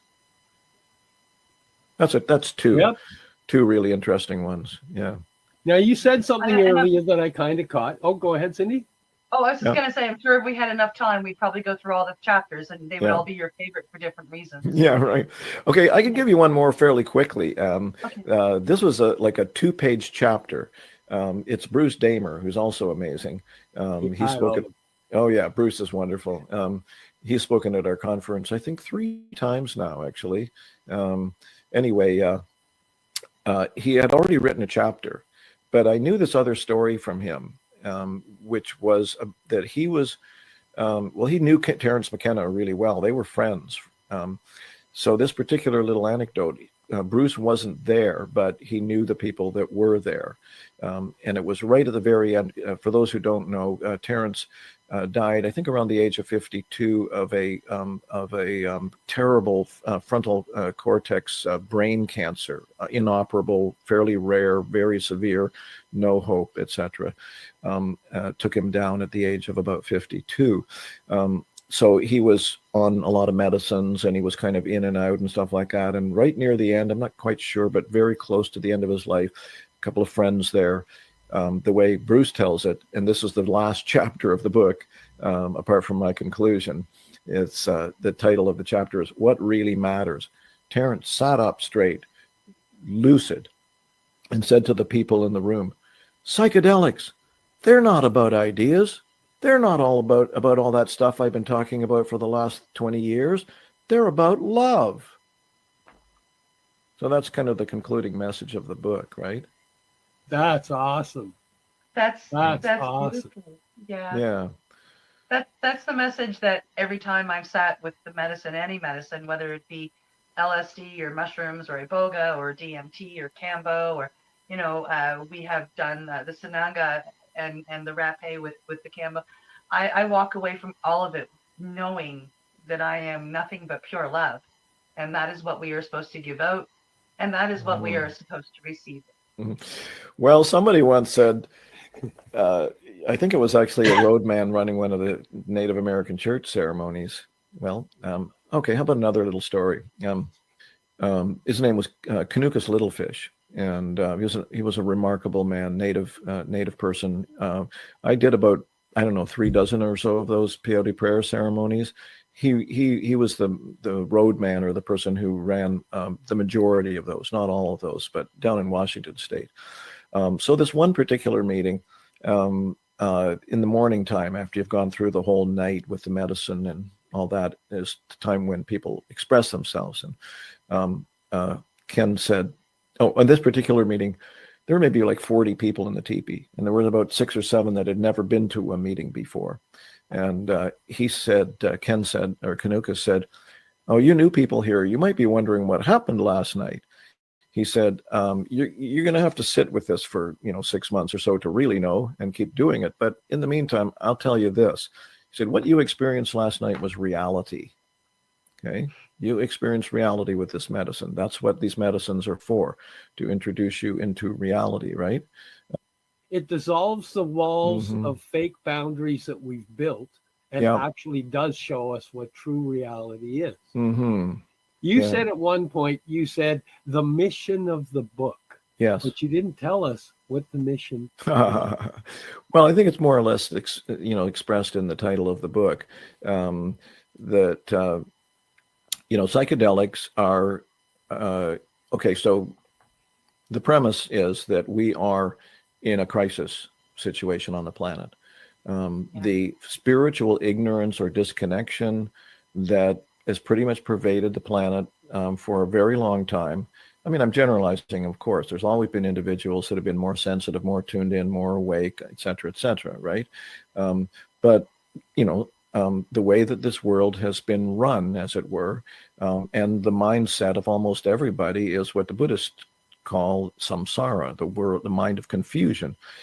We don't know who we are. We're, as I mentioned earlier, we've been making it up, from all these stories that we've embedded, that we've been taught from the moment we're, able to understand anything on this planet. We get fed stuff by our parents and our teachers and the world around us and everything.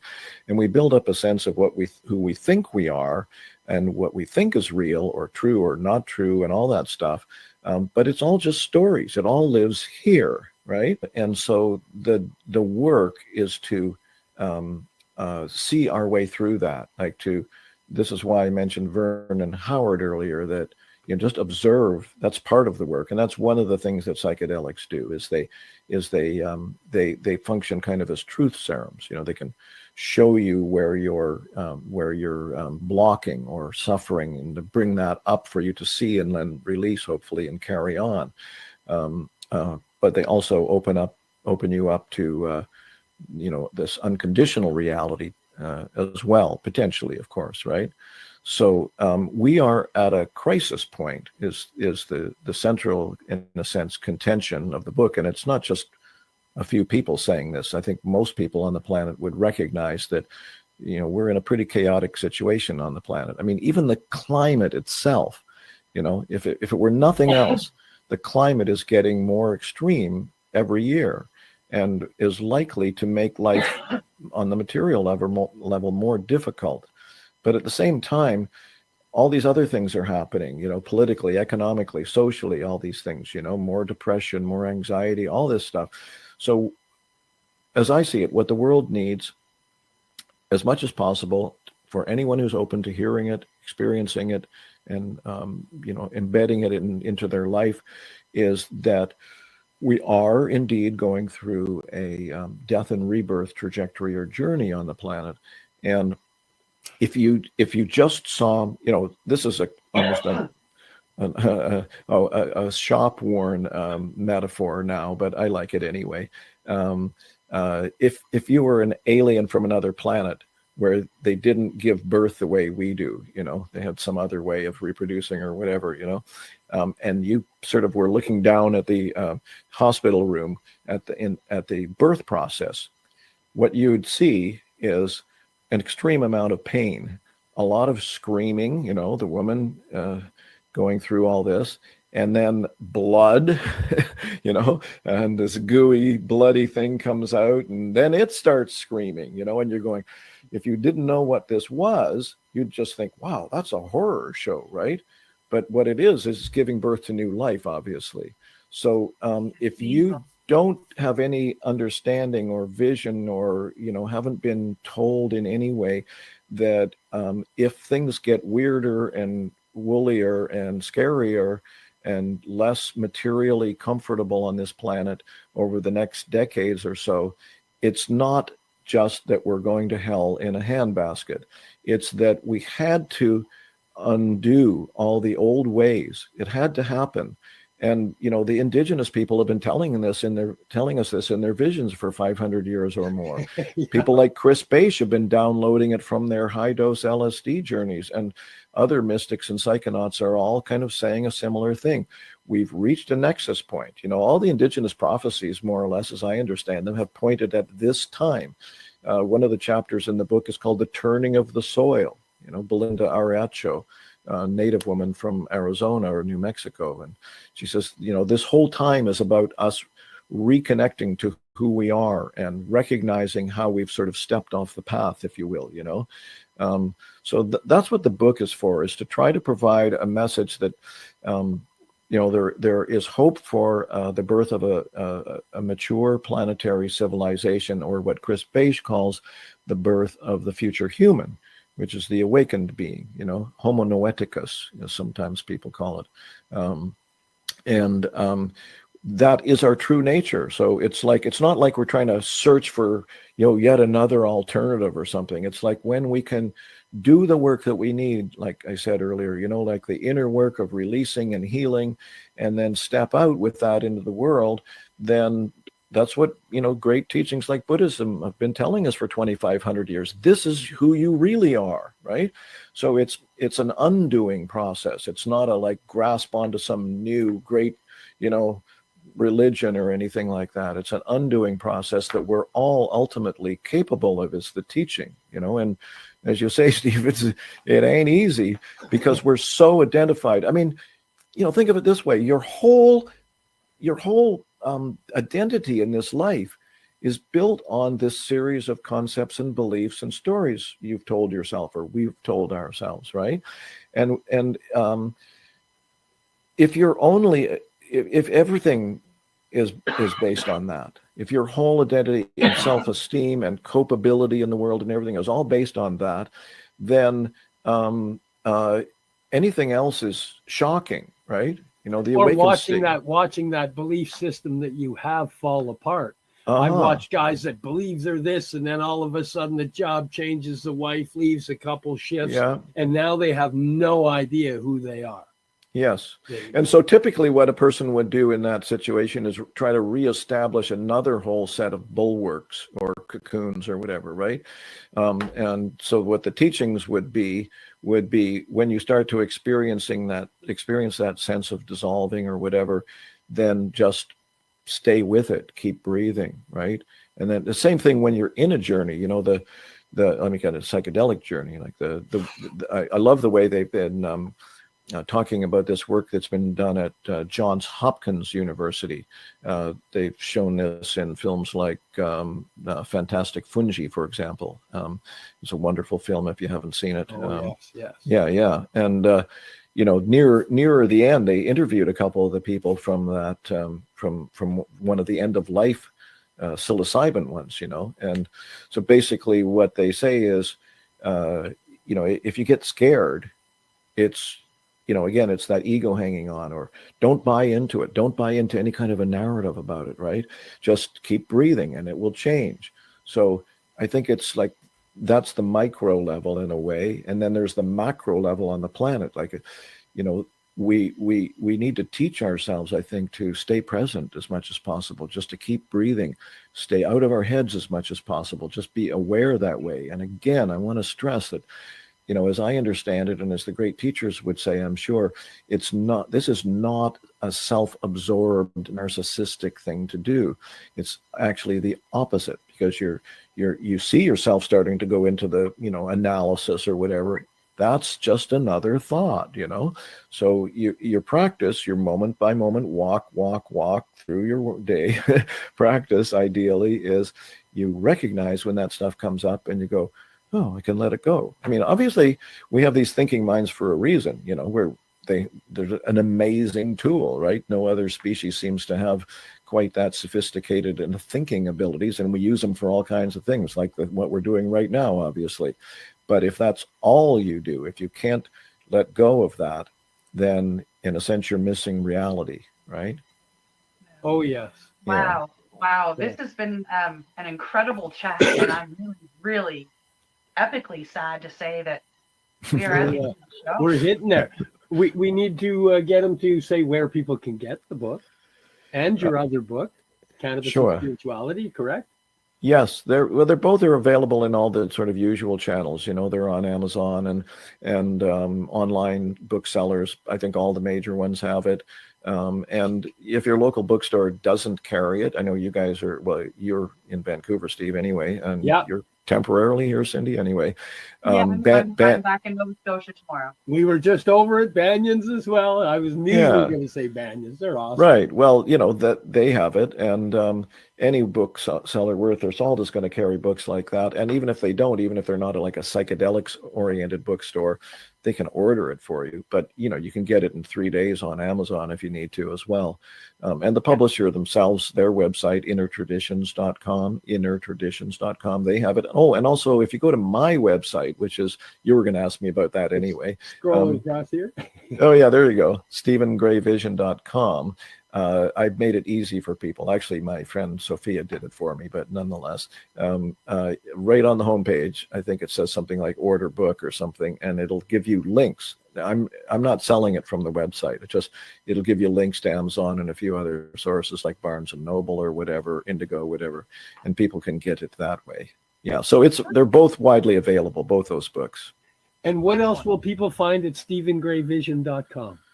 What else? Some upcoming events, past events, interviews that I've done like this, we often put on there.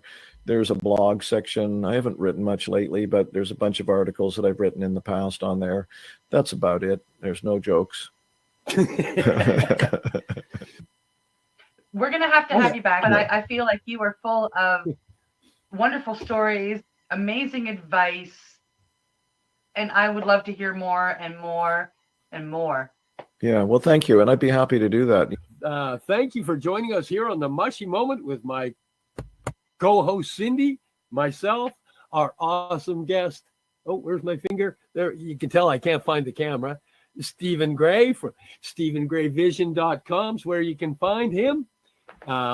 We're proud to be coming to you live from paceradio.net, Facebook, Twitter, YouTube, LinkedIn, Boxcast, Roku, and Fire Stick.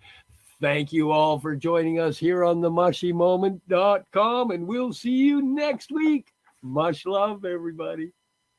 You're listening to the Pace Radio Network here at paceradio.net. The opinions of the individuals during this broadcast are their own and may not be the opinions of their group or other organizations they may be involved with. All medical advice during our broadcast is not a medical opinion and should be checked with your medical physician. Enjoy the buzz of legalization with Campbellford Lifestyle Shop. From lights to plant nutrients, books, consumption accessories, and more, we've got all your basics to grow or consume cannabis. Visit our info center or take a look at our piercing services and body jewelry, now available in-store through Campbellford Lifestyle Shop, 17 Bridge Street West, Campbellford. Limestone City Hydroponics is Kingston, Ontario's hydroponic shop. Take your growing to the next level and create the optimal environment with a tent kit, or maximize your yield with an ebb and flow flood table kit. Either way, Limestone City Hydroponics has more sizes and options to fit your needs. Are you looking for the power of the sun that adapts to your budget? Then look no further, as they have professional grow lighting. They have indoor grow systems that are easy and cost effective, with many options to fit your living space and lifestyle. Cultivate your growing potential. We have everything you need to succeed. And if you can't make it to the store, they offer local delivery to the greater Kingston area. Remember, when you're looking for experts to help you grow, then look no further than the locally owned Limestone City Hydroponics, 105 Sunderland Drive in Kingston, Ontario. Call them at 613-548-0420. We are people advocating cannabis education here at paceradio.net. Stay tuned. We'll be right back after this toke.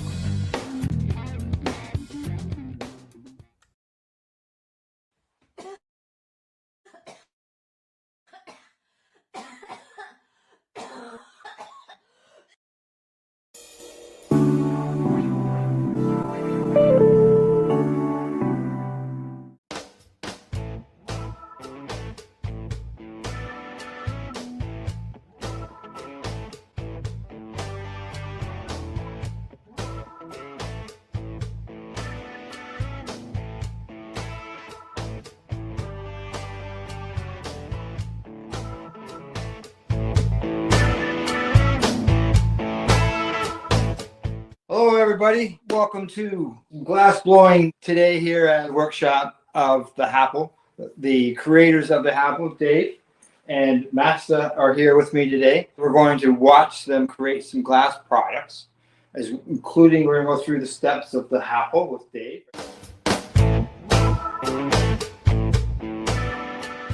You know, for example, like, you know, not quite roundish looking balls that can't be called oranges because oranges are circular. So you're reduced to looking at it going, you know what? It's kind of a pear. No, you know what? It's an apple. It's an apple, right? Right? Because guess what? Nobody actually has a definition of what an apple shape is. That's right. Right? Yeah. And there's thousands of different breeds of apples, right? Correct. And so a little bit interesting. The only reason why they're apples is because of the fact that I got away with making oblong shaped circles.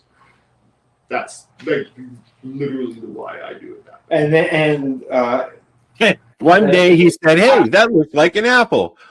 Yeah. You don't. It's not like you don't have to worry about a consistent shape if you're calling That's it an right. apple, right? That's right.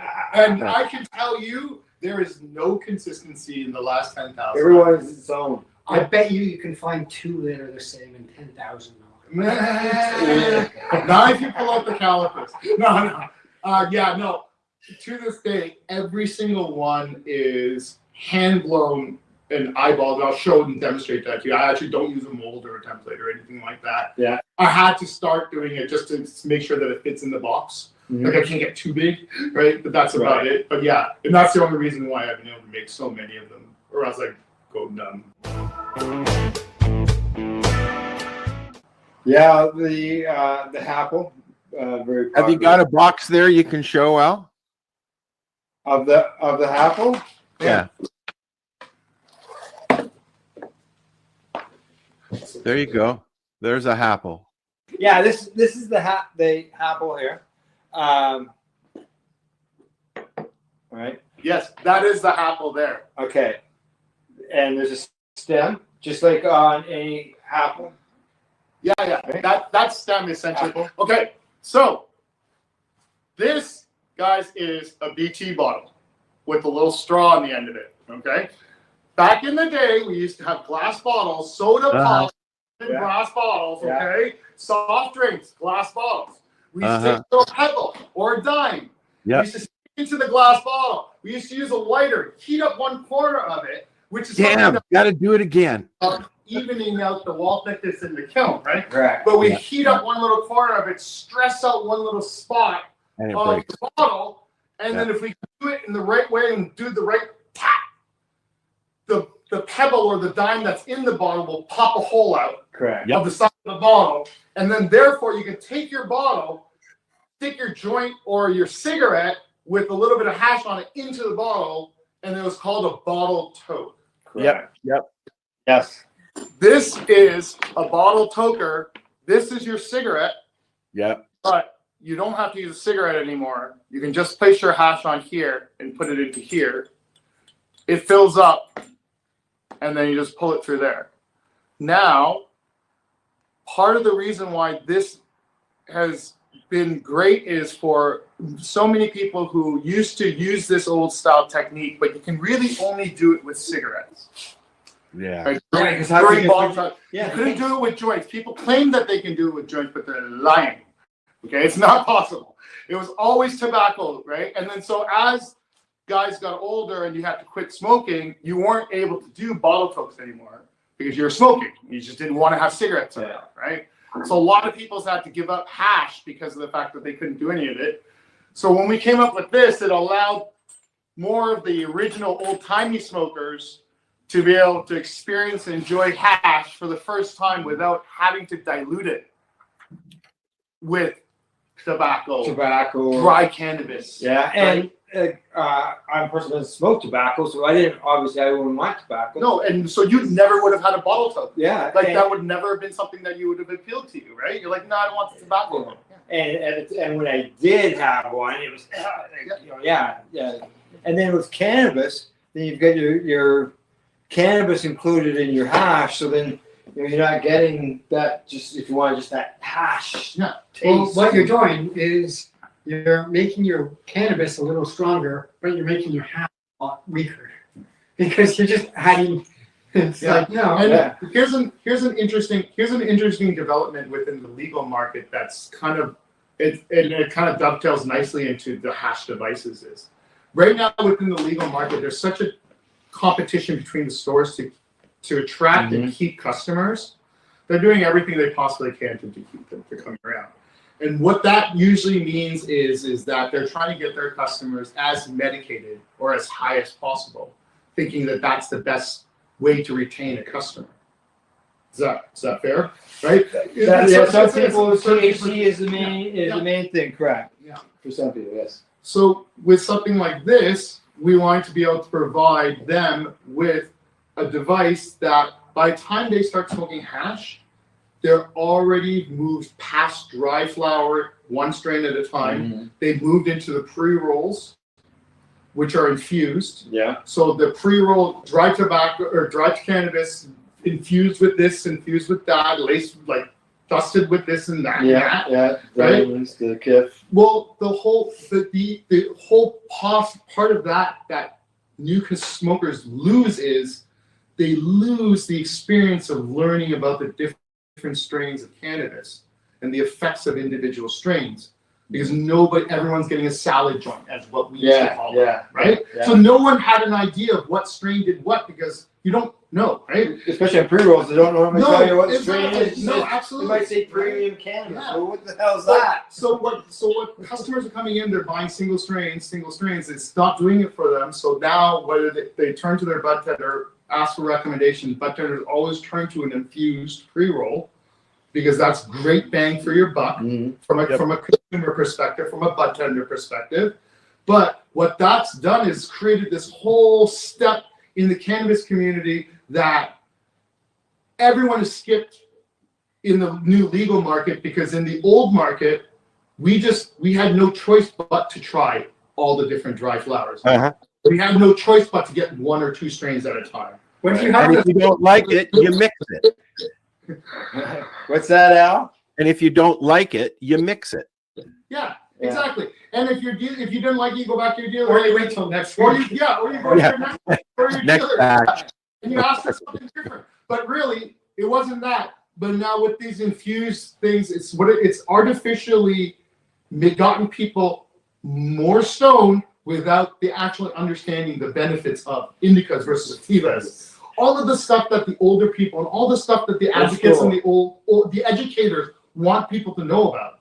So now what happens is they get tired of the pre-rolls, their taste buds and their cannabinoid receptors are all messed up because they don't know what they're getting.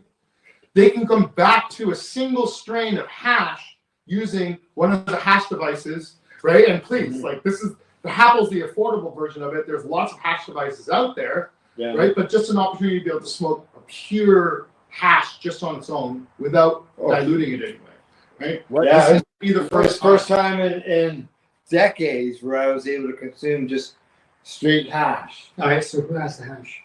I do. So I a question while you guys are getting the hash. Yeah. What's the price range of a Apple? Retails for $54. Retail. That's very reasonable because you go and you can get just a simple bong for $120, but it's just that, right? So this is nice. This is nice. It's just that it's hash. You can just straight hash. I've seen Al using his. How long will a piece of hash last in that? Well, I myself I've learned. Let's find out, shall we?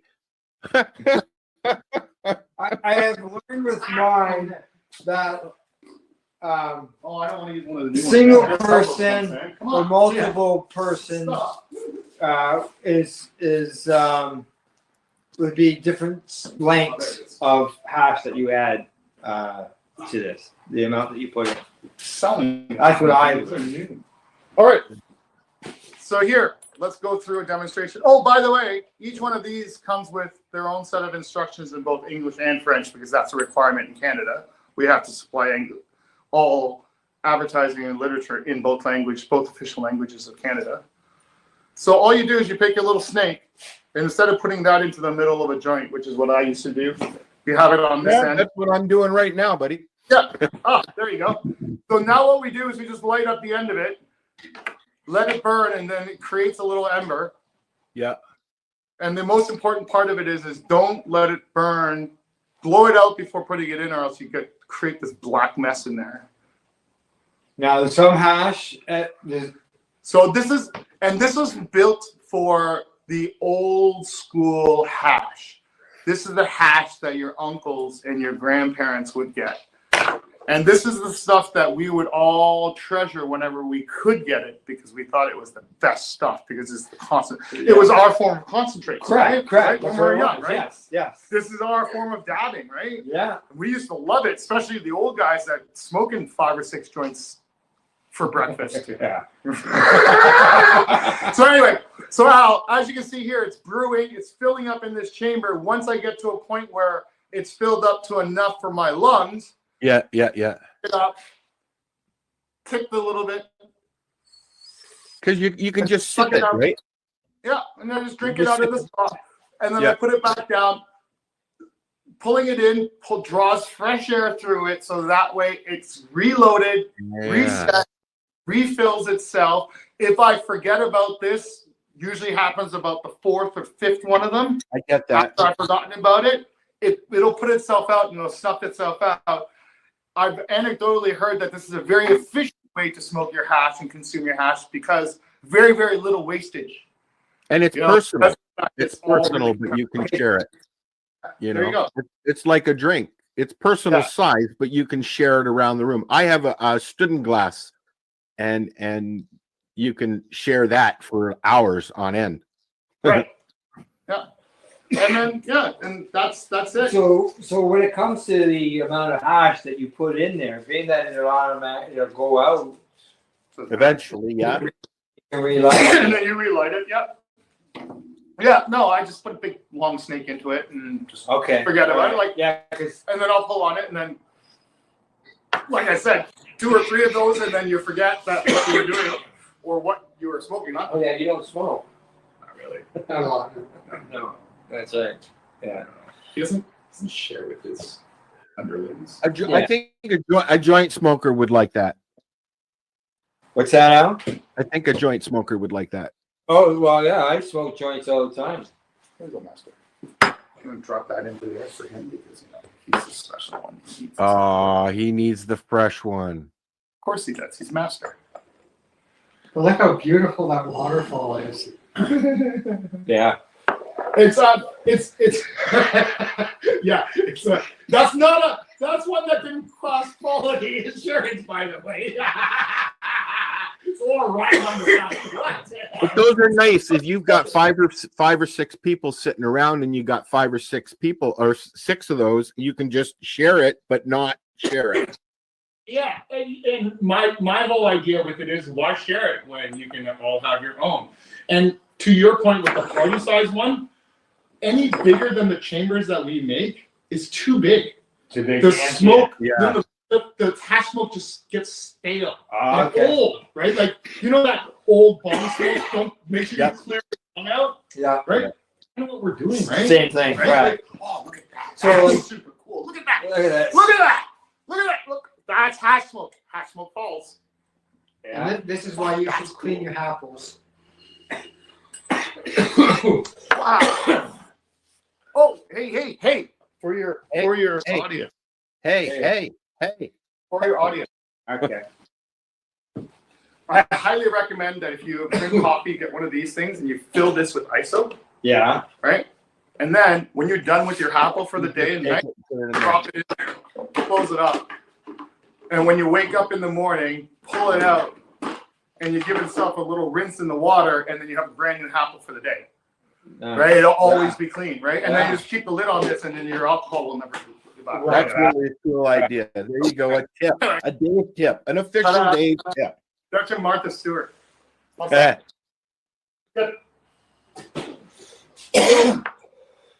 You were talking about snail smoke and stuff. With this, when it goes out, obviously there's going to be smoke in that chamber. That's the fastest way to make the apple dirty, is to let smoke sit in there. Because it clings to the side immediately.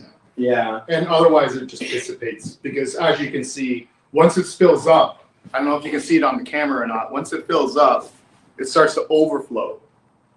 Yeah. Right? Come on, And it's Doc. like, I got somebody. Somebody. It's starving for oxygen. Yeah. Yeah. It needs That's what I was wondering. Like at the end, obviously you're gonna have empty it That's out. why And I then- don't have fish no oxygen. Enough. Yeah. And then here's another reason. One of the things is I get a lot of criticism or questions about why this here is so loose and it rattles so much. Well, the reason for that is the airflow. Because if you had it sitting tight and not rattling, it just completely choke out and it would never stay lit. You gotta keep have to some have- air in there. You gotta have it. So that rattle has to happen only for it to work. Like Yeah. so, it's kind of one of those, which is a little contrary because people don't like glass rattling with this. So yeah, well, you were just because it's gonna break, right? And then where would you get another stem? If you break your stem, Swagshop.org. yeah, or you message me. Yeah. Right. Yeah. So what I'll do is I'll do a call out and I'll encourage people to message me whenever Okay. they have a broken stem. Yeah. Mainly because of the fact that I'm doing impromptu quality assurance. Right. Right. The number of stems I have to send out as a replacement would generally tell me whether or not this is a viable product. Right. Yeah. And I give replacement stems out pretty much for free. And I can still do that because I only get one in maybe 1,000 every few months. What And about, it's never, but it's always because of negligence, right? Now people can lose them. Yeah. Or drop them. Or drop them. Yeah, and as far as for someone to replace that stem, they have to get a hold of you. Very kind, unless you've got them available in the store. They are available. They're all separately. Yeah. Okay. Yeah, they're available individually, but realistically, it's so hard to put a price on that little stem. Oh, I'm sure. Because that little stem, in my mind, that's the secret to it. You can take that stem and use it wherever you want to. Mm-hmm. So the value of that stem is actually quite high towards the whole value of the whole piece. But I'm hard pressed to charge $25 for a replacement stem, right? It just doesn't make sense. Right. And then at the same time, like, I don't know. I have no idea. It hasn't, like 1 in 1,000 every few months is probably like, that means I'm sending out 10 or 15, right? Right. It's not a big deal at all, right? So anyway. Crap. Hash shit's different. So Yeah. it does. Yeah. This is the point of the video, Al, where you start recording faster, maybe. Yeah. Use that 30 frames per second George Miller shit.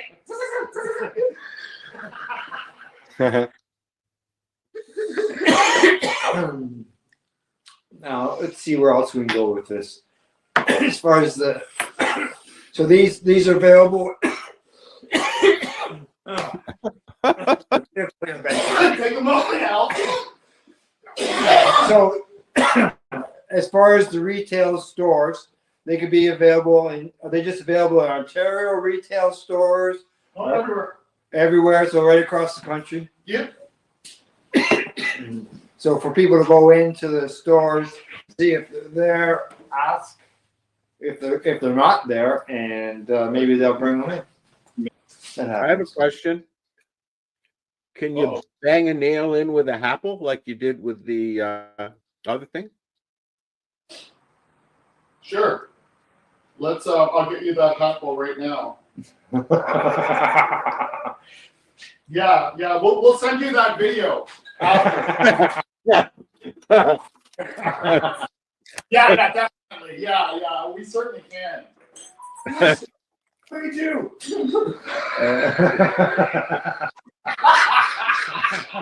I think he's looking for one. Oh, maybe. I know that I've taken my Apple on the road with me quite a few times. So what's that? Now I know, and I know, Al, I did the full-on block when I said I didn't want to talk about this, but I will talk about it a little bit. the next iteration that both Master and I are working on our own versions of it. Water filtered hash devices. Oh, so water filtration. Yep.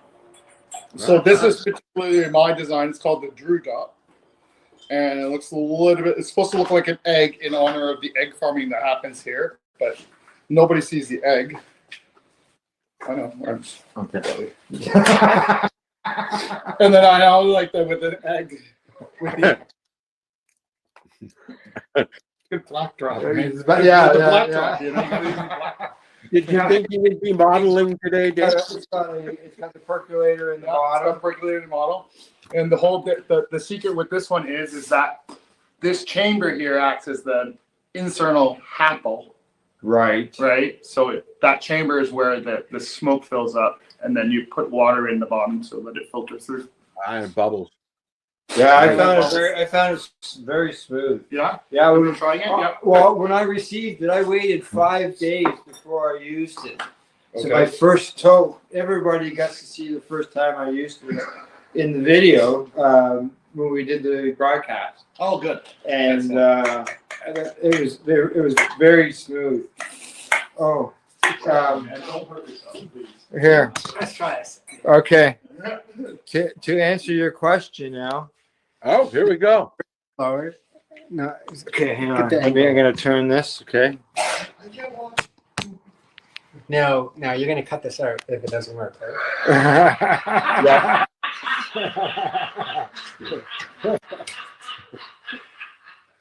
You just cut it out yourself.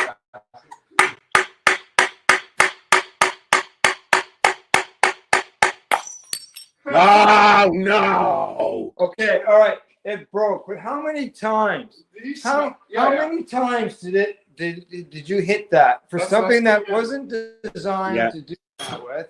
Oh, those weren't test taps before? Didn't he just tap, tap, tap? Well, tap, any tap. Yeah! Any tap. You know who's really good at those stuff? I'm gonna try it again. Here we go. All right, I'll do it once more, and this time I'm only going to hit it 5 times. Five. Okay, we're gonna hit an apple on the nail.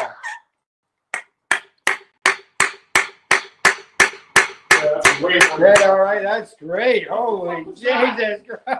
How do you know what? You need to learn to count, mister. There you go.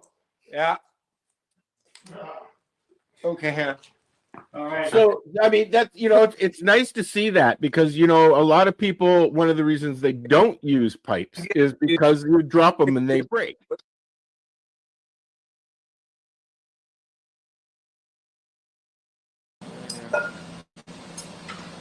So this tube is for the happle body.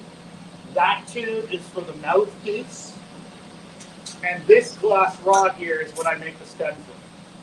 Cool. They come in 5-foot lengths, and we get them from Nortel Manufacturing in Markham, Ontario, Scarborough, Ontario. What I've got is set up a section of the tube. I take one of the long tubes and I break it in half, so you half a section at a time. I plug up one hole on it, and I put a mouthpiece on that. And a mouthpiece on the other side.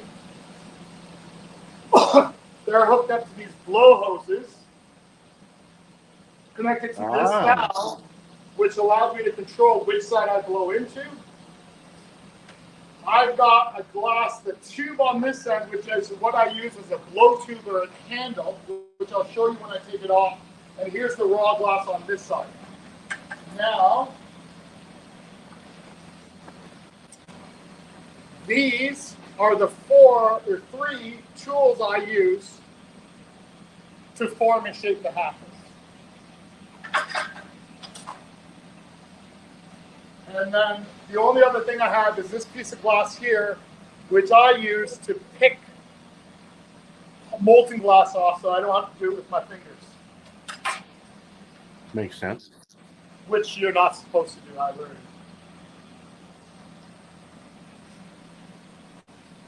This Bunsen burner acts like the oven, and what it does is heats up the glass and gets it to a minimum temperature so that it doesn't blow up or crack when the higher temperature of the torch gets on it.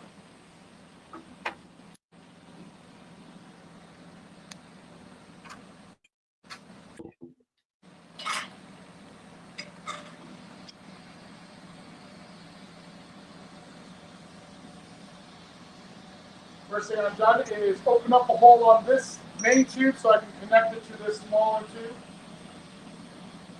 At this point, the glass is heated up enough, so I'll turn the Bunsen burner off. Connect two pieces of glass together. Once it's fused, I'll puff into it to make sure that it doesn't collapse on itself. Because as glass heats up and becomes molten, it wants to condense on itself. So it's always collapsing. So one of the things I'm doing with the blowing of into the blow hose is to keep it from collapsing and closing itself off.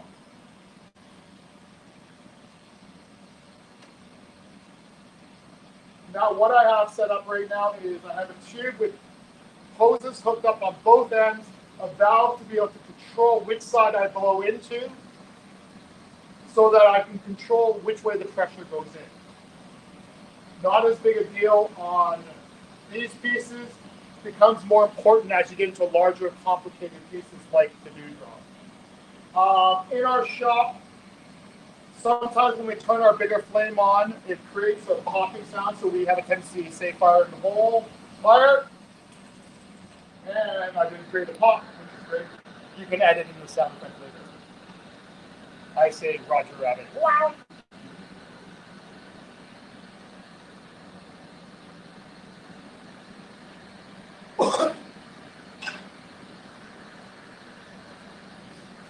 So now what I'm going to do is I'm going to heat up a section of this glass here.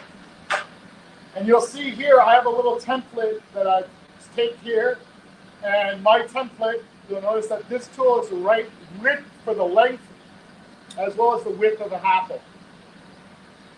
So I look at that, make sure that this thing is still the same size. I do this every time because for some reason I'm worried that this tool will change size.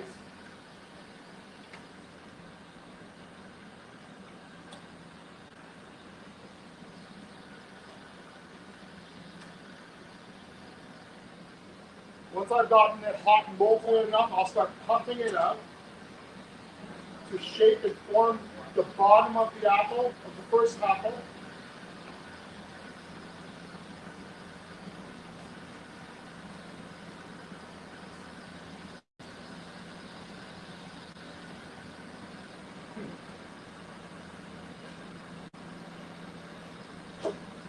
Yeah. Right there, yeah. You want to slide that on now if you want to. Yeah. It'll help to cut that glare out a little bit. Yeah, what Dave was mentioning was this device right here. I got in my hand, and what it allows me to do is to watch the flame. Because that can filters out the yellow. Filters out the sodium. Yeah, which can be end up where you get. Well, I guess it's not like a welding flash or anything. Yeah. So you'll notice here I formed the bottom half of the apple and made it about 2/3 of the size I want it to be using my template. Use my template this way. Now I know how long it's supposed to be. I've got that section there earmarked out for this particular apple. And then now what I'm going to do is heat up the whole piece.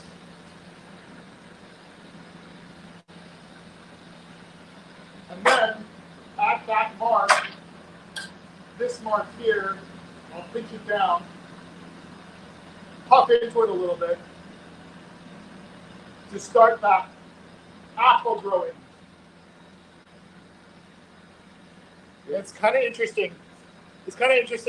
I actually watched a bunch of YouTube time-lapse videos of apples actually growing because that's kind of what it was. It didn't help, but it was cool to see. So Like, that is extremely hot. Oh, yes. What's the temperature when glass is molten, Master? 2,500, 3,000. 2,000 degrees Fahrenheit. So now I puffed it in, I puffed it out, you'll see it's about the width that I want it to be at, the height that I want it to be at, but the shaping is not quite there, so I'll go back in briefly, heat up the bottom of it, just the bottom half of the apple. That's where I use this tool, brace it. And what I'm doing is I'm pushing it against the glass I don't want to move so that it'll cool faster, so the glass that's still hot moves more. So there's my, pretty much the apple. Kind of like it. The bottom could be a little bit more puffed out, so I will keep that bottom a little bit more. Puff and blow it out. That's my first one in this string. I'll go in. Now I'm going to pinch off the top to create the top opening as well as the bottom of the next one. So I'll do that. This tube here is thicker, so instead of, if I condense it down, it's going to be too thick there relative to the rest of the handle. So I had to do a combination of condensing and stretching to maintain the wall thickness of the glass. Try to keep that wall thickness as consistent as possible. Now that I've gotten that kind of thinned out, I'll go in on this side and I'll pinch off to create the top of the apple. That's it. And then what that does is it also has thinned out the glass between that and the next one on the string. So I can just move down the line, set up, heat up to do the second one, which I'll do quickly.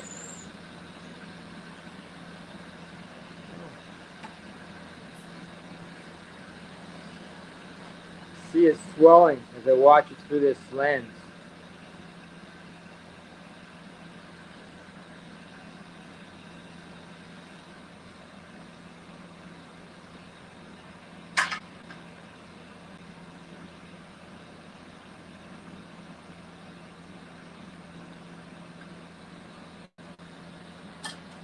So yeah, as I mentioned, I'm not using a template or anything like that. I'm just trying to grow out each apple out of the glass. And I only do it this way just to keep it interesting. Like, it would be faster and easier if I used the template, but this is what's been making it somewhat interesting for the last 10,000 tries.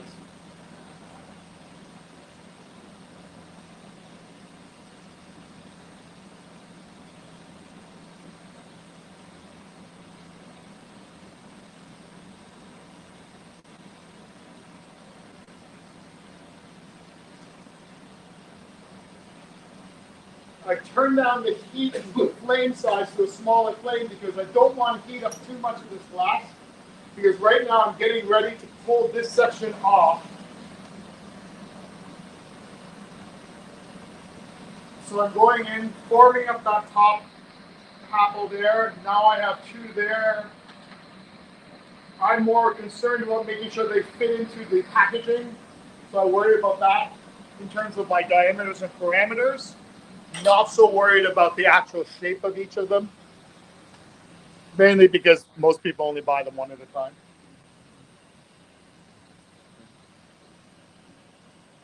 And as I said, I challenge anyone to find two apples. They're the same. No, they're the same.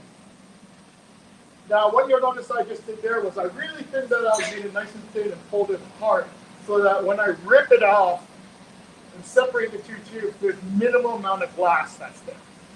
I'll do the same thing here. This is something that Master has asked me to do, which is to thin out that section in between the apples so that when he's working by hand, it'll be easier for him to separate out. Whereas I'm working on a machine, and essentially it allows me to take coffee breaks or dad breaks. So I've gone in and I'm trying to thinned out that as much as I need to so that way when in the next stage when they're removed from the string, it'll be easier to cut. Finally, I'll go in on this end. I'll keep this section up here. I'll let that condense down. It's two bottoms against each other. Two top. Well, no, that's the bottom. Oh, okay. See? Apples.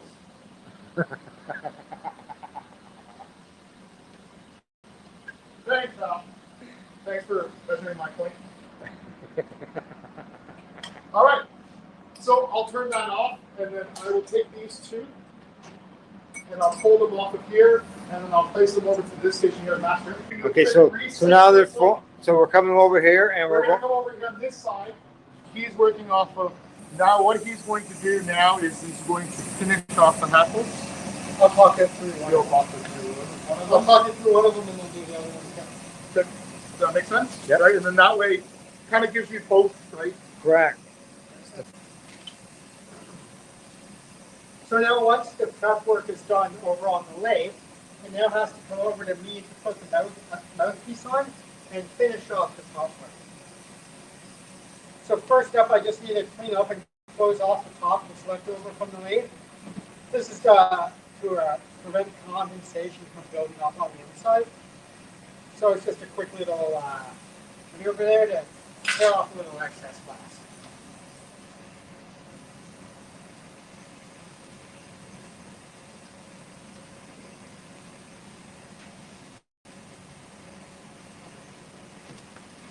Blowing into the glass, I've popped a hole out there, and they're using graphite.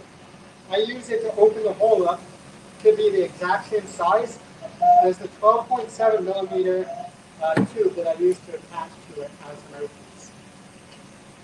How do I know it's the exact same size? Experience. So I have the tube here with an open edge to it, and then I warm both of them up just a little bit right here, and attach it, and then I position it the way I want as the glass is cooling down. Then I choose where I want to melt the glass off, the length of the mouthpiece, which typically is going to be about 0.75 to 1 inch in length from the handle. So I break that off just like that, and using stainless steel tweezers, I just clean the end off a little bit, which makes the glass step a little bit easier. Now I need to make that mouthpiece fully melted in and homogeneous with the rest of the handle. This creates the strength in that. Okay, that's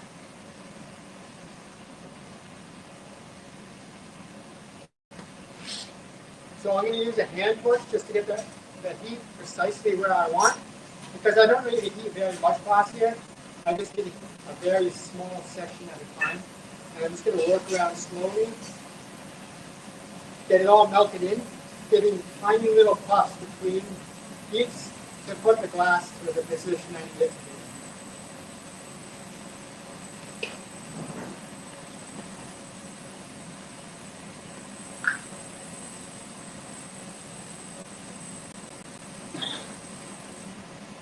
To melt the borosilicate glass, we use a combination of propane and pure oxygen to create the temperatures that we need. So I'm just warming the glass up just to make sure that it's all the same temperature again. This is just to prevent cracks from forming. We have a Bunsen burner in front of me here. That keeps will keep the glass up to about 1200 to 1300 degrees. If you're not careful, that is hot enough for the glass to sort of start to bend and be a little bit malleable. So you do have to be careful to sort of keep it within the 1000 to 1200 range.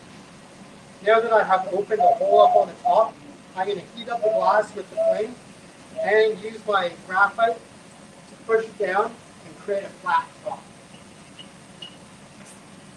Now, one area of the hopper that needs to be consistent is the hole at the top. The top needs to be consistent so that stem that we've shown you fits properly and has the right amount of wiggle space. So I use another graphite reamer here, and this one has a measured line on it. So I open the top of the hole here to 14 millimeters. once again, I'm just going to make sure that that's flat with the graphite.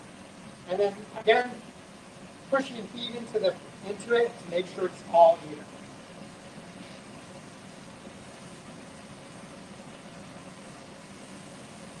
Now, what I need to do is open up the mouthpiece and make it functional. So to do that, I'm going to heat up a different piece of glass. This is my right hand now. I'm going to get it to be molten hot, whereas the glass that's in my left hand is going to be technically cold, but really it's going to be like 1,000 degrees. But compared to the 2,500 or 3,000 degrees that this side was, this side was cold, relatively speaking. So now I'm going to allow that heat line to dissipate, which will create stress and allow me to snap it off in a very nice, clean way right there. Now, if I just left that, it would have been razor sharp. So a little bit of flame goes a long way. Now, once again, bring heat in, introduce it to the glass, bring it all up to the same temperature. And then when I'm ready, I'm going to use the tongs covered in Kevlar to hold the piece of work and melt it off. This is why the step that Dave took earlier for me is so important. I'm not able to manipulate the glass very effectively in the tongs, so the less amount of turning that I can do, the better off I am. Now I need to make the bottom flat, so I'm going to spin it around, and once it's all hot here, I'm going to once again use graphite to bring it down and flatten it off.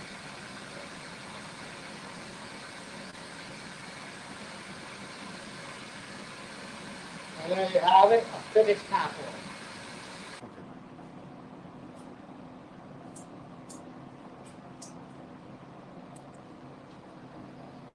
Thanks, Master.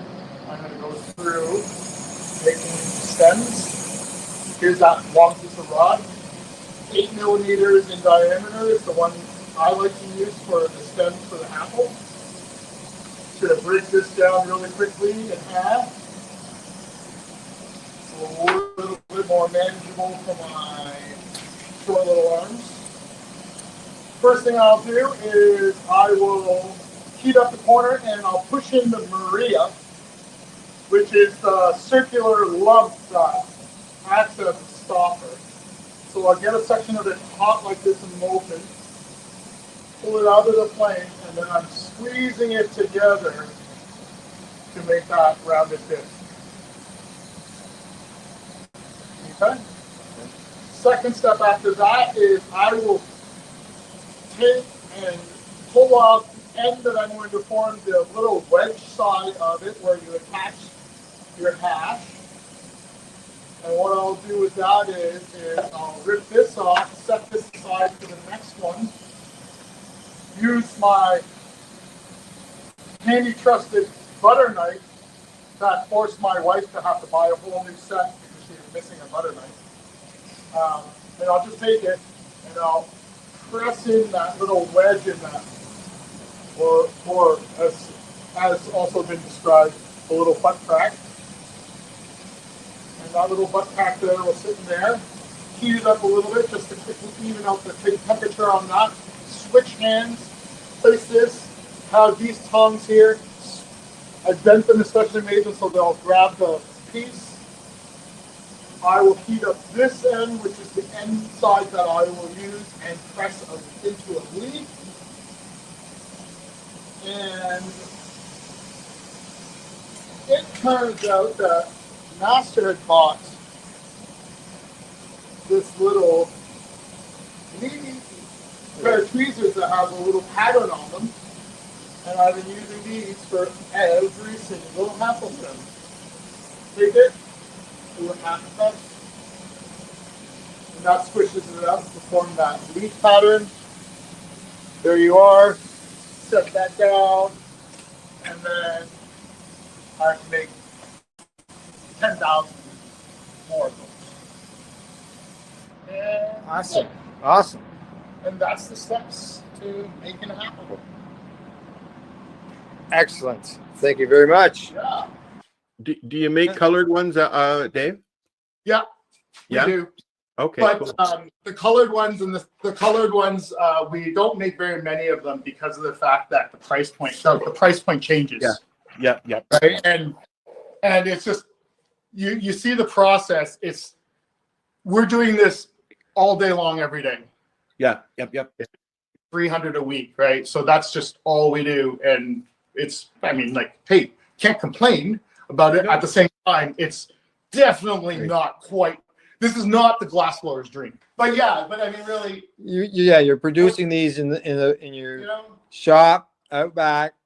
we waited till we hit 10,000 before announcing the licensing agreement, because you know what? At 10,000, I think I'm allowed to do whatever the fuck I want. You sold 10,000 then. We've made way more than that, but we've sold out the door. Correct. 10,000. That doesn't even account for masters, hash kettles, and hash lanterns. We're only talking about the nugs hassle. Right. We're not even talking about the hackles before the nugs. These are strictly just the ones Just for the overlord. the hackle. Just the ones for the overlord, right? Which is wonderful, right? Mhm. Love them. I love my overlords very much. Overlords. And as we haven't really mentioned, as you can see, you can use, well, this is the dewdrop.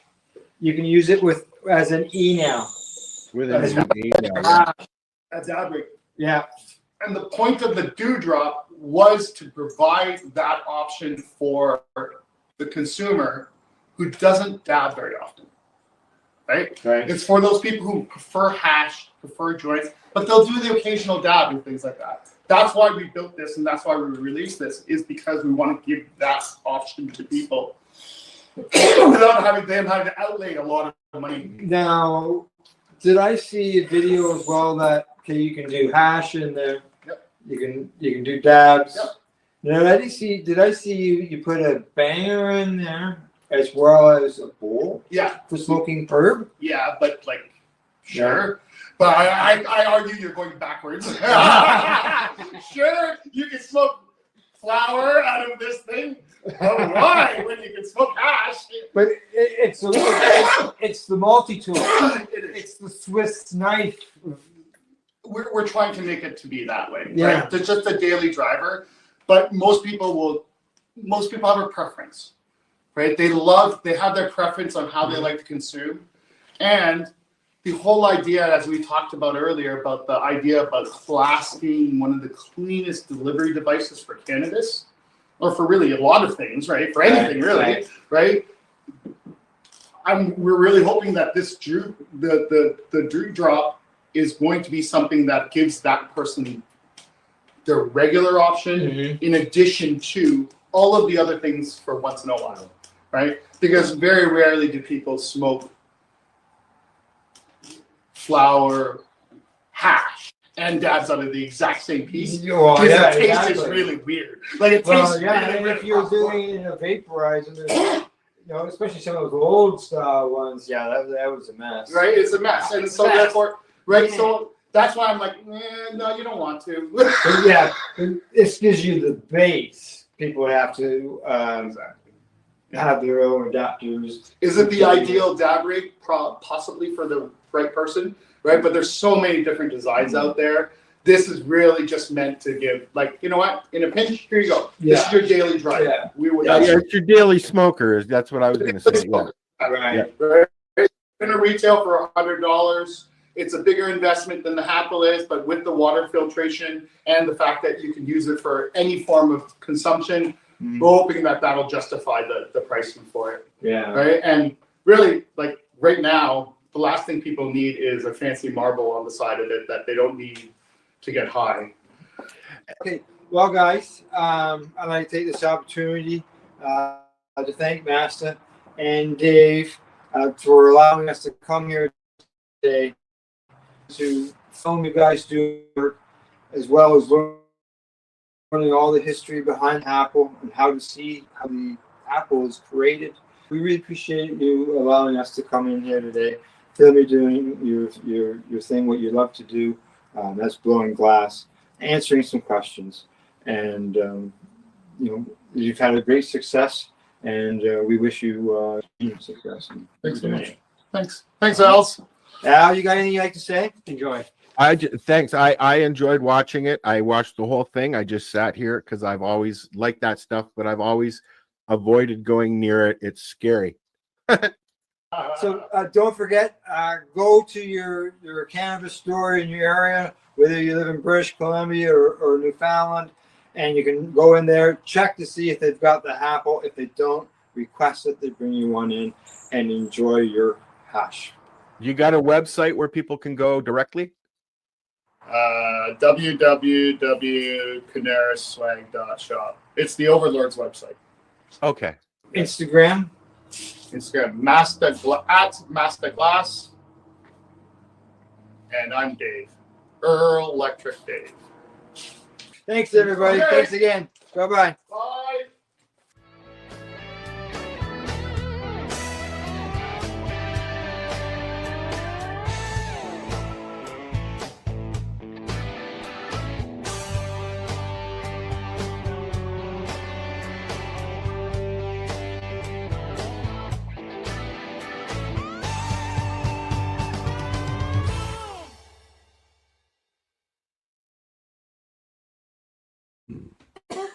You're watching the 420 Pace Reroll Saturday.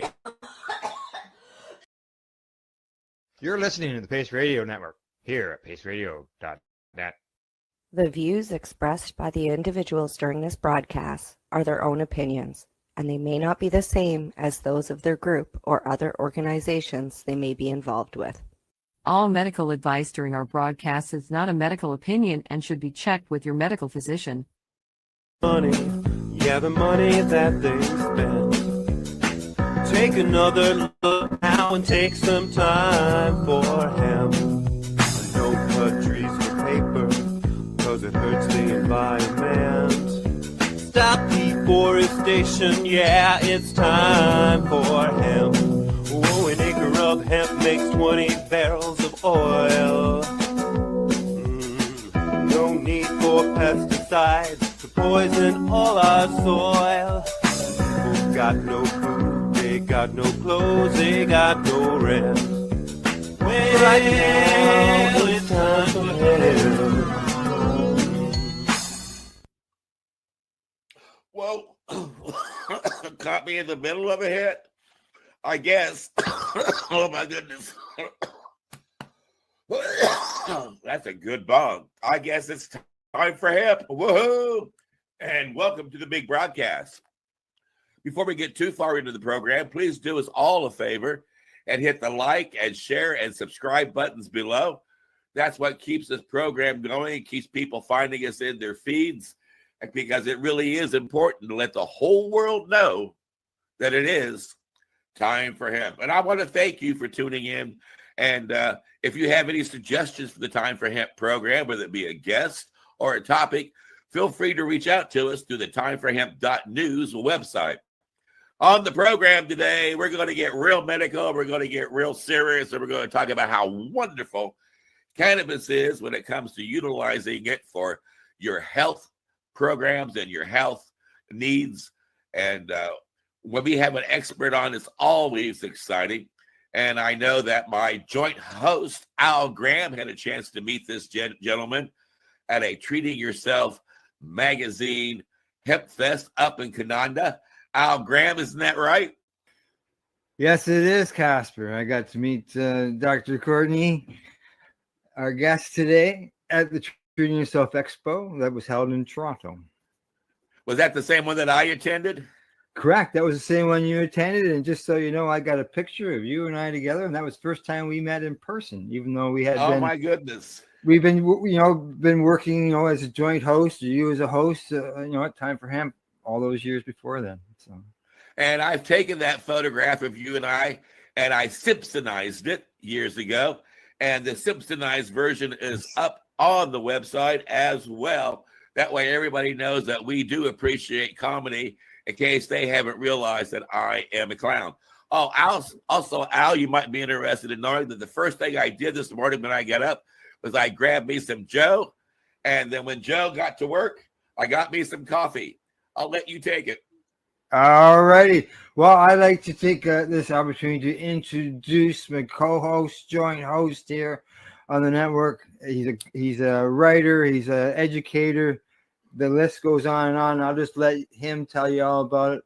But here is Al Byrne. G'day, Al. Hi, everybody. And yes, we have an excellent guest today. And in keeping with our, seems to be kind of international roster of guests, we had Canada, we've had Australia, South Africa, and today We've had Mexico. Yeah. And today we're going to hear from our guest in Venezuela. And he lives in. Let me interrupt you again, Al. I do that a lot. I'm so sorry. But we got to remind the people at home that every time you hear the word joint, you hit your pipes, your vaporizers, and your bongs, and you take time for hemp. And don't forget, Al Byrne, let people know about your amazing book.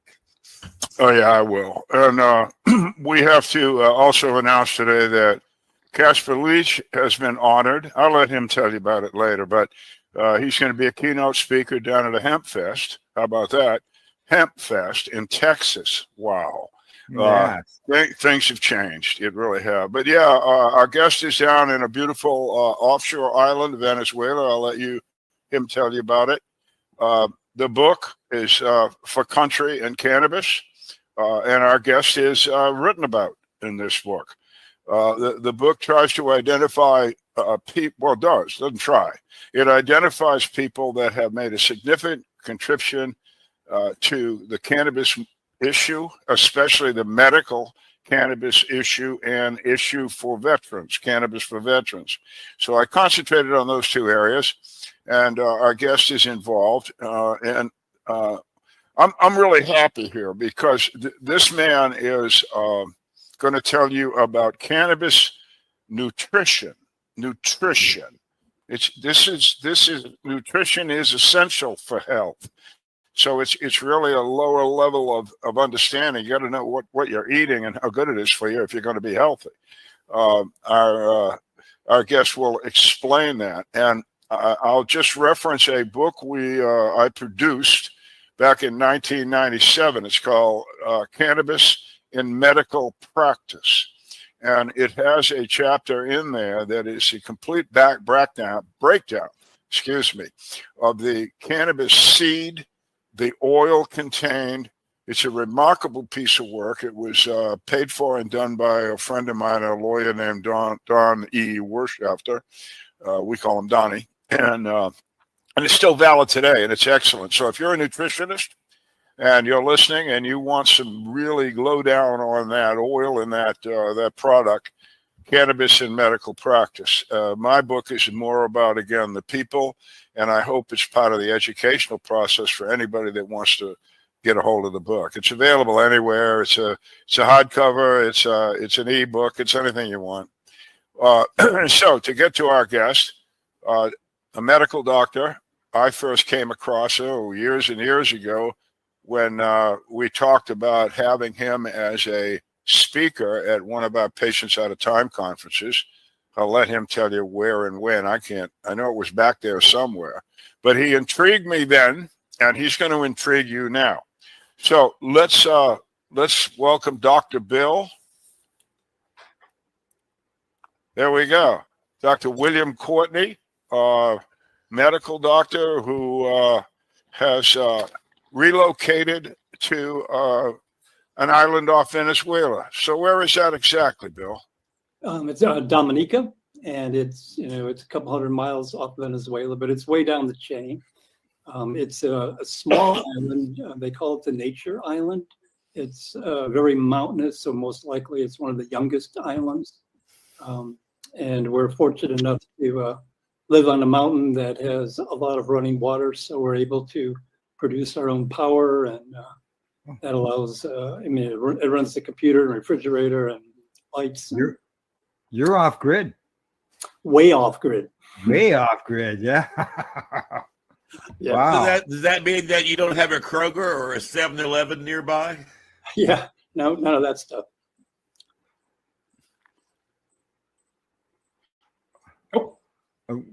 Okay. Yeah, down there, I take it. What's it like down there as far as the cannabis end of things? Just out of curiosity. Dominica is trying to develop a cannabis agricultural division. So there's a Ministry of Agriculture, and they recently have been talking about really bringing cannabis in. A lot of the people on the island are very small farmers. They used to do bananas, and now they're doing dasheen, and they're looking forward to moving the small family farmer into cannabis. And there's these old rum facilities. There's 4 or 5 of them around the island. They're just gorgeous, hundreds of years old.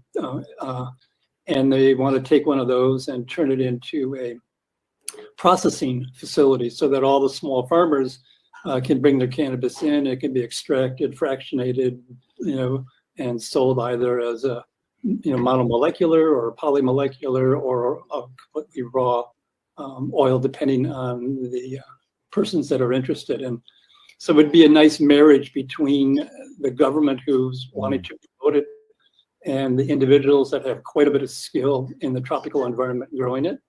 And they really they're invested in trying to put the whole thing together in a very clear fashion. So I'm very excited about this effort, and believe it'll. Are you consulting with them, Bill? I mean, you've got a hell of a background, I would think. Well, yeah, I've presented that. We had a week conference, several days, and that was where we're developing this idea that it would be a branch of the Ministry of Agriculture. And I obviously was an advocate for increasing the plant count because you can, a small amount of smoking is going to give you all the THC you want, but if you're eating the cannabinoid acids, you need a lot more volume. And so they're expanding the limits for dietary cannabis, which will consume more plant material. But obviously it brings in just a whole host of benefits. Well, now you say the first thing you said there that I really like is that this operation is being run by the Department of Agriculture. Exactly. Boy, do we need that in the U.S. or Canada? I mean, it's so obvious. Yeah. I tip my hat to the government there. They're on the right track. They're doing very well. Well, good. That sounds terrific. Anyway, it was interesting. The fellow who headed it up actually got a hold of me personally because he had seen a lot of my dietary stuff online, and he had heard that I was on the island, and so he went way out of his way to track me down and invite me to this first meeting. And it was their, they had their agenda, but I brought in the whole dietary essential aspect of cannabis, and they were very open and excited about expanding into that area because dietary essential is good for fetuses, for infants, neonates, elderly. The psychoactive, maybe the adult who is in position to enjoy that, but the dietary plant really is for every living being that's out there. Yeah, you talk about consuming it, and I'm curious. I'm sorry, Al. I'm curious. How do you consume it? Do you deep fry it with your chicken? Do you sprinkle it on your Oreos and your ice cream? No, wait a minute. Yeah, you're jumping the gun. Hang on a minute. Okay. Dr. Bill, let's go back to the beginning. You have a history of why you got involved in this particular aspect of cannabis. I wonder if you'd share that with the audience, and then when is it exactly that you came to be with the Patients Out of Time guys? And if you could cover all that, and then we'll move into more specifics, okay? So the fellow, a very good close colleague of mine, still to this day, had asked me if I would approve of his use of cannabis, and this was back in 2004 or something. And at that point, I knew about recreational use, but I really had difficulty imagining that this plant is going to provide the anti-inflammatory, analgesic, autoimmune control. And so it was, it kind of took me back, and I kind of declined to be involved. But because of that interaction, I started going into the literature, and boy, as soon as you do that, you get an education pretty quick. And in the next 5, 6, 7 months, I started to attend cannabis conferences. I think the first one was up in Saint Savoy, and then pretty soon started traveling all over the world. I went Meshulam's 80th birthday party. There was a whole big group of people that got together, and Germany would put in 5 or 6 workshops every year, and we presented in Ireland and Scotland and all over England and Morocco, and so it was I very quickly became immersed in the biochemistry and the incredible role of particularly dietary. I mean, the dietary brings in the medicinal acidic cannabinoids, and that class of molecules, they're delicate, they break down easily, so it takes some gentle management. Cannabis sprouts, microgreens, that type of thing allows you to have fresh living cannabis in your kitchen.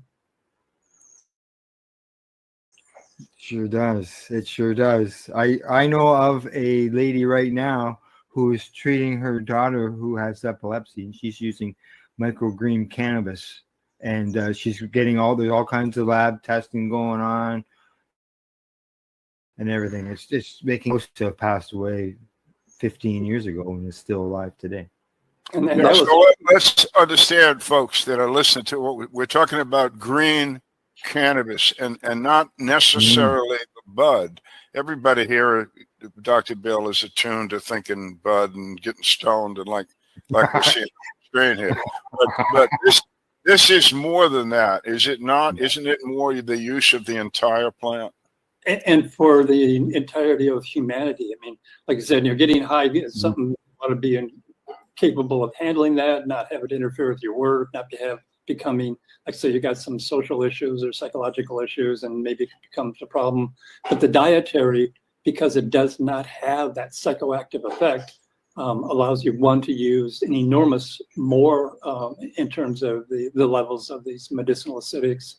And because it's not psychoactive, it is something that the fetus can use, the infant, the young child.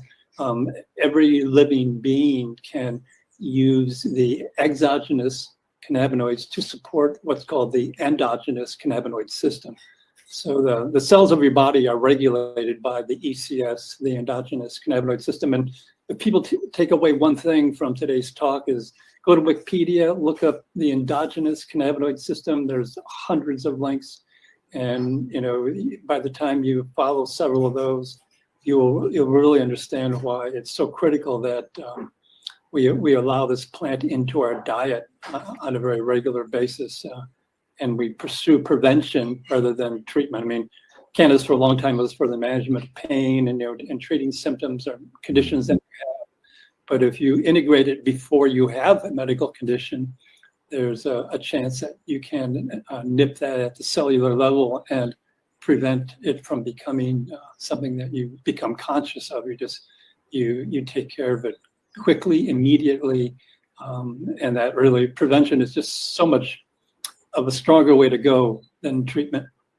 So you can use it as a prophylactic, is what you're saying? Well, probably that too. Probably that too. Yeah. Okay. The other thing again. You mean like birth control? You mean like the audience guys? Just wait a minute. For the audience guys, what we're talking about, the doctor is saying this. That we're not having the euphoric effect. I don't know if my audience knows that you only can get that kind of reaction out of a cannabis bud if it's heated. You see what Casper's doing?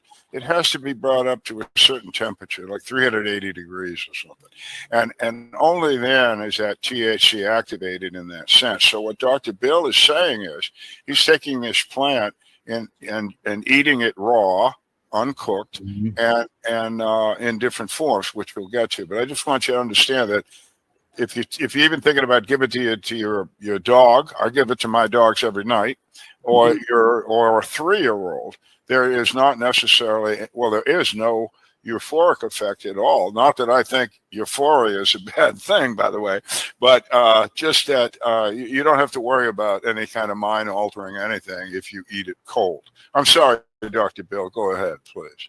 Well, and that's an excellent summary. And once you know that you can blend it, I really like the way banana really covers. I mean, it does have a lot of taste and some texture, But if you mix, you take the leaf, I pinch the stem off because there's a lot of fiber in there. And then you just take the leaf, soak it for a couple hours. It swells up or macerates. And then once they've swollen, then you can blend them into a fruit drink or a vegetable drink. And you just want to be careful that a lot of the blenders these days are very powerful, like the Blendtec or the Vitamix. Those are designed to cook soups in the blender. So if you have a very powerful blender, you have to be very conscious that if you're going to make a non-psychoactive cannabis drink, that you don't want to over blend it and cook it. And so if you feel the glass and the glass is warm, that meant, because some people really want to blend it very smooth, like they want to make it for a friend and they want it to be very pleasant. So they want to really blend it so that there's no texture. But if you walk down that path just a little bit too far, you begin to decarboxylate the THC acid. You can end up with a very psychoactive drink. I mean, it'd be like eating 5, 6, 7, 10 brownies, which is more than you recommend at a given moment in time. For most people. You mentioned soak your leaf. What are you soaking that leaf in? You can soak it in water. That's the simplest. You can soak it in hemp milk, which has a lot of protein. The intestine. I mean, hemp milk is a wonderful way to go. You can do it in kefir, which has a lot of flavor. You can get a fruit flavored kefir. So any liquid is fine. Obviously, water is the easiest, cheapest, but the other ones cover the texture and flavor quite a bit. And so lots of times, I really enjoy using the kefirs. When I can get a hold of them. They're a little bit rare on our island here. So, Al, you said it was a prophylactic. Does that mean that when people eat cannabis, they're going to get sterile? That explains why people who smoke pot don't have kids, right? No, I meant prophylactic as a means to possibly put off a bad event or a bad situation. Okay. For instance, you don't know looking at me, but I have my eye here is pretty much all plastic. And for a couple of years, I was blind in that eye. And the very talented surgeon put me back together. And I have 20/15 vision in that eye. I got like a bionic eye. It's incredible. But the point is, when your eye is traumatized, not only did the injury hurt me and mess with me, but that you get glaucoma from the intraocular pressure of your eye gets higher to a dangerous level. You go blind, etc. When I first had this injury to my right eye, the surgeon told me that I could expect a glaucoma also in my left eye. And I told him at the time that I was using cannabis, and he said, keep doing it. I think that he thought that it would relax me, which it helped me to do, my anxiety. Obviously, I'm going blind. But he was astonished when the glaucoma did not show up in the other eye. So that's what I mean by prophylactic. It can help you. Okay. Am I close, Phil? Well, you're right on. I mean, and if it had been a part of your diet as a child and a young adult, then probably the first eye would have been managed as well. So, that's where the dietary thing is critical, and its safety and tolerance. The fact that anyone can tolerate it makes it possible to integrate, and that allows you to go down the path of prevention. So would you agree then that maybe cannabis prohibition, which prevented human consumption of cannabis or hemp through eating animals or whatever, or plant material, has maybe contributed to things such as autoimmune conditions? Oh, definitely. I mean, as soon as it was in the early period, it was like found in 143 medications used by the pharmaceutical industry. So, doctor, does that mean that when I come to your house for dinner, you're going to have cannabis in your salad and cannabis in your potatoes and cannabis in your desserts and cannabis in your drinks? I mean, am I going to walk out of your house so stoned that I won't be able to get home for like a week? You won't be stoned, but you'll have cannabis in everything you eat. I mean, you can dice it, you can blend it. It's the heat that takes the non-psychoactive THC acid and turns it into the psychoactive THC. So as long as you're not heating it, you're able to consume it, and the more you consume, the better you'll be over time. I mean, it doesn't have an instantaneous effect like smoking, but it does affect the function of cells, the integration of cells, the ability for total body regulation. So when you build it into your diet, you probably don't even reach a plateau for a couple of months. But at that point, your intake will suddenly equal the metabolic loss. And so you'll come into a plateau. If you eat it regularly for several months, then suddenly you'll reach your maximum theoretic level. Depending. So what kind of response does my body give? I mean, I guess eating cannabis makes you live longer and look healthier. I checked your Wikipedia information. It says you're 217. So that must be from all the cannabis that you've consumed, right? Well, 215 was my age, but I had a. And I'm going for 420.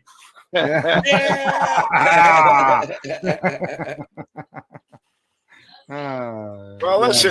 How is it good for? How is it good for? I mean, will I notice something when I start? Will I feel more energized? Will I look younger? Will I look like Rock Hudson? Will I want to go running? What? Probably Rock Hudson. No, but it takes. You're actually assisting cell regulation. So that doesn't occur in minutes or days or weeks. It occurs totally beneficially over months, and then continues to be beneficial. So it's a slow dietary process that is involved in kind of restructuring. So if you look at the endogenous cannabinoid system, it really is useful in supporting that. And when you support that, you do support cell regulation and regulation of the whole body, the regulation of systems. So it's an important element that is we need to get it in the diets of 800 billion or 8 billion people, because it really is valuable for each and every person on this planet. Well, is it hard to cook with and work with? I mean, does it take so much extra preparation that when you're putting together your meals, it just takes longer and it's more of a problem? Or why don't people just do this naturally? When you say cook, that kind of raises the hair in the back of my neck. If you use it, if you prepare it for food, it's good. If cook involves heat, then all of a sudden you go down the decarboxylation psychoactive thing. So yeah, you definitely want. There's a skill set that takes time. Because of its fibrous nature. You want to get it diced very fine. I like to blend it so that it becomes very smooth. But being careful to not over blend it, because, like I said, then you can suddenly be amazed at. And then another one is a pesto pasta. Absolutely love it. The basil really covers the flavor of the cannabis. You can have a lot of cannabis in pesto. It won't even taste it, and it's absolutely delicious. But the problem is, I've had several people that I've worked with. They made a large pot of pesto, and then at the end of the meal, they put that pesto on some leftover pasta, put it in the refrigerator. Next day, decided that they're going to heat it for lunch, and they pull it out, put it in the oven for 20 minutes, and suddenly the exact same amount that you had the night before that was non-psychoactive can become quite psychoactive once you heat it for 20 minutes. So the key is the heat. And if there is any, and so if the adult tests it, if they feel the psychoactive, then okay, this can't be on the dinner table with young children and infants and geriatric people like me. So the seed, Dr. Bill, you make a flour out of it or something like that, and if you do you have the same effect? We do draw. The people that built the place that we live built this absolutely huge dehydrator, because they were producing like 200 candy bars, and they had to dry and temper the cocoa seeds. But I mean, it's huge stainless steel, just the biggest dehydrator, and you can put your fresh cannabis leaf in there, and it'll just pull the moisture out, and the leaves are very, very crumbly, just very dry. And you put them for a second in a blender, and it turns it into a very fine powder. And you can take a tablespoon of that, you can put it in anything, but you really just always got to be aware that you don't want to put it in something that's hot. I mean, if you can blend it into a drink, you can put it into a salad dressing, you can do all kinds of stuff with it. And it really deals incredibly with the fiber problem of cannabis. I mean, until it's dried and crumbled into a powder, it's gonna put a texture. Like I said, if you can manage that by blending it to make it smooth, as long as you don't over blend it. But once you got the powder and it's not been decarboxylated, it's real easy to put into a cold spaghetti and into a pesto, into a salad dressing, pretty much anywhere you want. Okay, so but the deal is here, folks, again, the doctor said it 5 times. It has to be kept cold from beginning to end. It must remain cold. So even if you sprinkle it on hot food, you could have just messed it up. Cold. Not so much you can put just a little transient heat on hot food. It's not so much an issue. But if you if you had a bunch left over and you mix, like I said, you make a pesto sauce, and you put it in the refrigerator, and then you want to reheat it, and you reheat it for 10, 20 minutes, then you'll have a noticeable decarboxylation. But if you can sprinkle it on warm food and it's not going to decarboxylate. So you could do it just like sprinkling cheese on spaghetti. You could sprinkle some of that on your spaghetti sauce. Okay. Well, that's cool. All right. Yeah. Well, now giving it to infants, do you put it in the formula? I mean, because you said it has to be kind of like thick. You don't want to blend it too much. Generally, go ahead. Generally, the mother's eating it and passing it on through breast milk. Yeah. You can, if they're taking a bottle, you can blend it, but that's where you'd want the very fine powder and mix it in with whatever type of milk that they're consuming. And so as long as it's not been heated, it's not psychoactive, but always test it. If it's something new that you're trying, have the adult who knows take a teaspoon and let it go 10, 15 minutes. And if there is no effect, then okay, in fact, there has not been any inadvertent decarboxylation along the way. Now, you said that you also like to use banana and I think coconut was another one to kind of like hide the flavor. Yeah. My curiosity is, when you add this to your foods, does this just normally mess up your food? Does it normally just make your food taste nasty? I mean, it's if there's some kind of a sauce or flavor, if there's some flavor to the food, it's not going to affect it. If you're going to maybe put it on pasta all by itself, and so all you would have is cannabis powder, then there would be a flavor. But if there's anything else that's going on, the flavor just blends in, and it's. Really? So if you did that on your spaghetti, it wouldn't be as if you got all of a sudden you're tasting chlorophyll. Yeah. No. It tastes. This stuff's cannabis leaves, and they taste bitter. I mean, what Dr. Bill is saying is you want to mask the flavor of the cannabis leaf, because it's not something you go out and seek out just to eat. But if you take the cannabis down in Jamaica, they have the locals, at least the Rastafarian folks down there, the mothers, who are called Roots daughters down there in Jamaica, that use cannabis. They give their infant, Dr. Bill, at birth, a cannabis tea. So what's this tea thing? Is it simply if it's tea, it's probably been heated, so it's going to have a mild psychoactive depending on the strength. And so if the child's irritable, or it's a strange new world, or they're emotional, and then you're using it in a kind of more of a sedative fashion. If it's raw, then there is no sedation, and so the child could still be upset and irritable. And so if it's a heated product, then you titrate its strength, and you allow the child to kind of calm down, if you will. Okay, so yeah, I'm sure it's way diluted, and I was just wondering whether you would interpret that as a nutritional additive at birth, and you've defined it as a sedative, pain control, or whatever little babies feel. None of us remember. Yeah, but if the mother's eating a lot of it and it's in their breast milk, and if you blend it into their milk without heating it, without cooking it, then they are ingesting it directly. Yeah, or if the mother has it as part of her diet during the pregnancy, that brings another question up. Let's go to mother's milk, because we're talking nutrition here for infants even. So mother's milk has cannabinoids in it.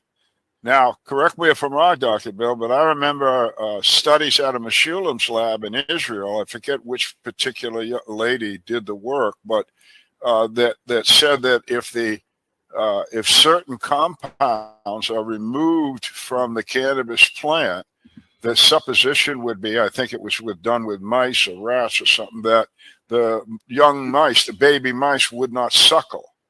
And then the return of those compounds to the milk, the babies survived. So, am I right? You remember all that stuff? I don't. I think Esther Fried was the one who was involved in that. Yes, Esther Fried, yes. They were extracting elements from the cannabis, or from the, what were they extracting again? That I don't remember. I forget how she did it, but they ended up with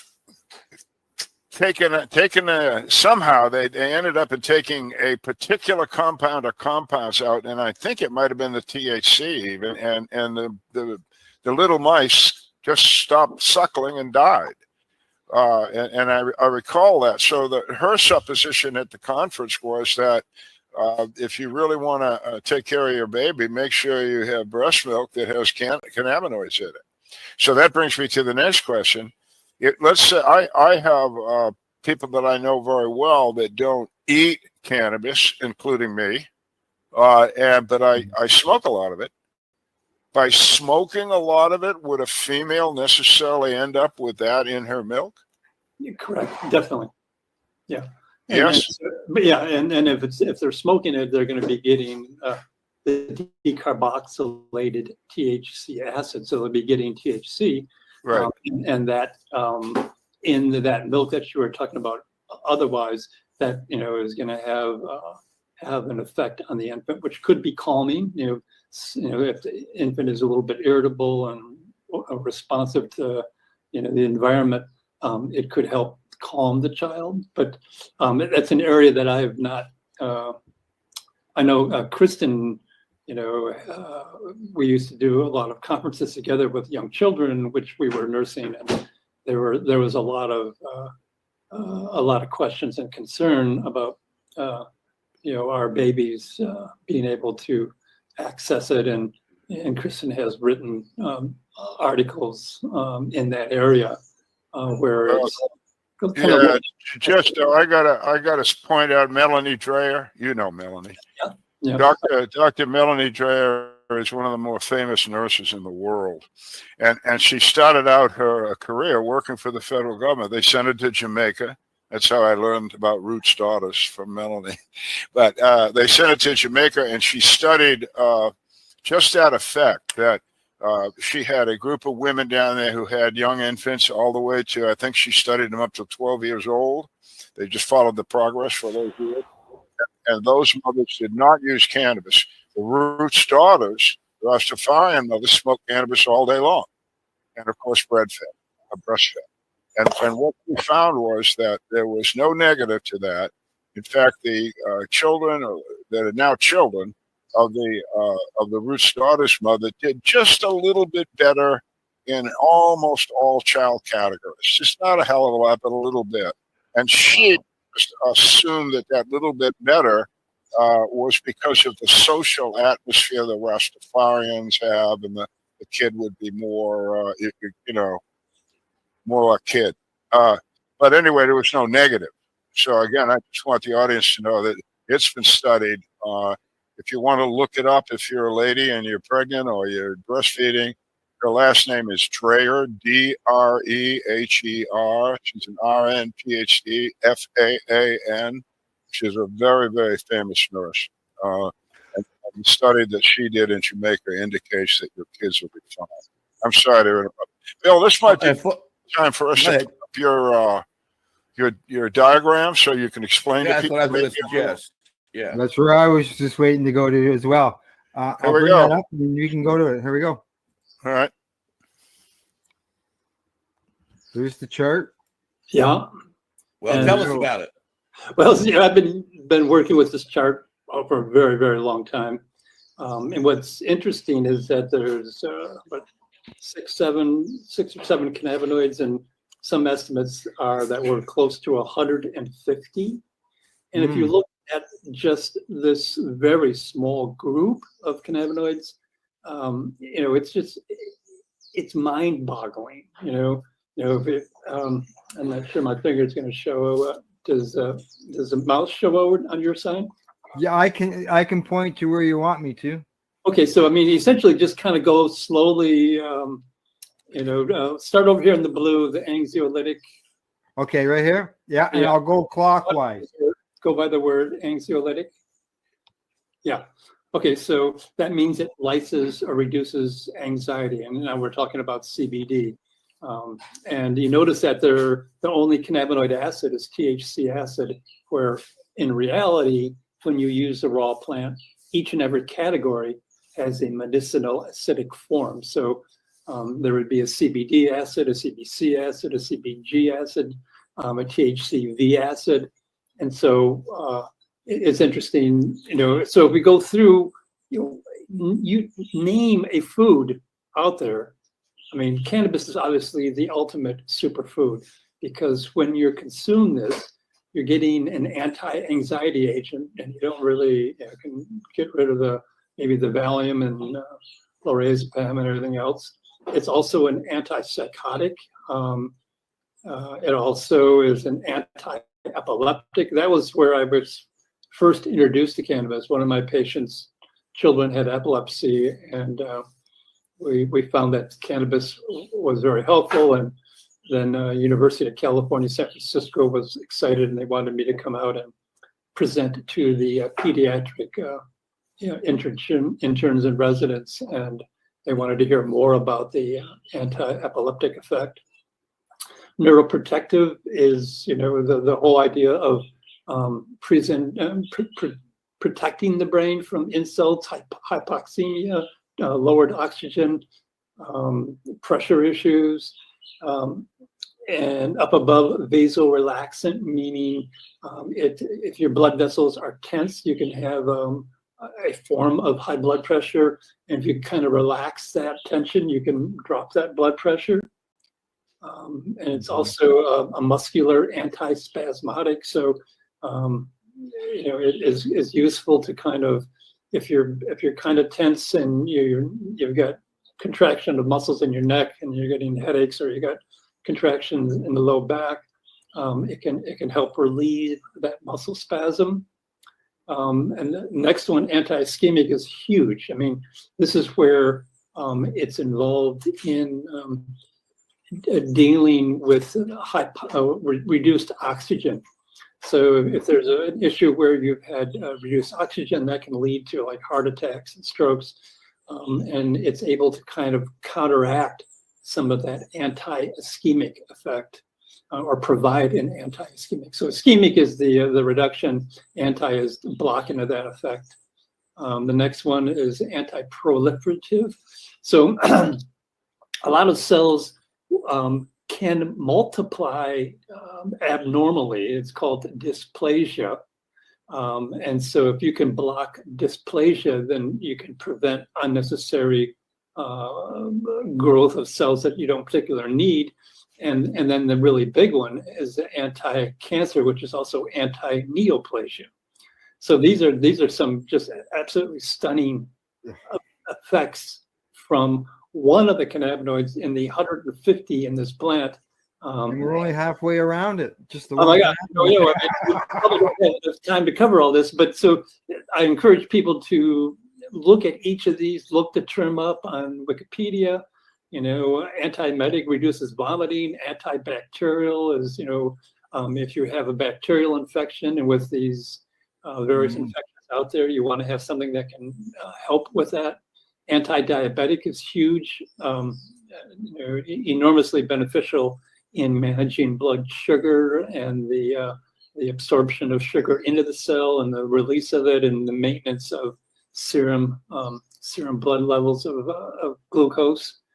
Anti-psoriatic is an autoimmune disorder where psoriasis can really tear up the skin, and it can block that autoimmune action that is an overreaction that causes psoriasis. Anti-prokinetic intestinal, so it can help with the kinesis, the motility, which maybe if you're hyperkinetic, you could have the passage of stool before it's completely dehydrated, and then you could end up with diarrhea or a runny stool. I have Crohn's disease, so Crohn's, ulcerative colitis, analgesic, so pain relief, bone stimulant, bone growth, huge in the ability to. There's an osteoclast that breaks down old bone, and then an osteoblast that comes through and rebuilds it.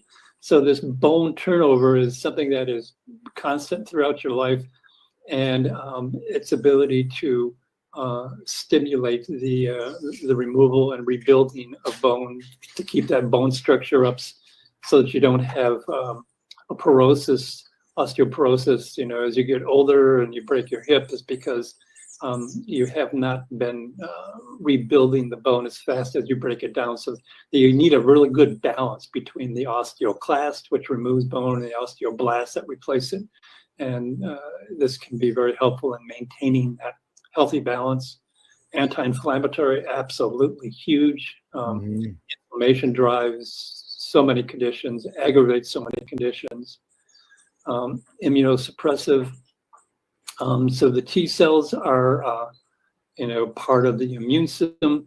There's actually one cell called the antigen presenting cell, APC. It's a large white blood cell, a macrophage, and it's monitoring for abnormal growth. So if it sees a little bit of abnormal growth, which could be a dysplasia, what it does is it will actually bite the antigenic surface marker off of the aberrant cell and then present that to the local lymph node, which then mounts a response, and the T cells, T killer, T helper, T regulatory, the whole system, antibodies, they all go out and are involved in removing that aberrant cell.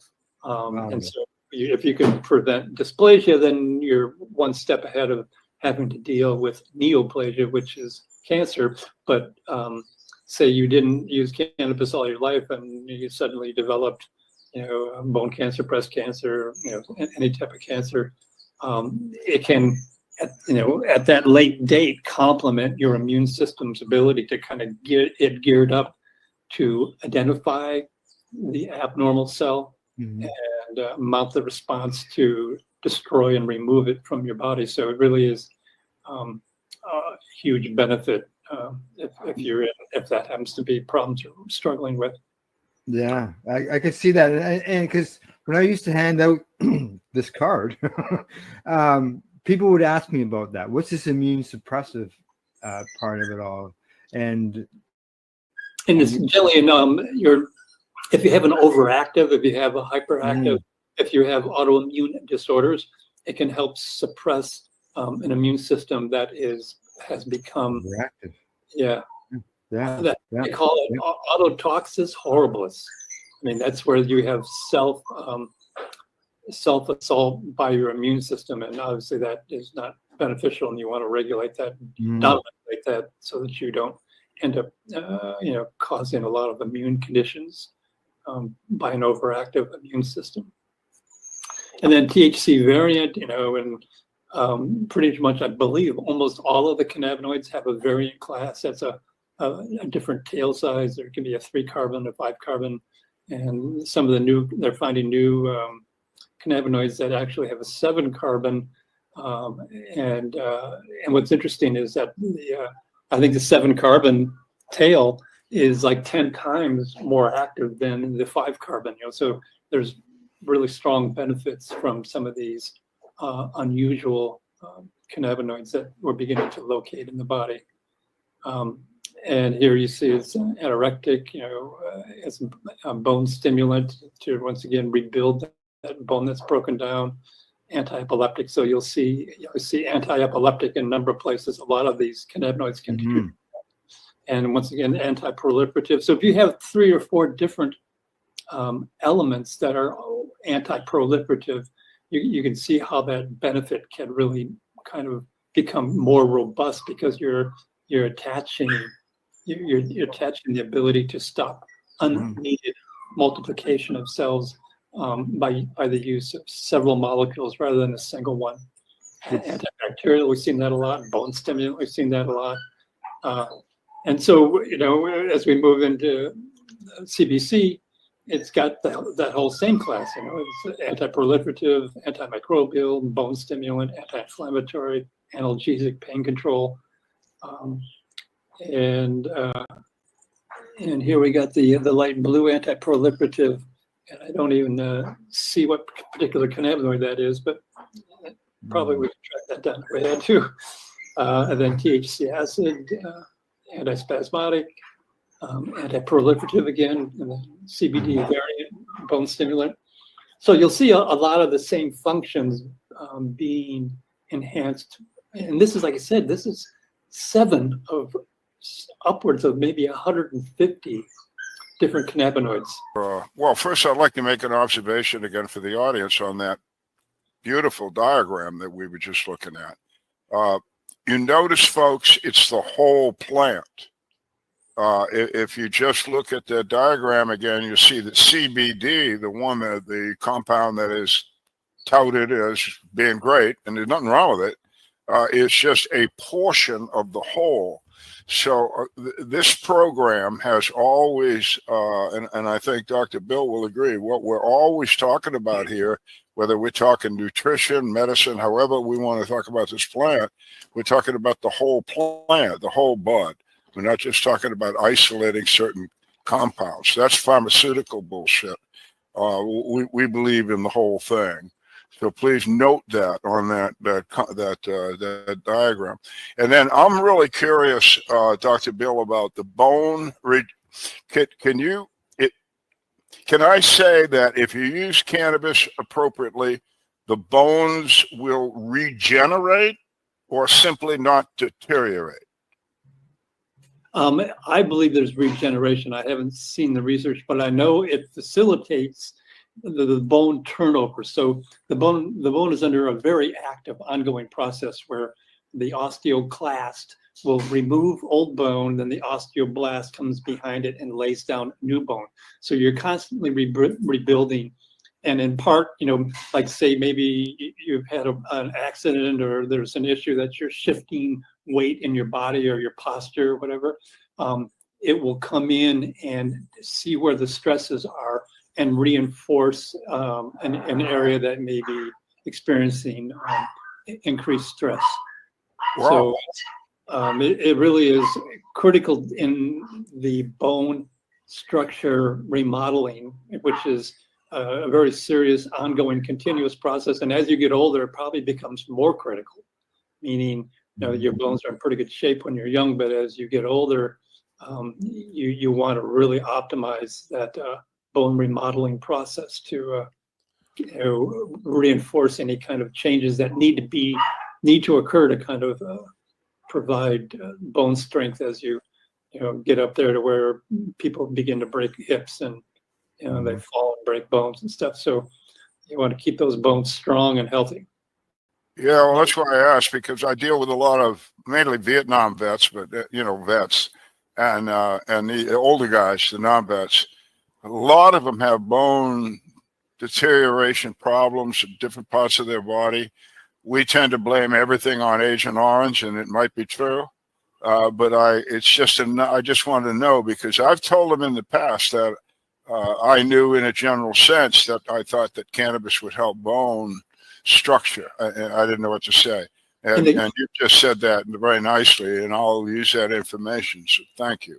And then, with the Vietnam vet, they're looking for the psychological horror and terror of having gone through that. And, so they're using generally THC to kind of create some distance and space from the psychological trauma of having gone through that process. But we're talking about, kicking it up from the heated version, which decarboxylates all the medicinal acidic cannabinoids. So when you are smoking it, you take CBD acid and you break it down, CBC acid and break it down, CBN acid and break it down, THC acid and break it down, which is why you're heating it. It's just for that one cannabinoid. But at the same time, you're removing the medicinal acidics. And there was an excellent paper out of Oregon State University. I would like to get that linked over to you guys, because they were looking at, I think it's CBG acid and CBD acid, just two of the medicinal acidics, and they were finding a marked ability to affect viral attachment to the cell and then viral entry. And that type of activity could be critical if, this, H5N1 blows up, or, viruses will, forever are going to be a part of our life. And the ability to mitigate, pathologic attachment and entry and having problems could be one of the strongest benefits of the medicinal acidics. And once you heat the plant, you're just blowing off that whole beneficial aspect. So you don't get anything at all. Over the counter. What do you think about the over the counter CBD gummy bears, hemp oils, or the infused cannabis drinks that you can buy? What do you think about all that stuff that's being sold across the counter? I don't think God needed a lot of help. I think there's this plant out there that it's 34 million years of collateral evolution. Humans and this plant exchanged development, genetic evolution together. And so the plant, the raw living plant, is how every other animal uses it. Humans are the only one that turn it into an oil or isolate CBD or modify it, bake it, saute it, whatever they want to do. So when you move to consuming the living raw plant, you're not making a nod to, okay, this is how every other animal, hundreds of millions of species, use this plant. Maybe there's something there that I'm not going to fix through my pursuit of managing the psychological or physical pain by decarboxylating all of the medicinal acidics. So I encourage people, if you just go to, I think the United States has a patent on the medicinal acidic cannabinoids. Wow. Very, very powerful. The Department of Health and Human Services, I believe. They're a very potent class, but they're delicate. They're delicate. And so that's where, if you're using the living plant and not cooking it when you blend it, for palatability, you're going to end up with a lot of benefit from the whole plant. That is. So I'm gonna ask the obvious. So we should be feeding cannabis in some fashion, seeds, leaves, the whole thing, to our pigs, to our chickens, to our beef. Right. Yeah. And then I mean, if we're all nodding our head, I mean, that's why I say I'm asking the obvious. So, but anyway, I want the doctor's opinion. So I eat my cow my steer that I've had grass-fed beef, and I subsidize it with all kinds of hemp seed and hemp leaves, and then I butcher it and I eat it. Am I getting that cannabis benefit out of that meat? I don't have a research paper to show that, but it would be my firm belief that their healthy use of that plant, even if it just allowed them to have healthier protein and less inflammatory side effects. I mean, if you keep the animal's health up, that's going to affect the quality of the meat, and that's and the possibility that if they're grazing and consuming cannabis regularly, that there's likely to be elements in that meat that are over and above. I would assume there is, but I'd like to see the research showing that. But that would be my null hypothesis. Yeah, well, I know what I'm asking because I've talked to these guys and I want to get this on our show, at least pieces of it. There's a little video called Reefer Roasters, and I'll shorten it up. But a friend of mine got some chicks, had it fed on hemp seeds until they were frozen. We took them to Washington, D.C. We put them in the DEA's first chicken barbecue cook-off contest, and we won. And the most interesting thing in the little video, I believe, to just back you up, Dr. Bill, before we could serve this food, it had to be inspected by food inspectors, government food inspectors. And let me tell you about this, people. These guys don't fool around. And if they say I don't like that, it ain't going nowhere. I know a lot of people in beef processing, and they are serious men and women. Anyway, the guy comes up. He's out of typecasting, and right out of the movie. He's got a ball cap, and he's got a shirt on, and he's got jeans with they've been pressed, and everything sparkles. He's got the clipboard, right? I mean, he's like, I want to see some chicken. So we get him a chicken. He looks at the chicken. This is all online. And he looks at the guy that did all this work, and he says, "Where'd you get this chicken?" And Skippy tells him what he did. And he said, "I've been doing this some 30 years. That's the best looking piece of chicken I've ever seen." Maybe the hair stand up on my arm. I'll just put that out there. Yeah, no, I hear you, and we don't have hard, detailed science literature to support it, but I certainly believe that it's there, and that type of anecdotal evidence should shape the research specifically to help us identify why it's being identified as useful. Yeah, well, it is anecdotal, of course, but it's DEA anecdotal. We won. I know of people have a saying, "You are what you eat." There you go. Oh my God! And this is the ultimate use. Yeah, and that's why I was commenting earlier about the fact that once prohibition came in, people stopped to reduction in consumption of cannabis through our food, leads to autoimmune conditions. Yeah. Yeah. Well, there is a big push now with the new health guide, Department of Health here in the United States, to see some rather remarkable and major changes going to be made to our food supply here in the United States. And I don't think anybody down here would disagree with the idea that maybe it can be improved.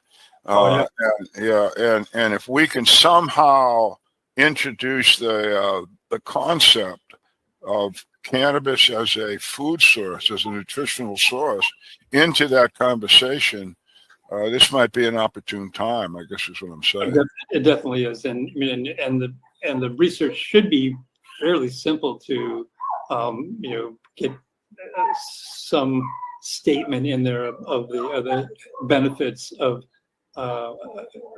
poultry and cattle and pork consuming cannabis in their diet, and that would go a long ways to it's being integrated into the food chain, and that everyone, I believe, would really benefit from efforts made to kind of bring cannabis into the feeding of livestock. Well, I think the key to that is what you've emphasized here on this show half a dozen times. The people have to understand that they can eat cannabis without any kind of psychoactive result. And I tell people all the time that when I deal with congressmen and senators and stuff, and they start going off on me, and I say, excuse me, it's a plant.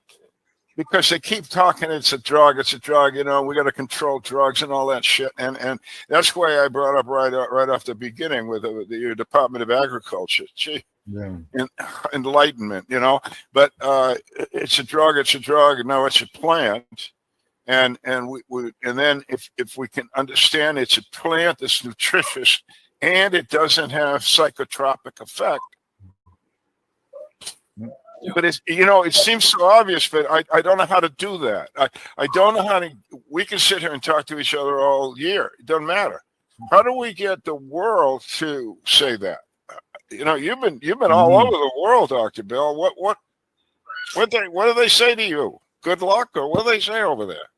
It's you're preaching to the choir. I'm speaking to people that are excited about cannabis, and we sit there and kind of make ourselves feel good.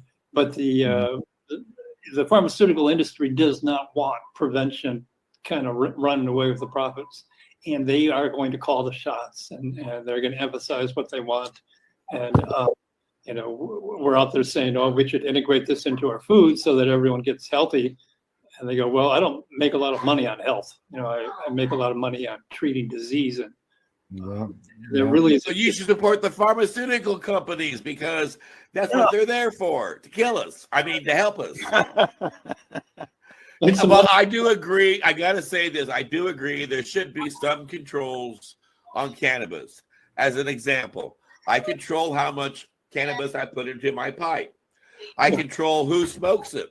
And I control who leaves my house with it. And I control how much comes into my house for it. So, yeah, there should be some controls. I agree with that. We're down to our last few minutes. If it's not heated, it does not have any. There is no drawback. It's like it's like It's a vegetable, I think is what the term you've used in the past. It's a dietary essential vegetable. It's like there's no living plant that you can consume that is as important and health supportive than this plant. None. There's not even a close second. Wow. Well, we're down to the last few minutes. Dr. Courtney, do you want to promote anything on the internet or let people know any party messages or thoughts? Every once in a while, I've had. If you go to YouTube, there could be a channel, and I don't know exactly of its current status, but at one point there was a video section that had 30 or 40 videos that really went over a lot of the presentations, probably the one that Al was referring to. And so that you can, it's all free education, and you can actually see the progression as you look at the date and see my thought process kind of being refined. Like I said, I started out not wanting to approve of its use by one of my most trusted colleagues. Our two children played lacrosse together, and we kind of really have remained close. But because he asked, it turned my life around. Because he said, "Would you? I really need this," and I'm thinking, how can that be? But once I took a look at it, it's kind of like, yeah, we all need this, and we need it not in the heated form. We need it the way every other animal uses it. Just stop being so egotistical. It's like, if God needed us to kind of fix his problems, you would probably send us a letter or at least an email. So, Dr. Al, any final questions? Well, yeah. Just so everybody understands, you've said it, but let's emphasize it. The endogenous cannabinoid system is in every living thing on Earth, as I understand it, excepting insects. Is that a correct statement? I would have to study more on insects because they eat cannabis and they may have a different system. They've had a pretty good run at it. So my sense is that they may not have a system that we recognize. They may not be using mammalian. Well, I'll leave them alone, but everything else does, right?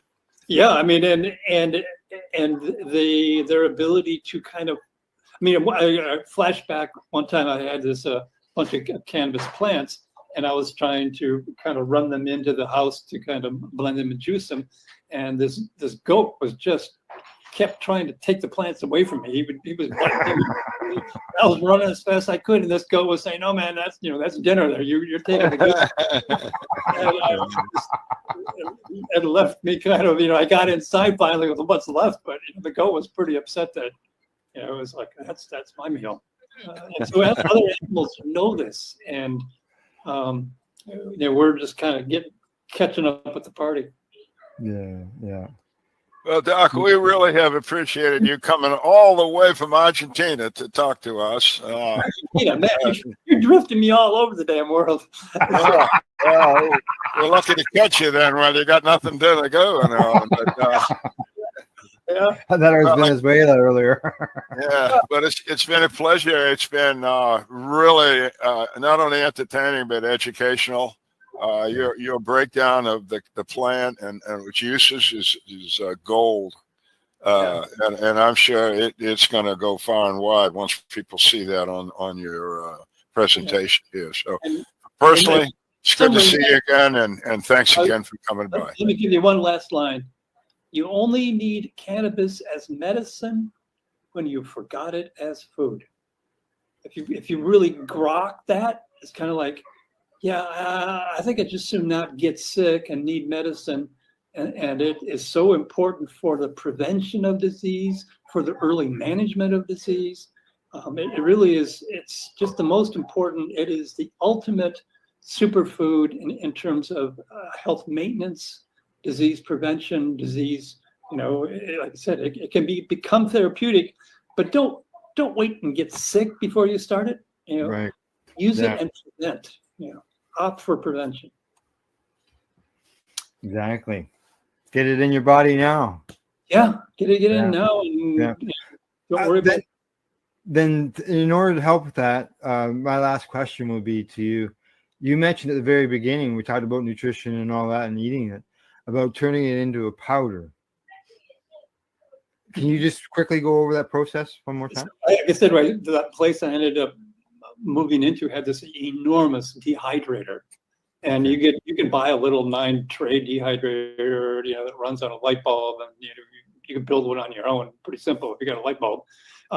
And you just, you get these trays and you just sprinkle the leaf on there, and that very slow heat from the lamp will dehydrate it without decarboxylating it.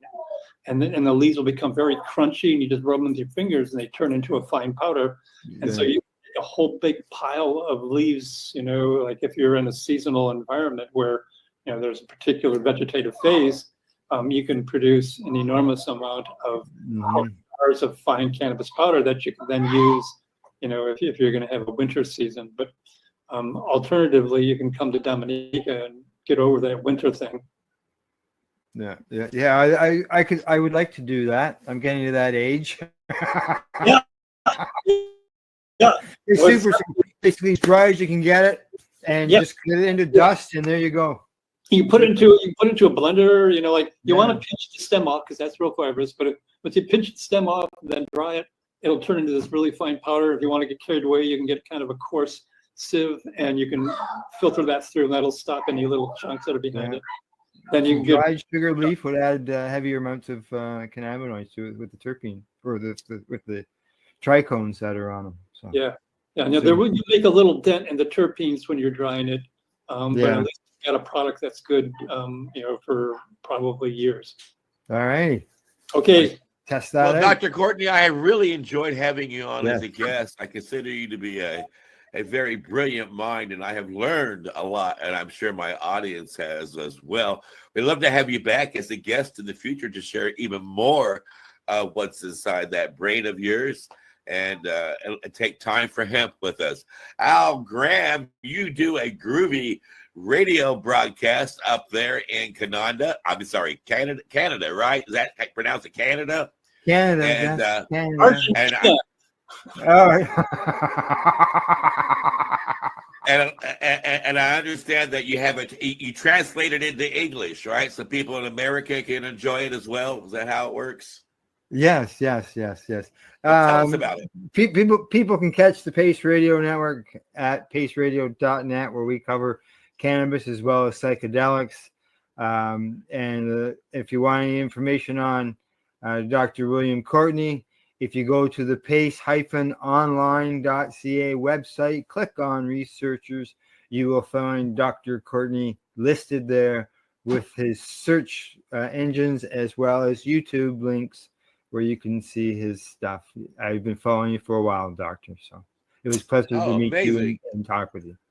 Excellent. Amazing. And Al Graham, you know, we love you here a lot on the big broadcast. You really make it fly. We do appreciate all that you do. Al Byrne, you got a groovy book again. Let people know how they can pick it up so they can educate themselves about the cannabis movement. For Country and Cannabis came out about 18 months ago. Anywhere, Apple Books, Amazon. It's a book. It's an ebook. It's around for you. It's got a lot of good reviews.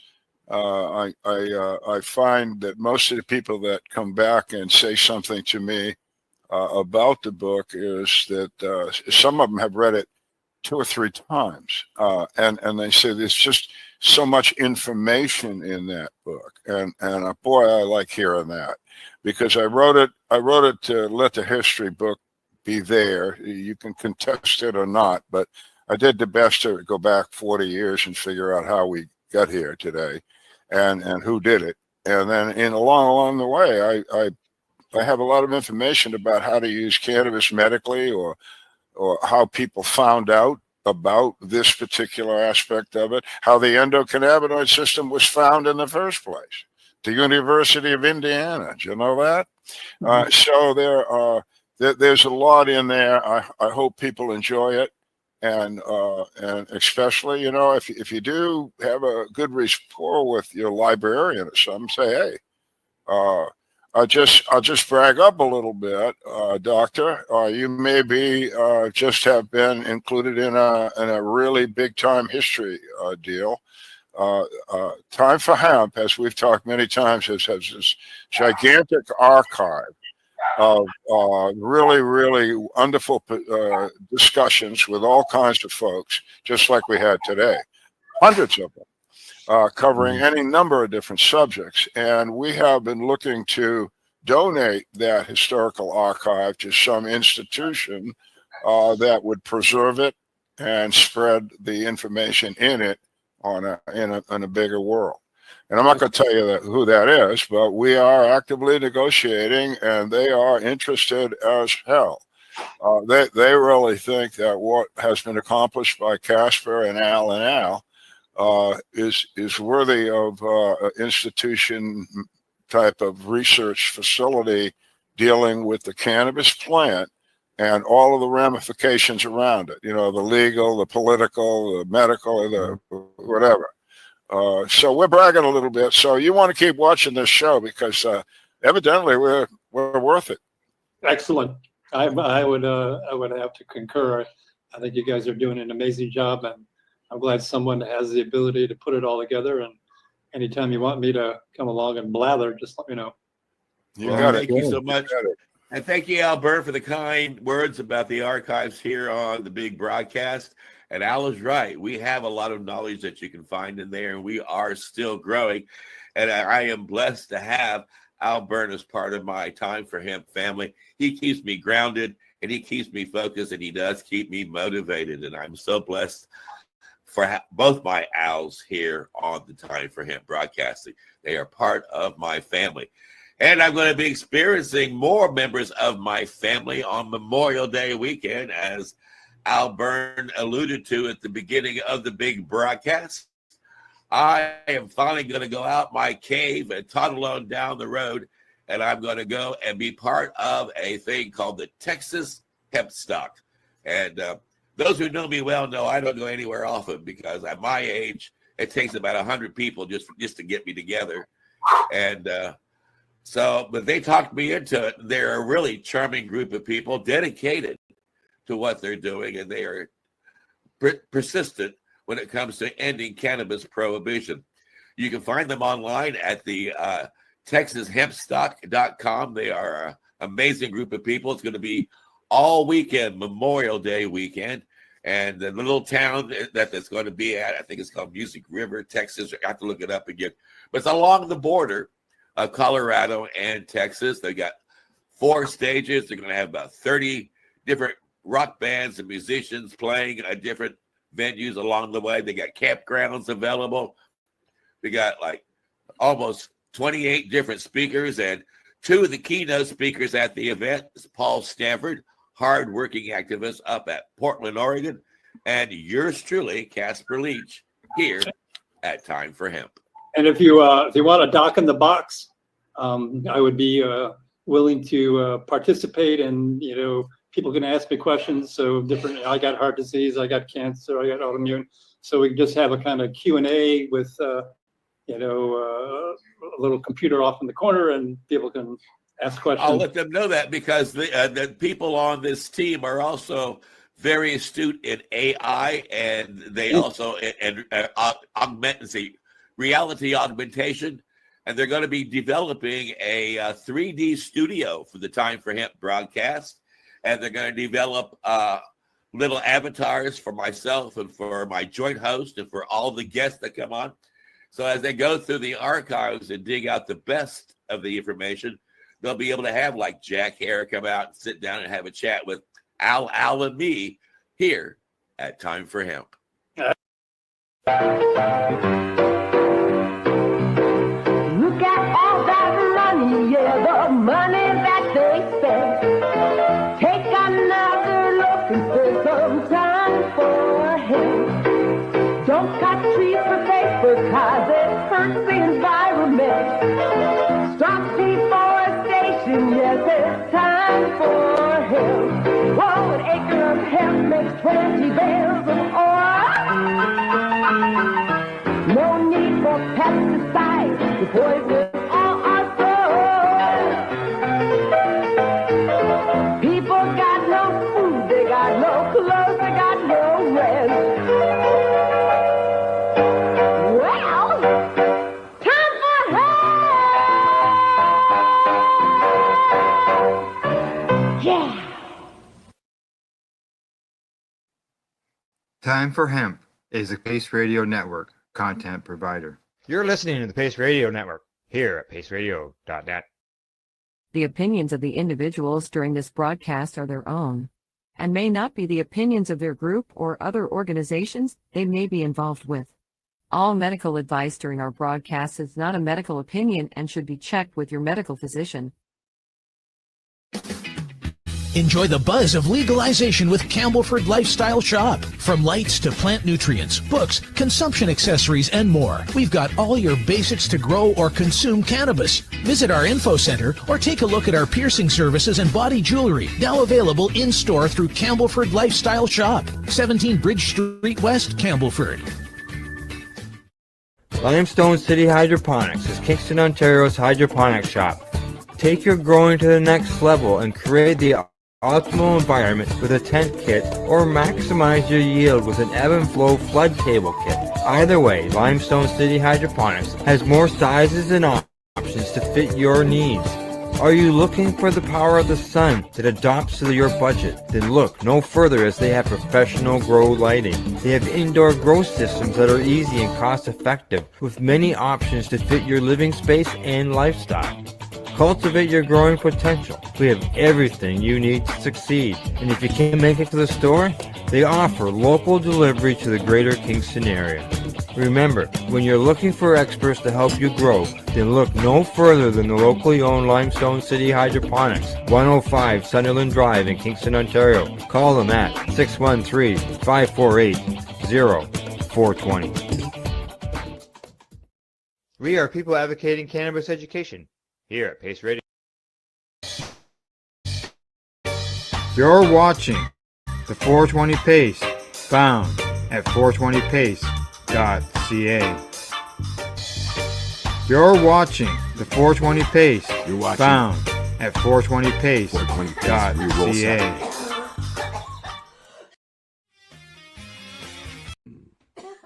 You're watching the 420 Pace Reroll Saturday.